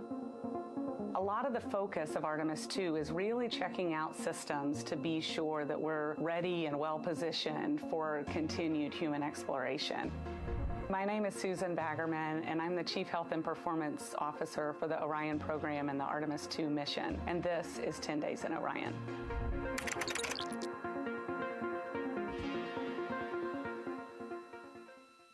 For this mission, the crew will launch in the Orion spacecraft on top of the Space Launch System rocket, or the SLS rocket. Once they've launched and achieved orbit, they'll continue on checking out many of the different critical Orion systems, check out some of the critical medical systems, and be sure that we understand how the crew would do that successfully within the volume of Orion. We also have, of course, systems to feed the crew. They have a potable water dispenser that they'll check out. And then we also have a food warmer, kind of looks like a suitcase that the crew can use to heat their food. They're also going to check out the flight wheel system. We'll have the crew perform some initial exercises. Part of that is to ensure that the flight wheel is actually working, but part of it is actually to be sure that our environmental control systems are actually working. For sleeping, the crew will sleep in sleeping bags. Some crew members like to be very tightly bound up, and some like to float very free. They'll use the toilet for the first time and be sure that it's able to flush. While they're on their journey, they'll do some testing that they quickly don their suit just to be sure that we would be ready in the future for an emergency. They'll also check out our radiation shelter. If we were to have a solar particle event, we would be asking them to take stowage out of the stowage bay and put it in some specific locations on the vehicle, basically for it to serve as shielding.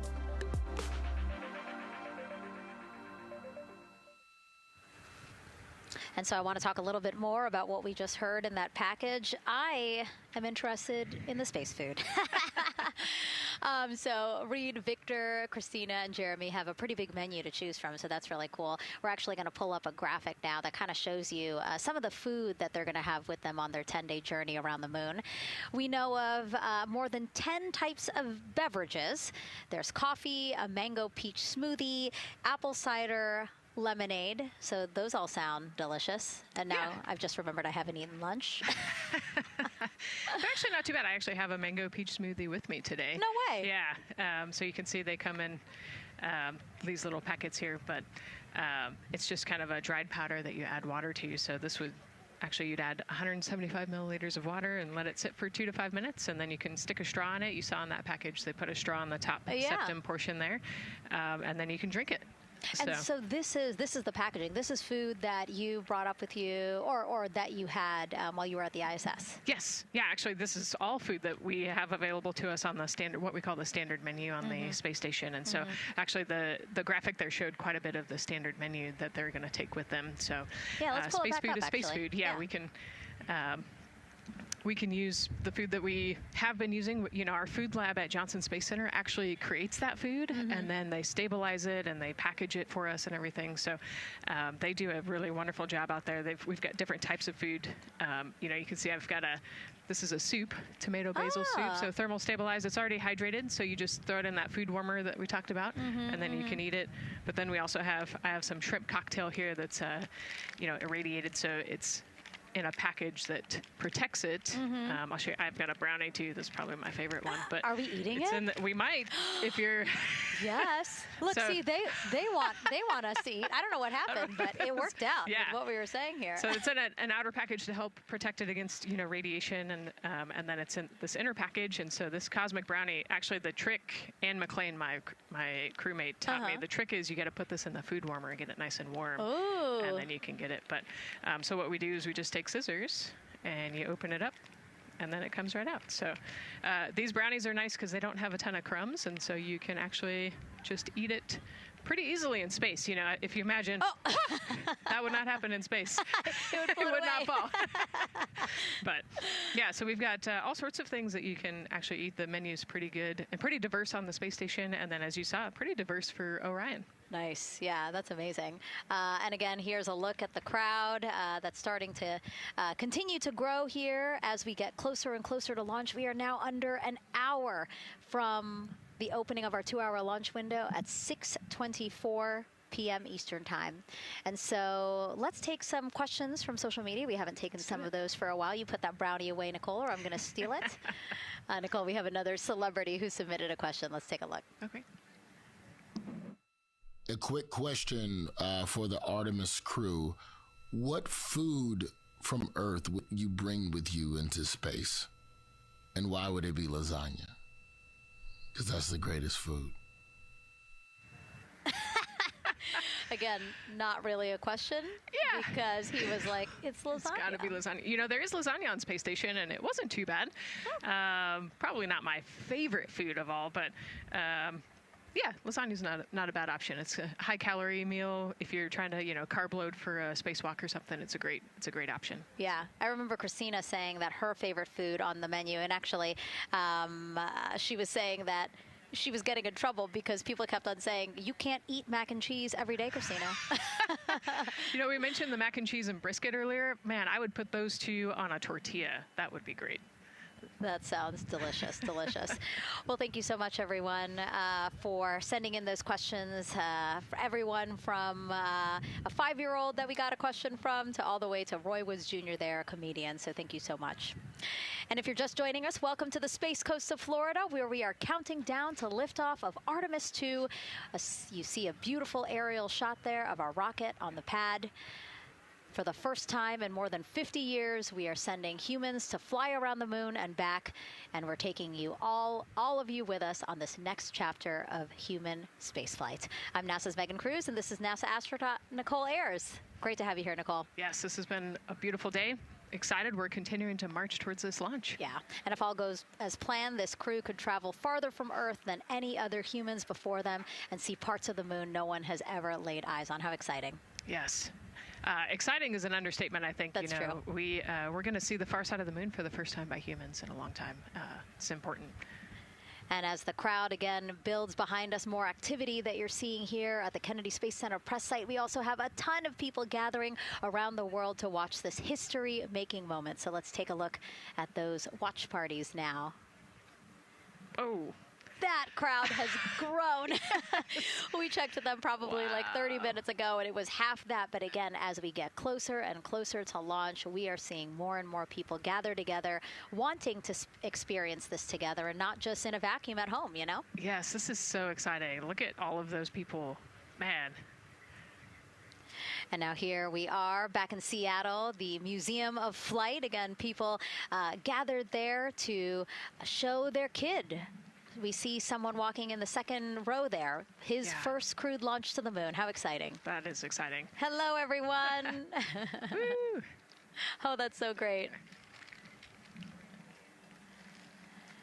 And now let's get you up to speed on what's happened so far. Again, we are now within an hour of the opening of our launch window. So what has been happening so far today? Well, a lot. After waking up and grabbing a bite to eat, our Artemis 2 crew suited up inside the historic crew quarters, a tradition that dates back decades. Teams helped them into their custom Orion crew survival suits, and just like other crews before them, they gathered around a table for a card game to pass the time, but to also burn off any lingering bad luck before they walked in the footsteps of every NASA astronaut launching from Kennedy Space Center since Apollo 7 in 1968. They walked outside the Neil Armstrong Operations and Checkout Building to greet a crowd of family, friends, supporters before getting into their Astrovan for their security-escorted ride out to historic Launch Complex 39B.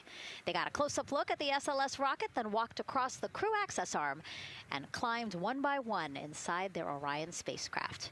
After that, teams conducted final checks with the crew before closing both hatches, the crew module hatch, as well as what you're seeing there, the launch abort system hatch. And now we are back live at the pad where the closeout crew is getting ready to leave the White Room. They are now tethered, Nicole, because they are about to move some pieces that connect the Orion spacecraft to the White Room, correct? Yes, there's kind of what I would call a shroud. You can see them working that there. So it is actually connected, so that way the gap between the crew access arm and the crew module, and well, I guess that's the LAS there, is covered.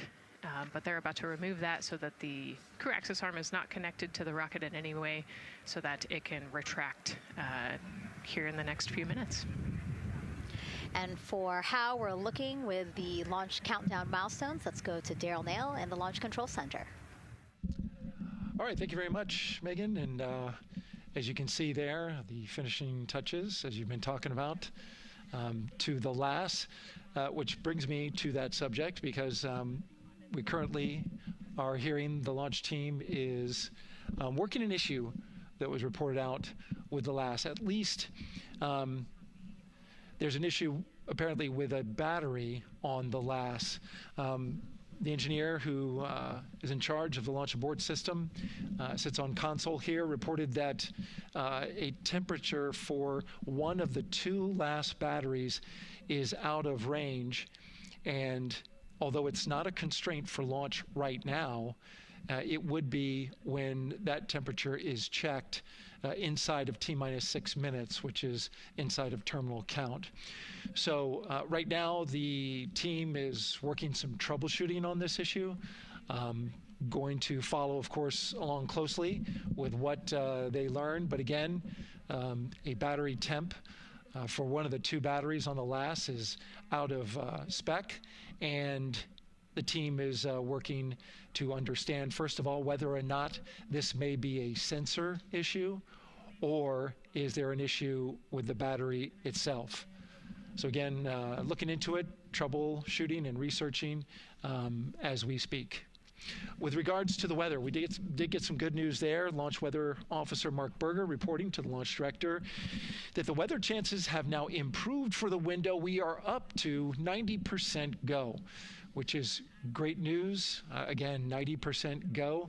That is up from the 80% that we started when we had the first weather forecasts come out officially 3 days ago. And so that is great. And for anybody who's here in the launch area knows that is certainly viewable. They can see that by just looking up. So we're getting some good clearing as forecast. And then just a reminder for those people who are watching the launch from the nearby area that if you're watching on an internet-enabled device, just remember that there may be a little bit of a delay. Can't tell you how much of a delay, but since it's on an internet device, sometimes this broadcast might be a little behind what you're actually seeing. So just keep that in mind as you are watching. Don't wait to the last second to run outside if you're inside your RV or your camper or your house. That's the latest here from the firing room. Of course, we'll keep track of that last battery issue. We'll send it back now to Megan and Nicole at the host desk. Two of them there had to be tethered to the inside of the white room, because obviously now we have detached the white room from the Orion spacecraft. Yes, that view is quite something. Yeah, spectacular. Yep. Oh, no, I'm sorry. I forgot. Nicole's scared of heights. An astronaut afraid of heights is actually not uncommon, as we've learned today. But yes, so obviously, again, things proceeding as we march closer to the opening of our 2-hour launch window at 6:24 p.m. Eastern Time. Again, the closeout crew just finishing up those last couple of things they have to do before leaving the white room and then leaving the pad, leaving only the 4 Artemis 2 crew members inside the spacecraft by themselves at the pad. Yeah, and then we'll be curious to follow the battery issue on the LAS as well. I think sometimes it's just a sensor issue, sometimes it's a battery issue. So hopefully they figure that out quickly. Mm-hmm. And so if we can take a shot of the crew inside the capsule, if one's available, why don't we talk a little bit more about each of them? So we have Artemis 2 Commander Reed Wiseman, Baltimore native, and he's actually, you see his feet in that shot there from inside Orion. He's been in space once before as flight engineer for Expedition 41 aboard the International Space Station from May through November 2014. During the 165-day mission, Reed and his crewmates completed more than 300 science experiments in areas like human physiology, medicine, physical science, earth science, as well as astrophysics. They actually set a milestone for station science by completing a record 82 research hours in a single week. He also served as chief of NASA's astronaut office from December 2020 to December 2022. His 2 daughters were out to wave goodbye to him as he made his way to the launch pad. And again, there's Reed's feet. Reed is the one sitting in the seat to the right, closest to our camera there. So looks like he's relaxed by the body language of his feet.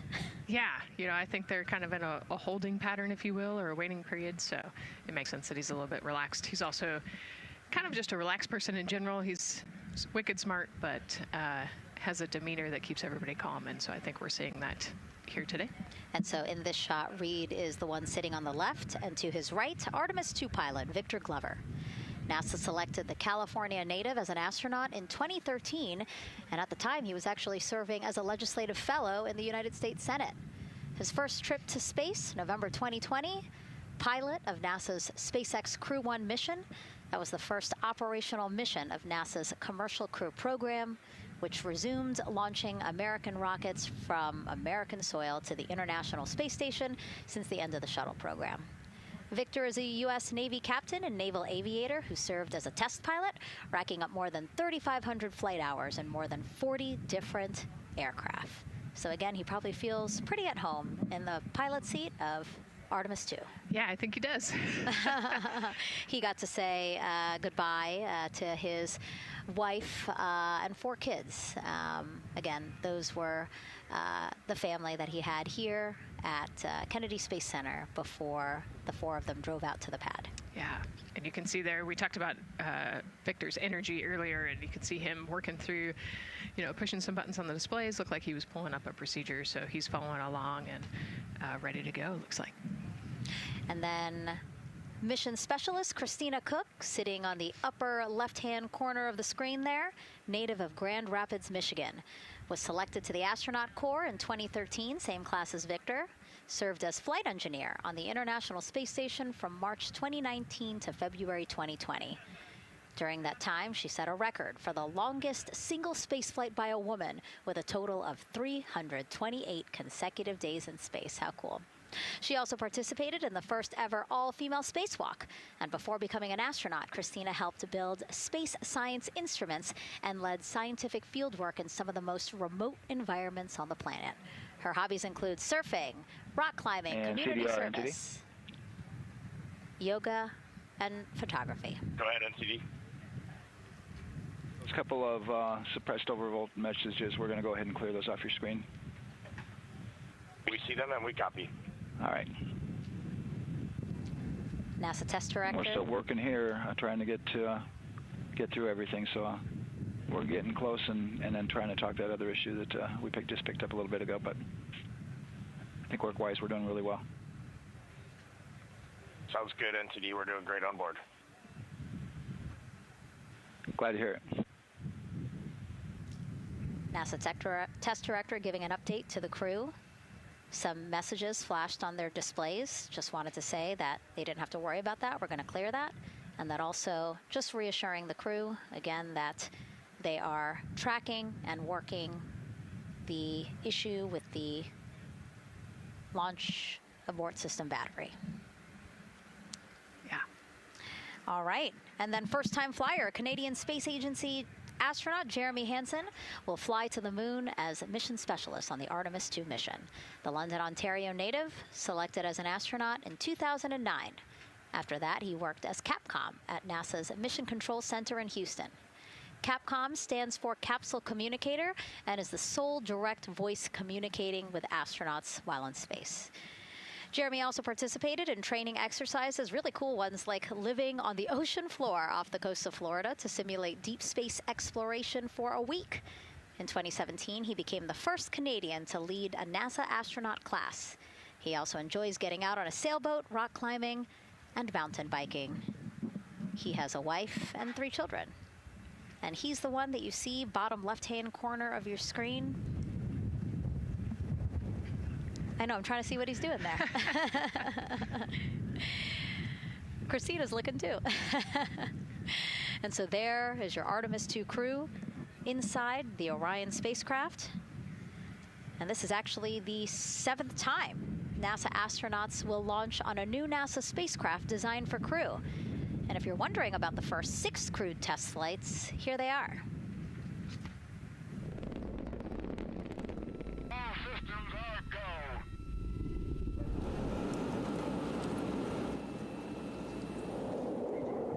Gemini 3, Gus Grissom, John Young, March 23, 1965. Apollo 7, Wally Schirra, Don Isley, Walt Cunningham, October 11, 1968. Space Transportation System, or STS-1, John Young, Robert Crippen, April 12, 1981. Then NASA's SpaceX Demo 2, Doug Hurley, Bob Behnken, May 30th, 2020, followed by NASA's Boeing crew flight tests. Butch Wilmore, Sonny Williams, June 5th, 2024. And now, Artemis 2 with Reed, Victor, Christina, and Jeremy. It is really surprising, honestly, to hear that through all these decades, through all these launches we've had, this is only our 7th new vehicle that we're testing for crew. Yeah, you know, we have so many different missions that we think about and we talk about, but really 7 vehicles that we've tested and that we're flying. You know, I like to think of spaceflight really as a permanent test, right? We have, you know, hundreds of missions or so. You know, an airplane that gets tested and then flown has thousands of data points. And so really spaceflight is always going to be in the test field. And I think it's important to remember that, especially as we put humans on rockets that we never have before, or for the 7th time we start a new vehicle and a new mission. Just getting word now that White Room closeouts are complete. And so the closeout crew is preparing to leave the pad. It's exciting stuff. We are making good time, and the closeout crew is doing really well. 41 minutes, 43 seconds and counting until the opening of our window. And Artemis 2 is a 10-day mission that will send the 4-person crew on a journey around the moon and back to Earth. It will be a critical step towards future lunar and Mars missions.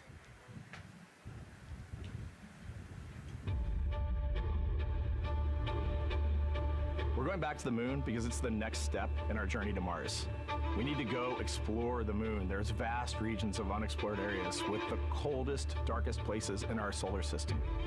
This is a test mission, and when we get off the planet, we might come right back home. We might spend 3 or 4 days around Earth. We might go to the moon. That's where we want to go, but it is a test mission, and we are ready for every scenario as we ride this amazing space launch system in the Orion spacecraft. But another reason we're going back to the moon is to fulfill NASA's mission, which is to explore the unknown in air and space, to innovate for the benefit of humanity, and to inspire the world through discovery. And when we succeed and when we accomplish the things that we set out to accomplish, that inspiration not only can set up new things to happen, but it also is a reminder in tough times that we're capable of doing great things when we work together. The thing I love about the moon is that it's not just a beacon for exploration and this platform of possibilities for incredible missions like this, but it has benefits. That's actually why we're racing towards it. Those benefits are really wide in nature. You have everything from innovation, technology development, not only for future missions going deeper into the solar system, but technologies that come back to Earth. You have inspiration, a whole generation of people starting this pipeline of STEM workers and manufacturers and operators that are excited to see what you can do when you work hard and you come together as a team.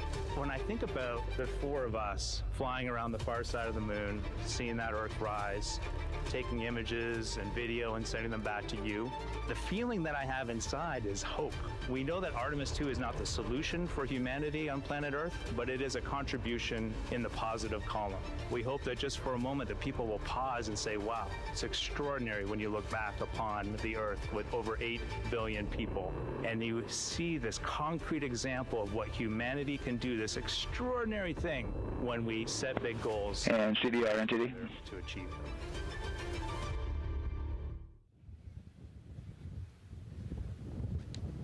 And so Mission Control Houston will control the flight of Orion after a liftoff here at Kennedy Space Center. Here's Gary Jordan, who's embedded with that team. Gary, you might have to pause because we did just hear a call out to the commander in Orion. Will do, Megan. I think that was Commander Reed Wiseman responding to prepare for some of the next steps. We are now holding at the T-minus 10-minute hold. Expected a 30-minute hold. So we are well on the countdown. We are well on the timeline to meet this L-minus time and launch towards the beginning of the window, but continuing to track progress along the way. Again, I'm here with the Artemis 2 flight control teams in Mission Control Houston. The team in the room behind me has been monitoring the countdown and verifying their own mission-specific launch criteria of the Space Launch System, the Orion spacecraft integrity, and its crew. During the final poll before launch, if all looks good from each of the flight controllers in this room, Flight Director Judd Freeling will report a go for launch from Houston Flight. Upon liftoff, teams here take control of the mission and communicate with the crew while they fly on the Space Launch System. This phase of flight is highly dynamic, and each console position has a dedicated and important role of looking after critical systems. You'll hear calls from Capcom and NASA astronaut Stan Love in this room to the Artemis 2 crew as milestones are reached during the more than 8 minutes of powered flight on the core stage. Liftoff and ascent are just the beginning. This room will be staffed around the clock over the next 10 days to oversee every moment of the mission through splashdown. Here from the Johnson Space Center, we'll be streaming the mission live 24/7 so anyone can follow the crew's journey, take peeks inside the spacecraft, and share the experience of a lunar flyby with astronauts looking down at the moon's surface. Teams here have been rehearsing tirelessly in simulations to throw every conceivable and inconceivable scenario their way.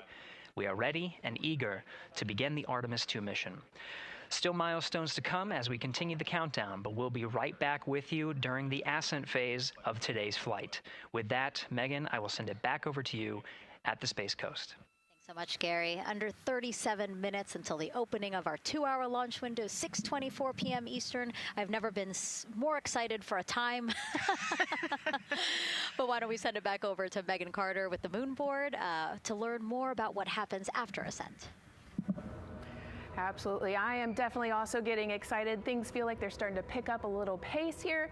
A lot is about to happen within the first 10 minutes of launch, but what happens after those first 10 minutes? Let me take you over here to my mission map so we can kind of jump ahead and let me explain a few things. So, our main engine cutoff is going to stand for MECO, and that is essentially where the rocket's job is done, and it is then going to turn the propulsion duties over to our ICPS. That stands for Interim Cryogenic Propulsion Stage.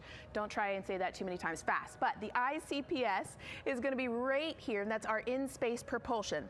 About 50 minutes into, after about 50 minutes into launch, it is going to conduct that first burn, and that's going to be the perigee raise maneuver.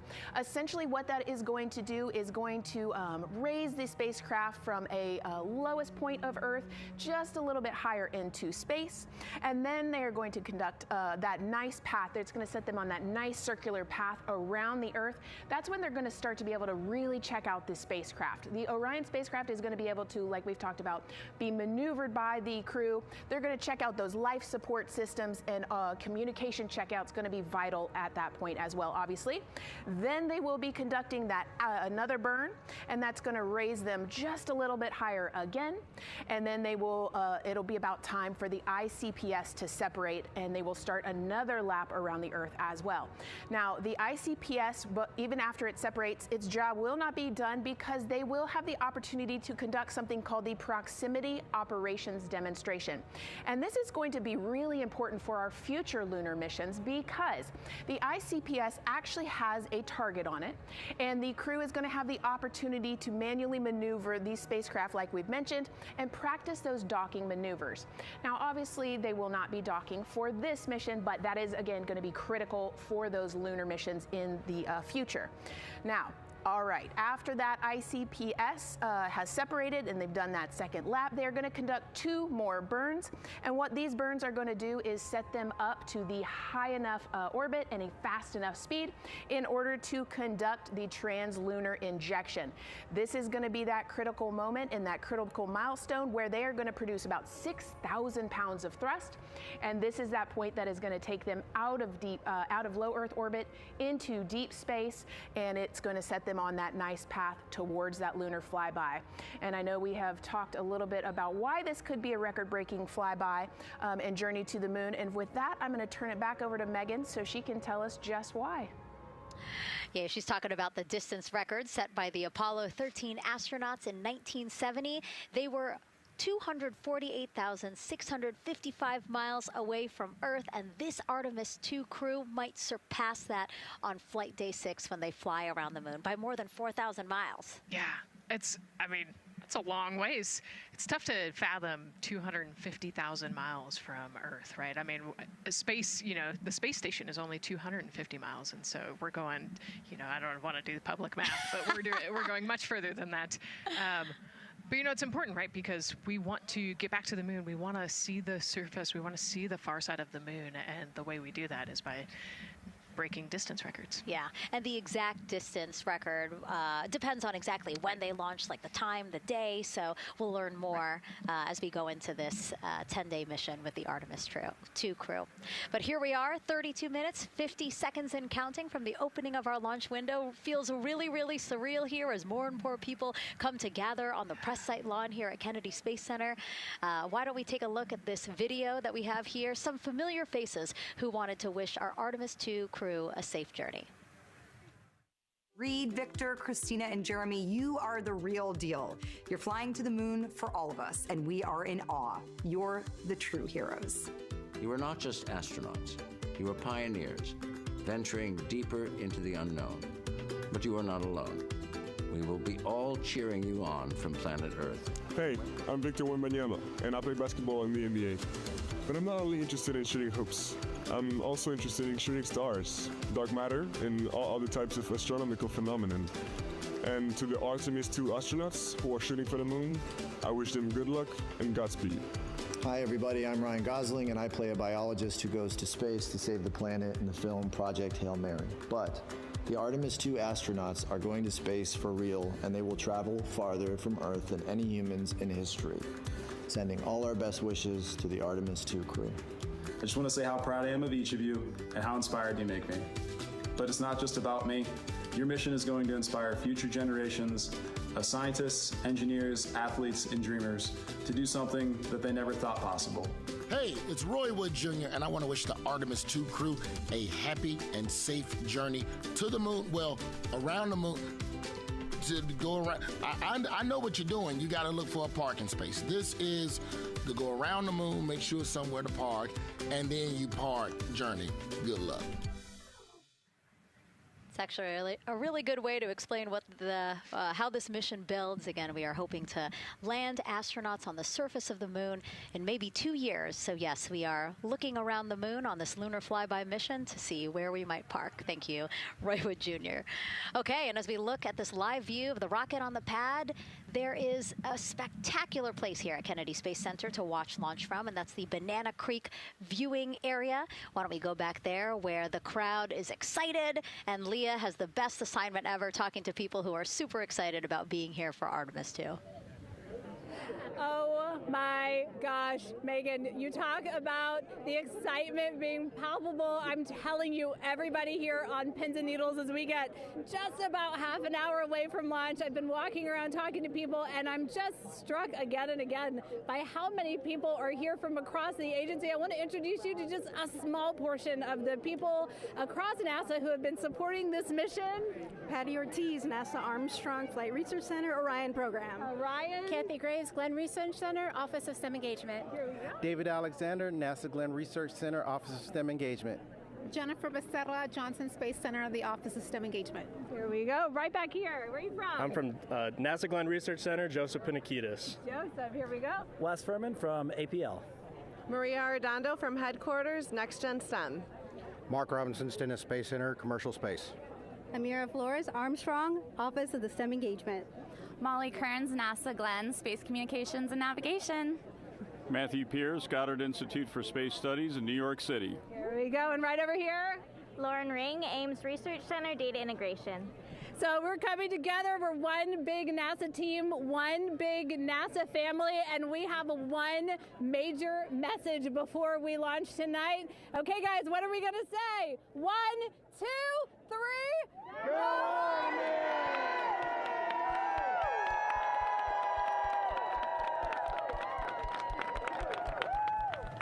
Oh my gosh, that made me so emotional. That was so inspiring to see. I mean, wow, yeah, that was great.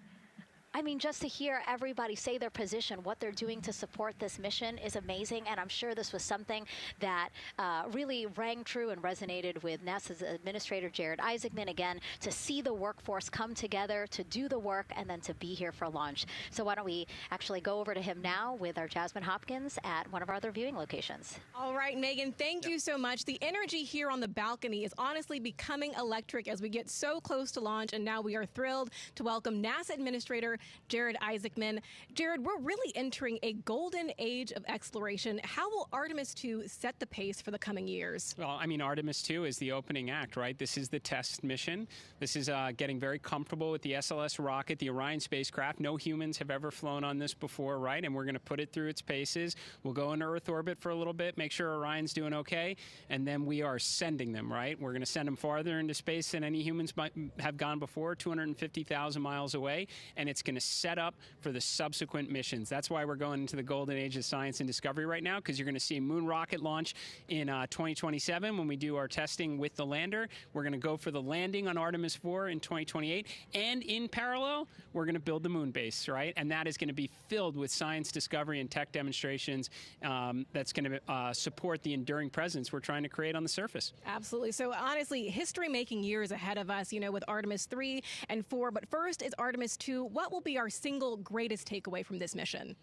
Well, I'll tell you, I mean, after ignition, to me, the moment that I'm going to be most excited for is splashdown. There's no question about that. Good shoots coming down off the West Coast. But look, I think the takeaway from this is gaining extreme comfort in the Orion spacecraft, right? I mean, this is very different than what we've done for more than a half century, right? I mean, the velocities that spacecraft is going to re-enter at, it's going to be new territory for us. We want to get our arms around that completely. So I would say the performance of SLS plus Orion is everything on this one. We want to make sure we do it in as a safe way as we possibly can, understanding what we are undertaking right here, bring our crew back, learn as much we can from the vehicle, set up for Artemis 3 in 2027. Right. And Administrator, we've actually had a pretty young audience today here, some kids running around the balcony. How do you hope Artemis 2 inspires that next generation? You know, I talk about this all the time. Like, one of our overarching KPIs that we should always be tracking is the number of people living and working in space. Well, you know what's another strong number 2 on that one?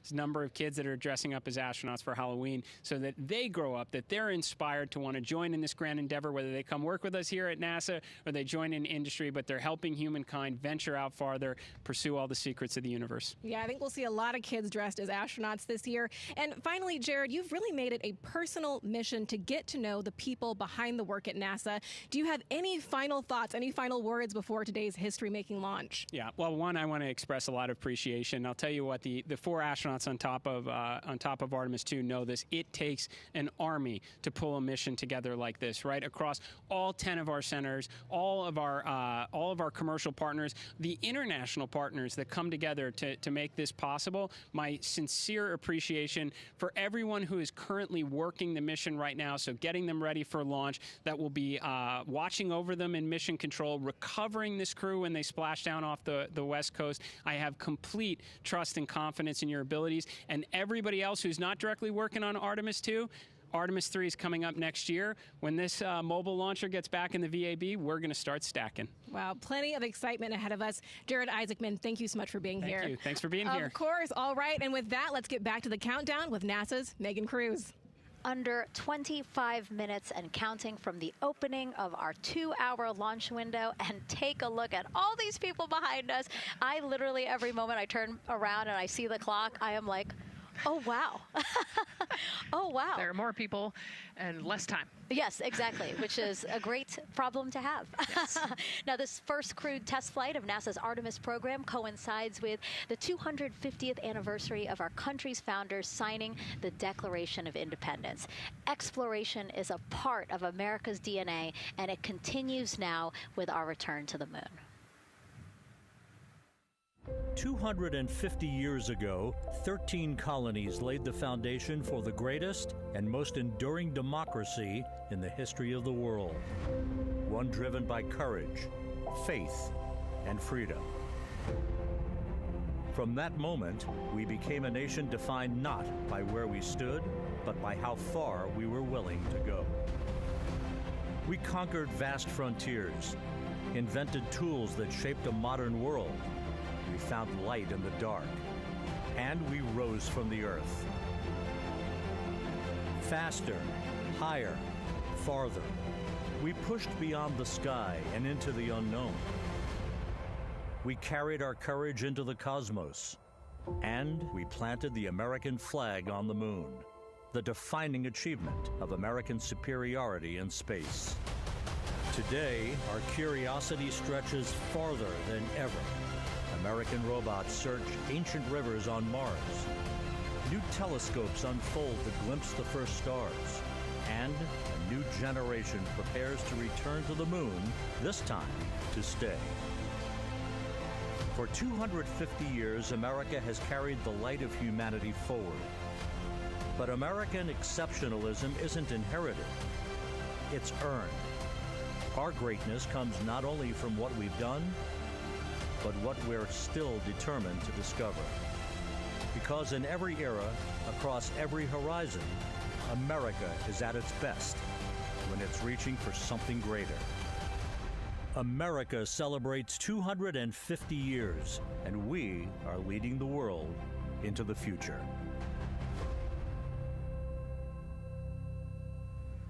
22 minutes, 15 seconds and counting from Artemis 2, NASA's boldest test flight in a generation. The crew has said this often, that they hope it inspires children around the world. And recently, a group of kids here at Kennedy Space Center got a surprise of a lifetime while watching that rocket roll to the launch pad. So tell me what color it is.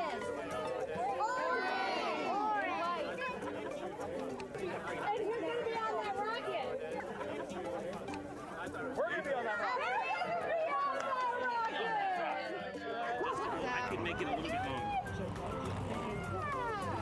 Did you see it? Okay, so everybody's looking at the rocket because it is kind of cool and impressive. One of the coolest things happening over there right now, though, is it's on top of a giant tractor. Doesn't all food come in like tubes? It's in these like little plastic bags. You have to like rehydrate it. Sushi. There's not. I haven't seen sushi in space. It's probably hard to keep that back. Did sushi mashed together? My favorite part was this one little girl, she had a question. She had patiently held her hand for a long time, and Christina turns to her and says, okay, what's your question? She just goes, I forgot. It was like, that's a perfect little kid moment. I just love. Wait, are you my mother's cartoon astronauts? What? Say that again? Never mind. It's a little hard to say. Go Artemis! These two? Yeah. You can put it on. Yeah. There you go. I like your dabbing astronaut back there. It's just so fun to see the enthusiasm, the energy, and a little bit of chaos. 3, 2, 1. Wasn't that so cute? I love kids and their excitement and, you know, even just being real. Like, I don't remember what I was I know, gonna he ask. goes, but I'm glad you're here. Now here we are, Space Center Houston. The crowd has exponentially grown throughout the day. We started showing you live shots from in there probably an hour ago. And now take a look at all the people there getting ready to witness history together. It's something really special to be able to witness something like this together. Yeah, you know, we've heard from celebrities and officials and kids, and, you know, it's amazing. People from all around the world came here today to Florida to watch. So it's something, it's hard to put into words, just how much support for this mission we're seeing today. And great news too. Remember, the team was tracking an issue with the launch abort system battery. They appear to have cleared that issue, so we are go for launch. Yes, it's exciting.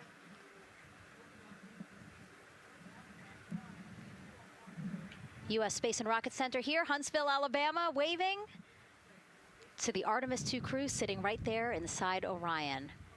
Inside of 20 minutes from the opening of our launch window, and right now we are targeting the top of that launch window, so we could be launching here in about 19 minutes, Nicole. Wow, I don't know if I expected this today. I'm excited, and, you know, I'm glad they were able to clear the problem with the battery on the LAS, and everything has gone really smoothly today. It's been great. The weather cleared up. It's a beautiful day for a launch.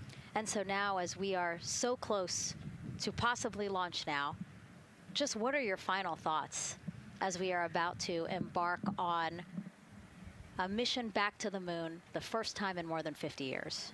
Yeah, you know, just so proud of the crew and all of the teams here on the ground that made this happen. You know, they are carrying the torch from the Apollo era into the Artemis era. And, you know, as the crew likes to say, they want to be the shoulders that the next generation. And let's see, GLS, can you help us with that, please?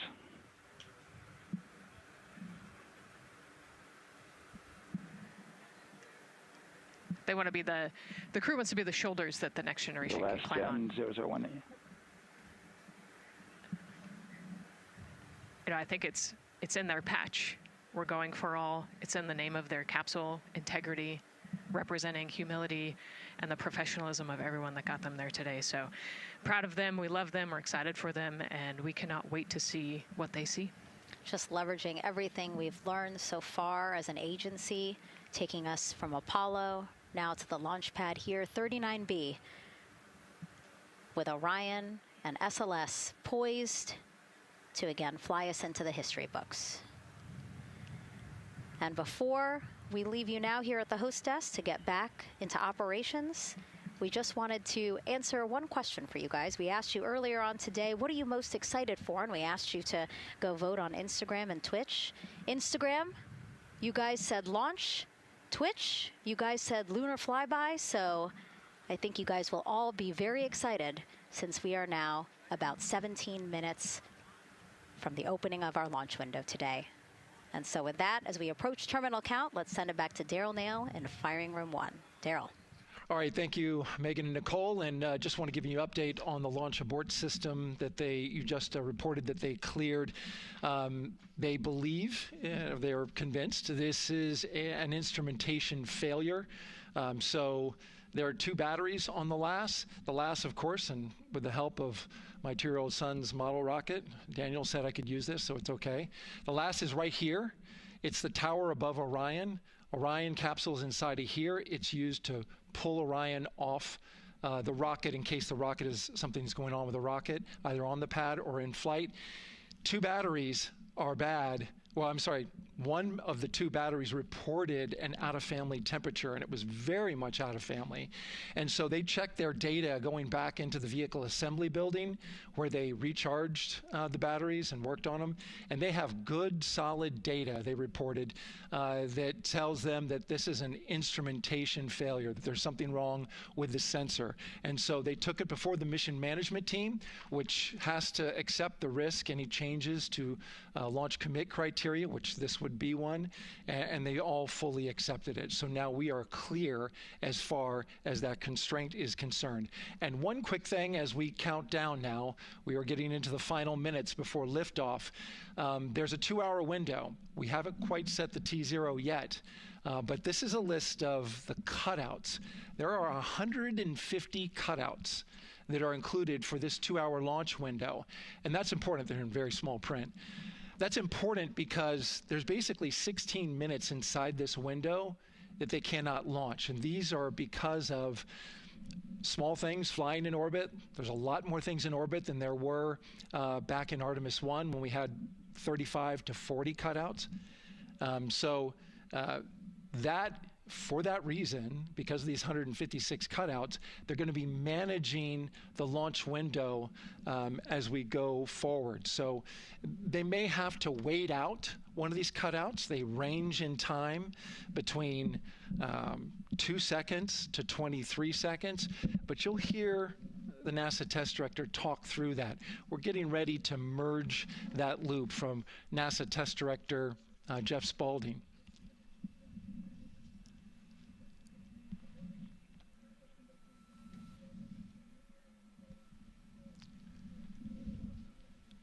And so now I'm listening to the launch team get ready to merge their operational channel.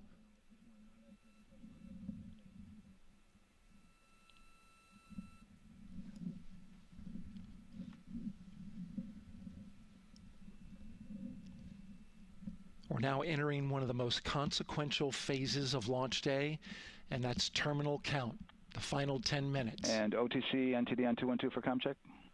Good, comm. How me? I hear you the same. STC? GTC? GTC is on 212. All right, copy that. NASA Test Director Jeff Spaulding confirming communications with his team.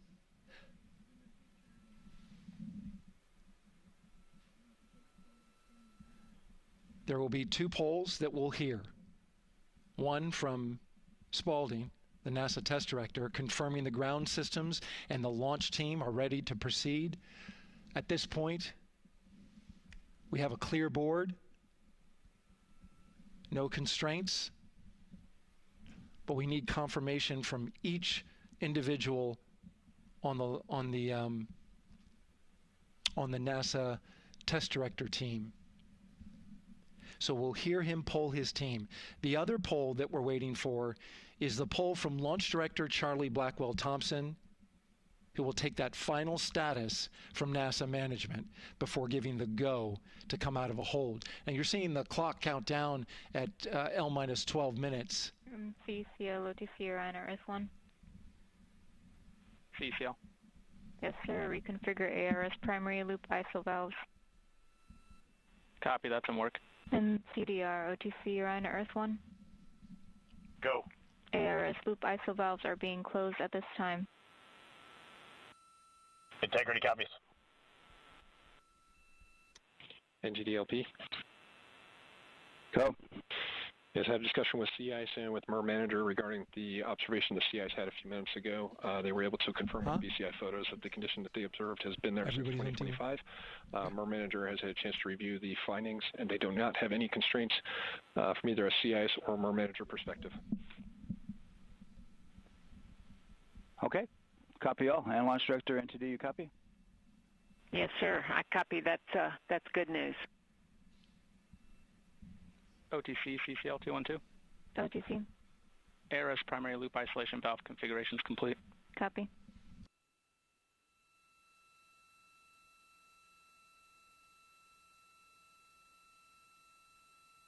And CGLS NTD, cancel pending, please. GLS copies, and that's complete. All right, and for all personnel, we got a little bit more work to do before we pick up the clock, and we're about a little over a minute from getting to T-minus 10 minutes, but we've canceled the resume time there, and then we'll pick it up after we get through all of our work and anything else that we need to do to get through the remainder of count. So we'll continue working that to get to our T0 today. So when we get to about 50 seconds from now, we'll extend that hold. CVSE OTC. CVSE 400-290, looking to verify that we are configured for ascent. Yep, give me about 2 more minutes. I'm going to start CMA2 streaming. Copy. NTD, COSE, hold requested. Copy that. I have an LCC violation of O-CT-004, S-band transponder anomaly. This was a transient LCC violation, so transponder 1 had a demodulated SNR estimate that went down to 2 dBm when it should have been between 10 and 13. It is now back up to 12, but we did lose that for just a moment. It does not appear that we lost our bit sync or carrier lock, which would be indicative that we lost our lock with the vehicle. So at this point, recommendation would still be go. However, we do have a pre-planned contingency procedure if we want to look at that. But again, this was transient, so we're back in a nominal range. All right, let's see, LPE NTD. Yeah, we're not seeing that hit, so I guess the question for COSE, was that less than 3 samples? Was that below our persistence? Stand by, let me look. It did look like it did persist for several seconds on mine, but let me take a look at the number of samples. Could I get a repeat on the affected LCC, please? Yes, ma'am. That's going to be O-CT-004. Thank you.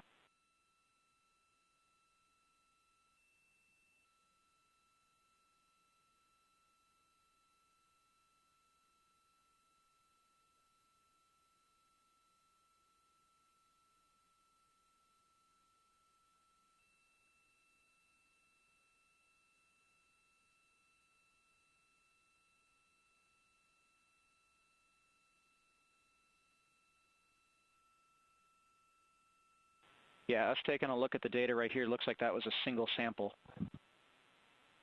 Yeah, copy that. RFTS does report that they also lost lock for about 5 seconds. So I would love to ask KUS and see if they also lost lock with the vehicle for any extended amount of period.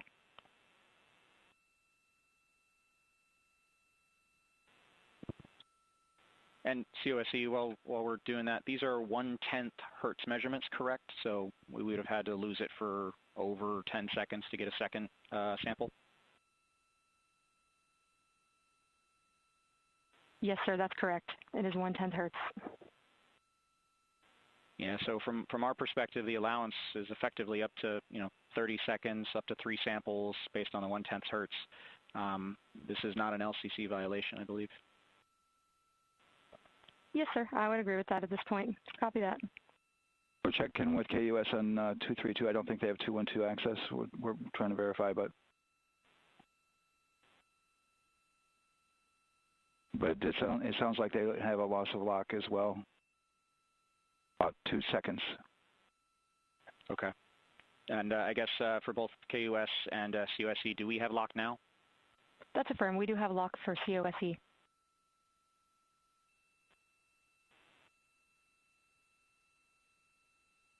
Yeah, so from the integration console perspective, we did have a temporary loss there within the allowable, and per the requirement, let's go.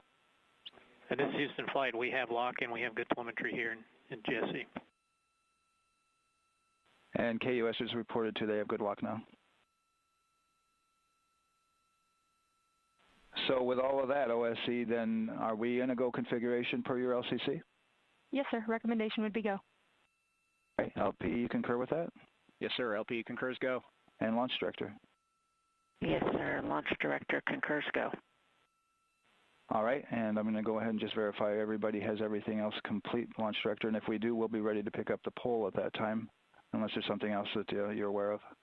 No, sir. Let's verify all our work is complete, and I would like one last check of our constraints list. All right, let's see. OTC, are you still waiting for ComConfig, or are you? That is affirmed, sir. Okay, yeah, is that your only open item? Yeah, OTC, this is CVSC. That 400 step 290 is complete. Copy. Okay, so OTC, you're complete with all your work? That's affirmed. All right, copy that. STC? STC is complete. And GTC? GTC is complete. Okay, excellent. All right, and LPE, just want to verify we have no open constraints at this time. No open constraints. We have a clear board, sir. Okay, tracking the same here. And Launch Director, with that, we are clear and ready to pick up the launch readiness poll with your go.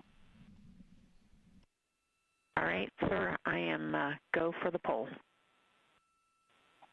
All right. And for all personnel, this is the NTD conducting the Artemis II launch readiness check. Verify ready to resume count and go for launch. OTC. OTC is go. STC. STC is go. GTC. C's go. MCO. CO's go. Safety Console. The Safety Console is go. LPE. LPE's go. RTD. RTD's go. Houston Flight. Houston Flight is go. ROC. ROC is go. And CDR. Cruise go. Copy that. Thank you, Reed. And Launch Director NTD, our launch team is ready to proceed at this time. All right, NTD, I copy all. At this time, I'll perform my poll. Attention on the net. This is the Launch Director performing the final poll for launch, verifying no constraints, and go for launch. EGS, Program Chief Engineer. Artemis Chief Engineers are go. Copy, thank you. EGS, Chief Safety Officer. The Artemis CSOs are go. Copy, thank you. Range Weather. Launch weather is go. Thank you, LWO. And Artemis MMT Chair. MMTs go. Thank you, John. And Integrity Launch Director. Good to hear your voice, Charlie. PLT. Thank you, Charlie. This is Victor. We are going for our families. MS1. This is Christina. We are going for our teammates. MS2. This is Jeremy. We are going for all humanity. All right, Charlie, your Artemis II crew is go for launch. Full send. I copy that. Reed, Victor, Christina, and Jeremy. On this historic mission, you take with you the heart of this Artemis team, the daring spirit of the American people and our partners across the globe, and the hopes and dreams of a new generation. Good luck. Godspeed, Artemis II. Let's go.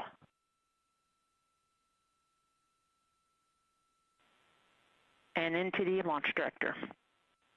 Go ahead, Launch Director. Yes, sir. You have a go to proceed with countdown. Copy that. I'll put it in work. CDR NTD. Go. Your risers and initiate short purge per your EPROC 10.1.1, steps 8 and 9. 10.1.1, 8 and 9 going to work. Copy. CVSC NTD, start and verify recordings of our Orion cameras. Copy. Okay. Well, there you heard it. RSR NTD. RSR. They're getting ready to start terminal count. arm rotation enable at this time, please. It's currently at T-minus 10 minutes. Once we wrap up this last bit of work. SNA arm rotation enable complete. We're going to start that clock. Copy that. Thank you. Integrity crew, close and lock visors.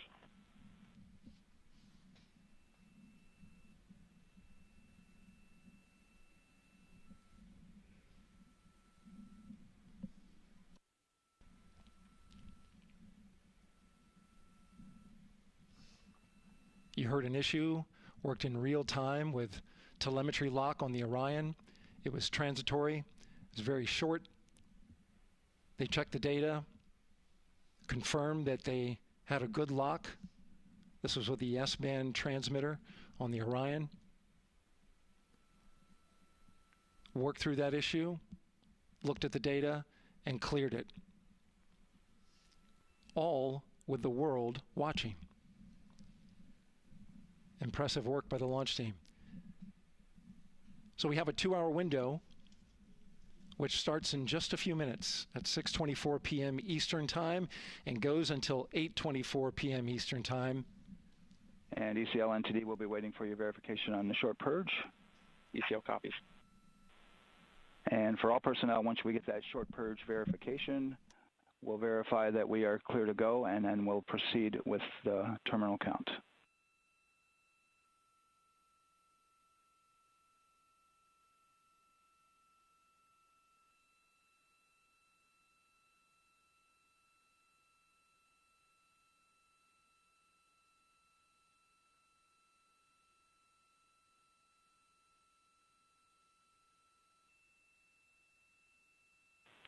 ECL time estimate?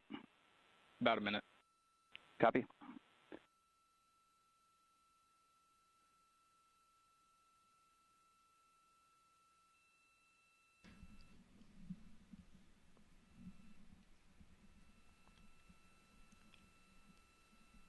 So we're going into the launch window, but not by much, it looks like.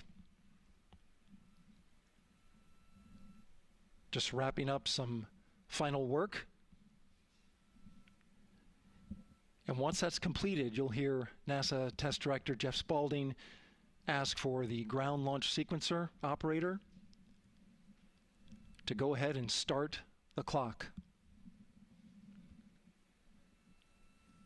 The ground launch sequencer is an application software. It runs on top of the launch control system in the firing room, acts like a conductor of an orchestra, executing hundreds of commands in precise order and timing. It's all autonomous. NTD CCL 212, short purge initiation is verified. All right, copy that, and we're verifying our constraints.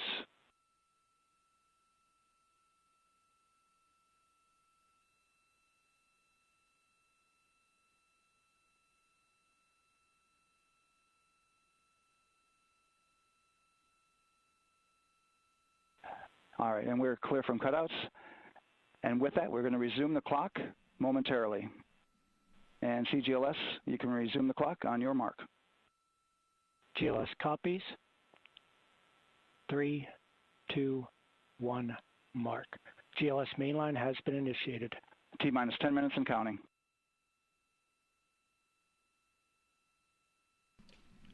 And that begins terminal count. Our new T0 is 6:35 p.m. Eastern Time. 6:35 p.m. Eastern Time. We are now counting down to liftoff of Artemis 2.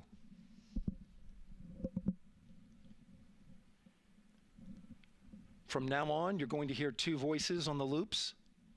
If everything goes nominally, NASA Test Director Jeff Spaulding, who's directly managing the launch team, and Alex Bendelos, the GLS operator who closely monitors the software. He has the ability to stop and restart the countdown.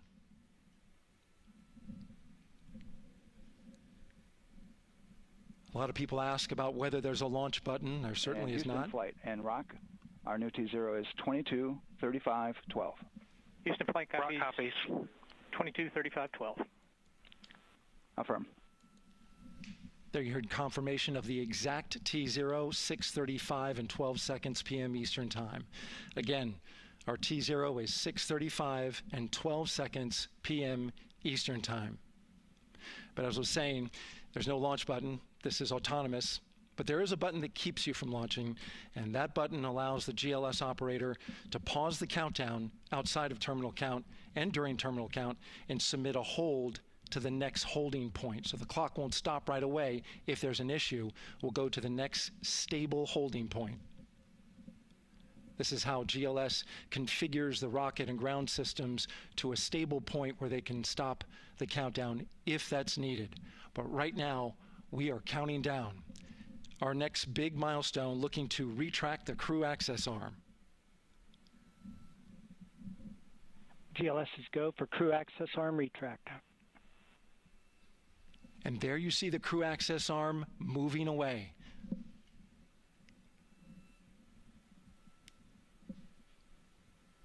That's the path that the astronauts took to ingress into the rocket.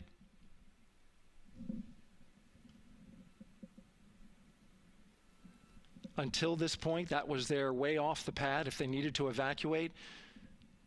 But now with that arm retracting, the backup transitions to a launch abort system, and they'll begin arming that shortly.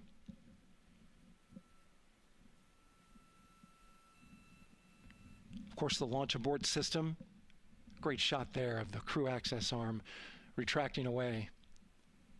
The launch abort system is the tower at the top, and that's what would pull Orion and its crew off the top of the rocket in case of an emergency, whether it's on the ground or in flight. This is critical safety hardware that protects the lives of the astronauts.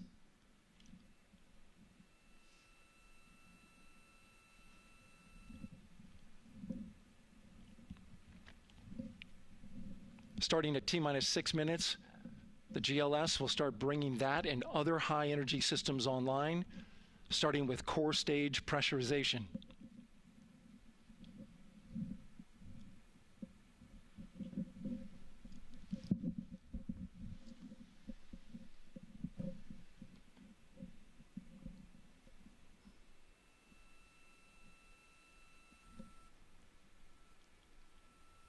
Weather is 90% go.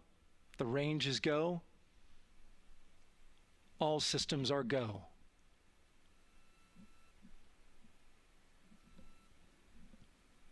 GLS is go for core stage tank pressurization. That means the replenish valve for the liquid hydrogen tank has now closed, and that tank is beginning to pressurize to flight levels because that hydrogen is naturally boiling inside the tank. We'll get the liquid oxygen tank a little later in the count. Now the team is waiting for verification that, if needed, the Artemis II crew could use the launch abort system to pull Orion safely off the top of the rocket in an emergency. Let's listen in for that call. GLS verifies last capability available. And CDR, do you copy? CDR copies, last available. That's great news, and you heard the NTD verify that with the commander of the mission. GLS is go for FTS arm. Now work is being done to arm the flight termination system. This is so the range safety can send a flight termination command if the rocket flies too far off track. There's a brief built-in delay, so the launch abort system has time to pull the astronauts to safety first. GLS is go for LH2 high flow bleed check. All right, the high flow bleed check. That's so the cryo team gets verification that the RS-25 engines, all 4 of them, are in the proper temperature range for launch.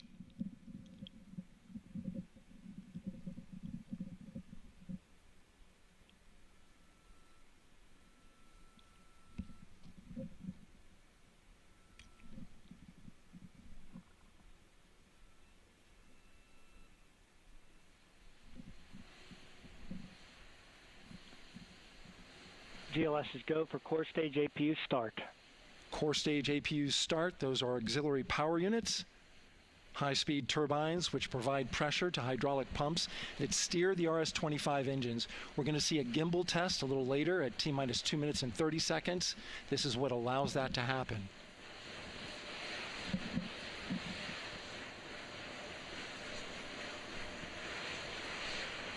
Coming up in about 20 seconds, we're listening for go for purge sequence 4. That's a helium purge of the 4 core stage engines downstream of the propellant valve. This gets all the air and moisture out of there.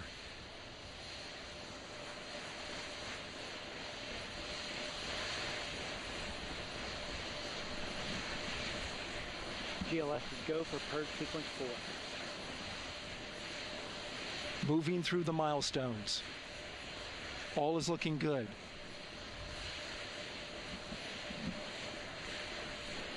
Coming up in just a few seconds, we're going to get that thrust vector control actuator test.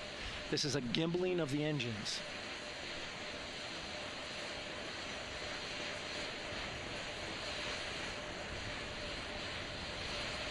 There are the 4 RS-25s, 3 of them Shuttle Heritage, 1 of them built from shuttle parts. And there you see them moving.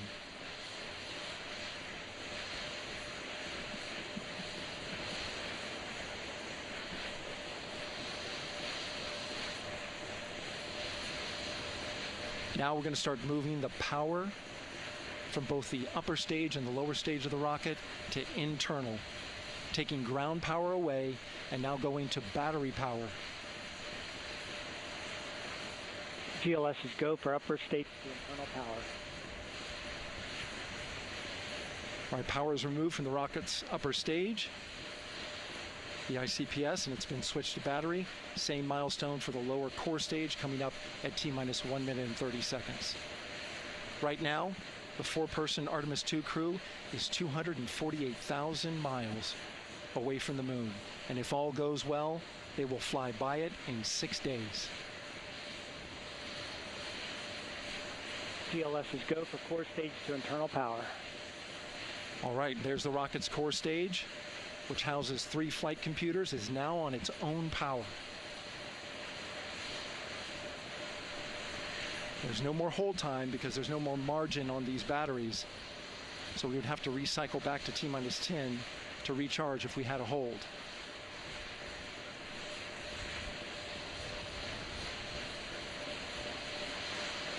One minute. Right now, the rocket does not know what the T0 is, but coming up at T-minus 33 seconds, control shifts from the ground launch sequencer to the rocket's onboard autonomous launch sequencer, or ALS. The rocket will count itself down, but honor any holds that could come from the ground. Now, shortly after liftoff, Houston will take control of the rocket, and my colleague Gary Jordan will take over commentary. GLS is go for ALS. Great call out. The rocket is on its own. 4 brave explorers ready to ride the most powerful rocket NASA has ever launched. Sound suppression water is flowing. 15. And here we go. 10, 9, 8, 7. RS-25 engines lit. 4, 3, 2, 1. Booster ignition. And liftoff. The crew of Artemis II now bound for the moon. Humanity's next great voyage begins. Good roll pitch. Roger, roll pitch. Houston now controlling the flight of Integrity on the Artemis II mission around the moon. Integrity, AMT high. AMT high. On time, passing 30 seconds into the flights. Integrity passes the alternate beacon. Target milestone. Mission Control Houston seeing good performance on the 4 main engines. Space Launch System core stage. Integrity, 3 miles in altitude.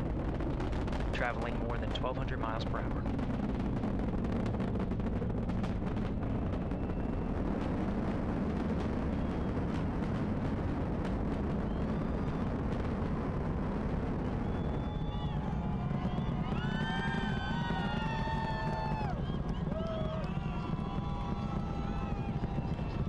Mission elapsed time, passing 1 minute, approaching max Q.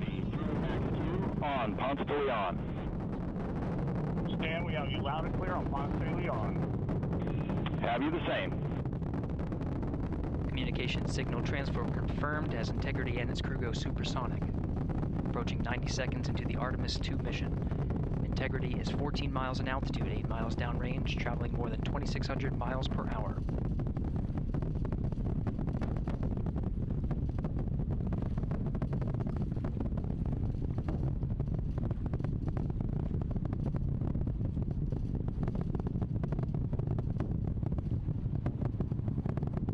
Minute 50 seconds of mission elapsed time, standing by for main engine throttle down to 85%, ahead of solid rocket booster separation, expected at the 2-minute 9-second mark.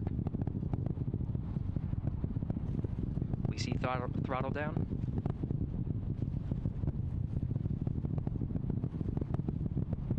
Confirmed separation. Main engine's throttling up, guidance converged.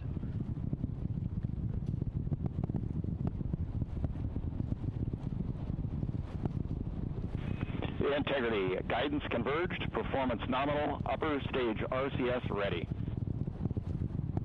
Copy all, Stan. Integrity, SM priming complete. SM priming complete.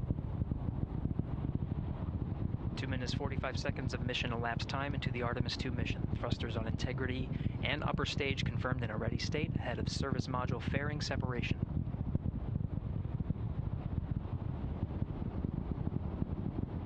3 minutes into the flight. Integrity, 49 miles in altitude, 78 miles downrange, now passing 5,000 miles per hour.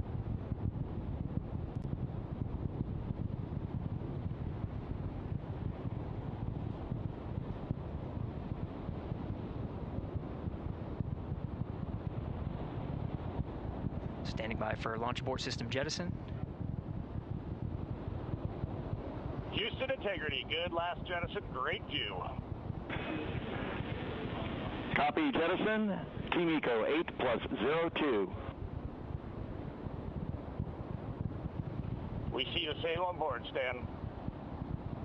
And Houston has you loud and clear on Tidris at the Kármán line. Outstanding, Stan, we have you the same. 3 minutes 50 seconds into the flight of Artemis 2, Wiseman, Glover, Cook, and Hansen cross the boundary to space with good comm checks. GPS signals acquired after last jettison now working on internal checks to verify accuracy.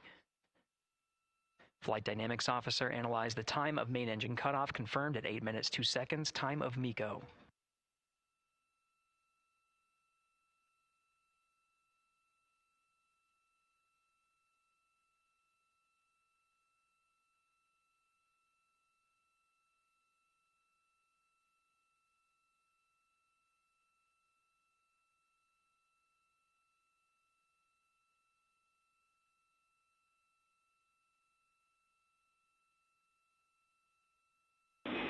Integrity, GPS processing. Outstanding, Stan, we see the same, and we have a beautiful moonrise. We're headed right at it.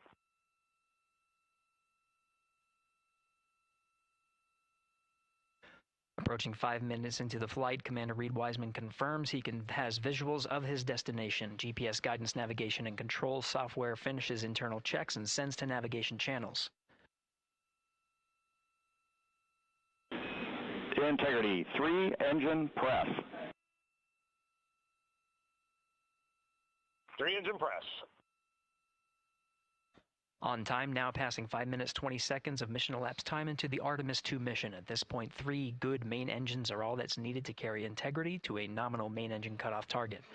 Though at this time, we're seeing 4 good engines here in Mission Control Houston. Integrity, 75 miles in altitude, 330 miles downrange, approaching 10,000 miles per hour.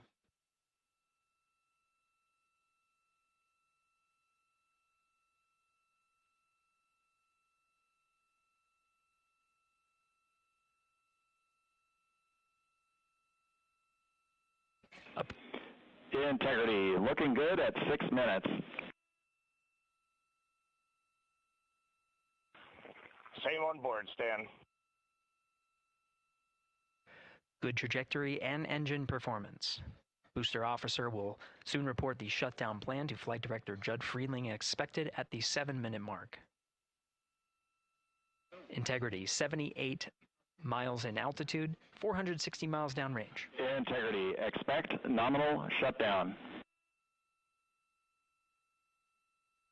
Integrity copies nominal shutdown.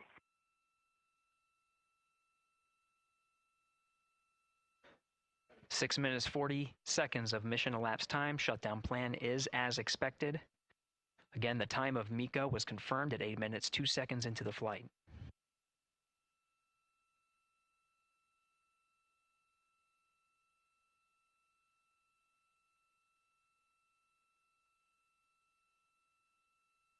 Seven minutes of mission elapsed time. Throttling down as we approach the abort once around option. Milestone at the 7-minute 30-second mark. Now 84 miles in altitude, 650 miles downrange, traveling more than 15,000 miles per hour. Integrity, AOA open. AOA open. The window is now open for an abort once around option that would target splashdown in the Pacific Ocean. Still following nominal ascent at this time.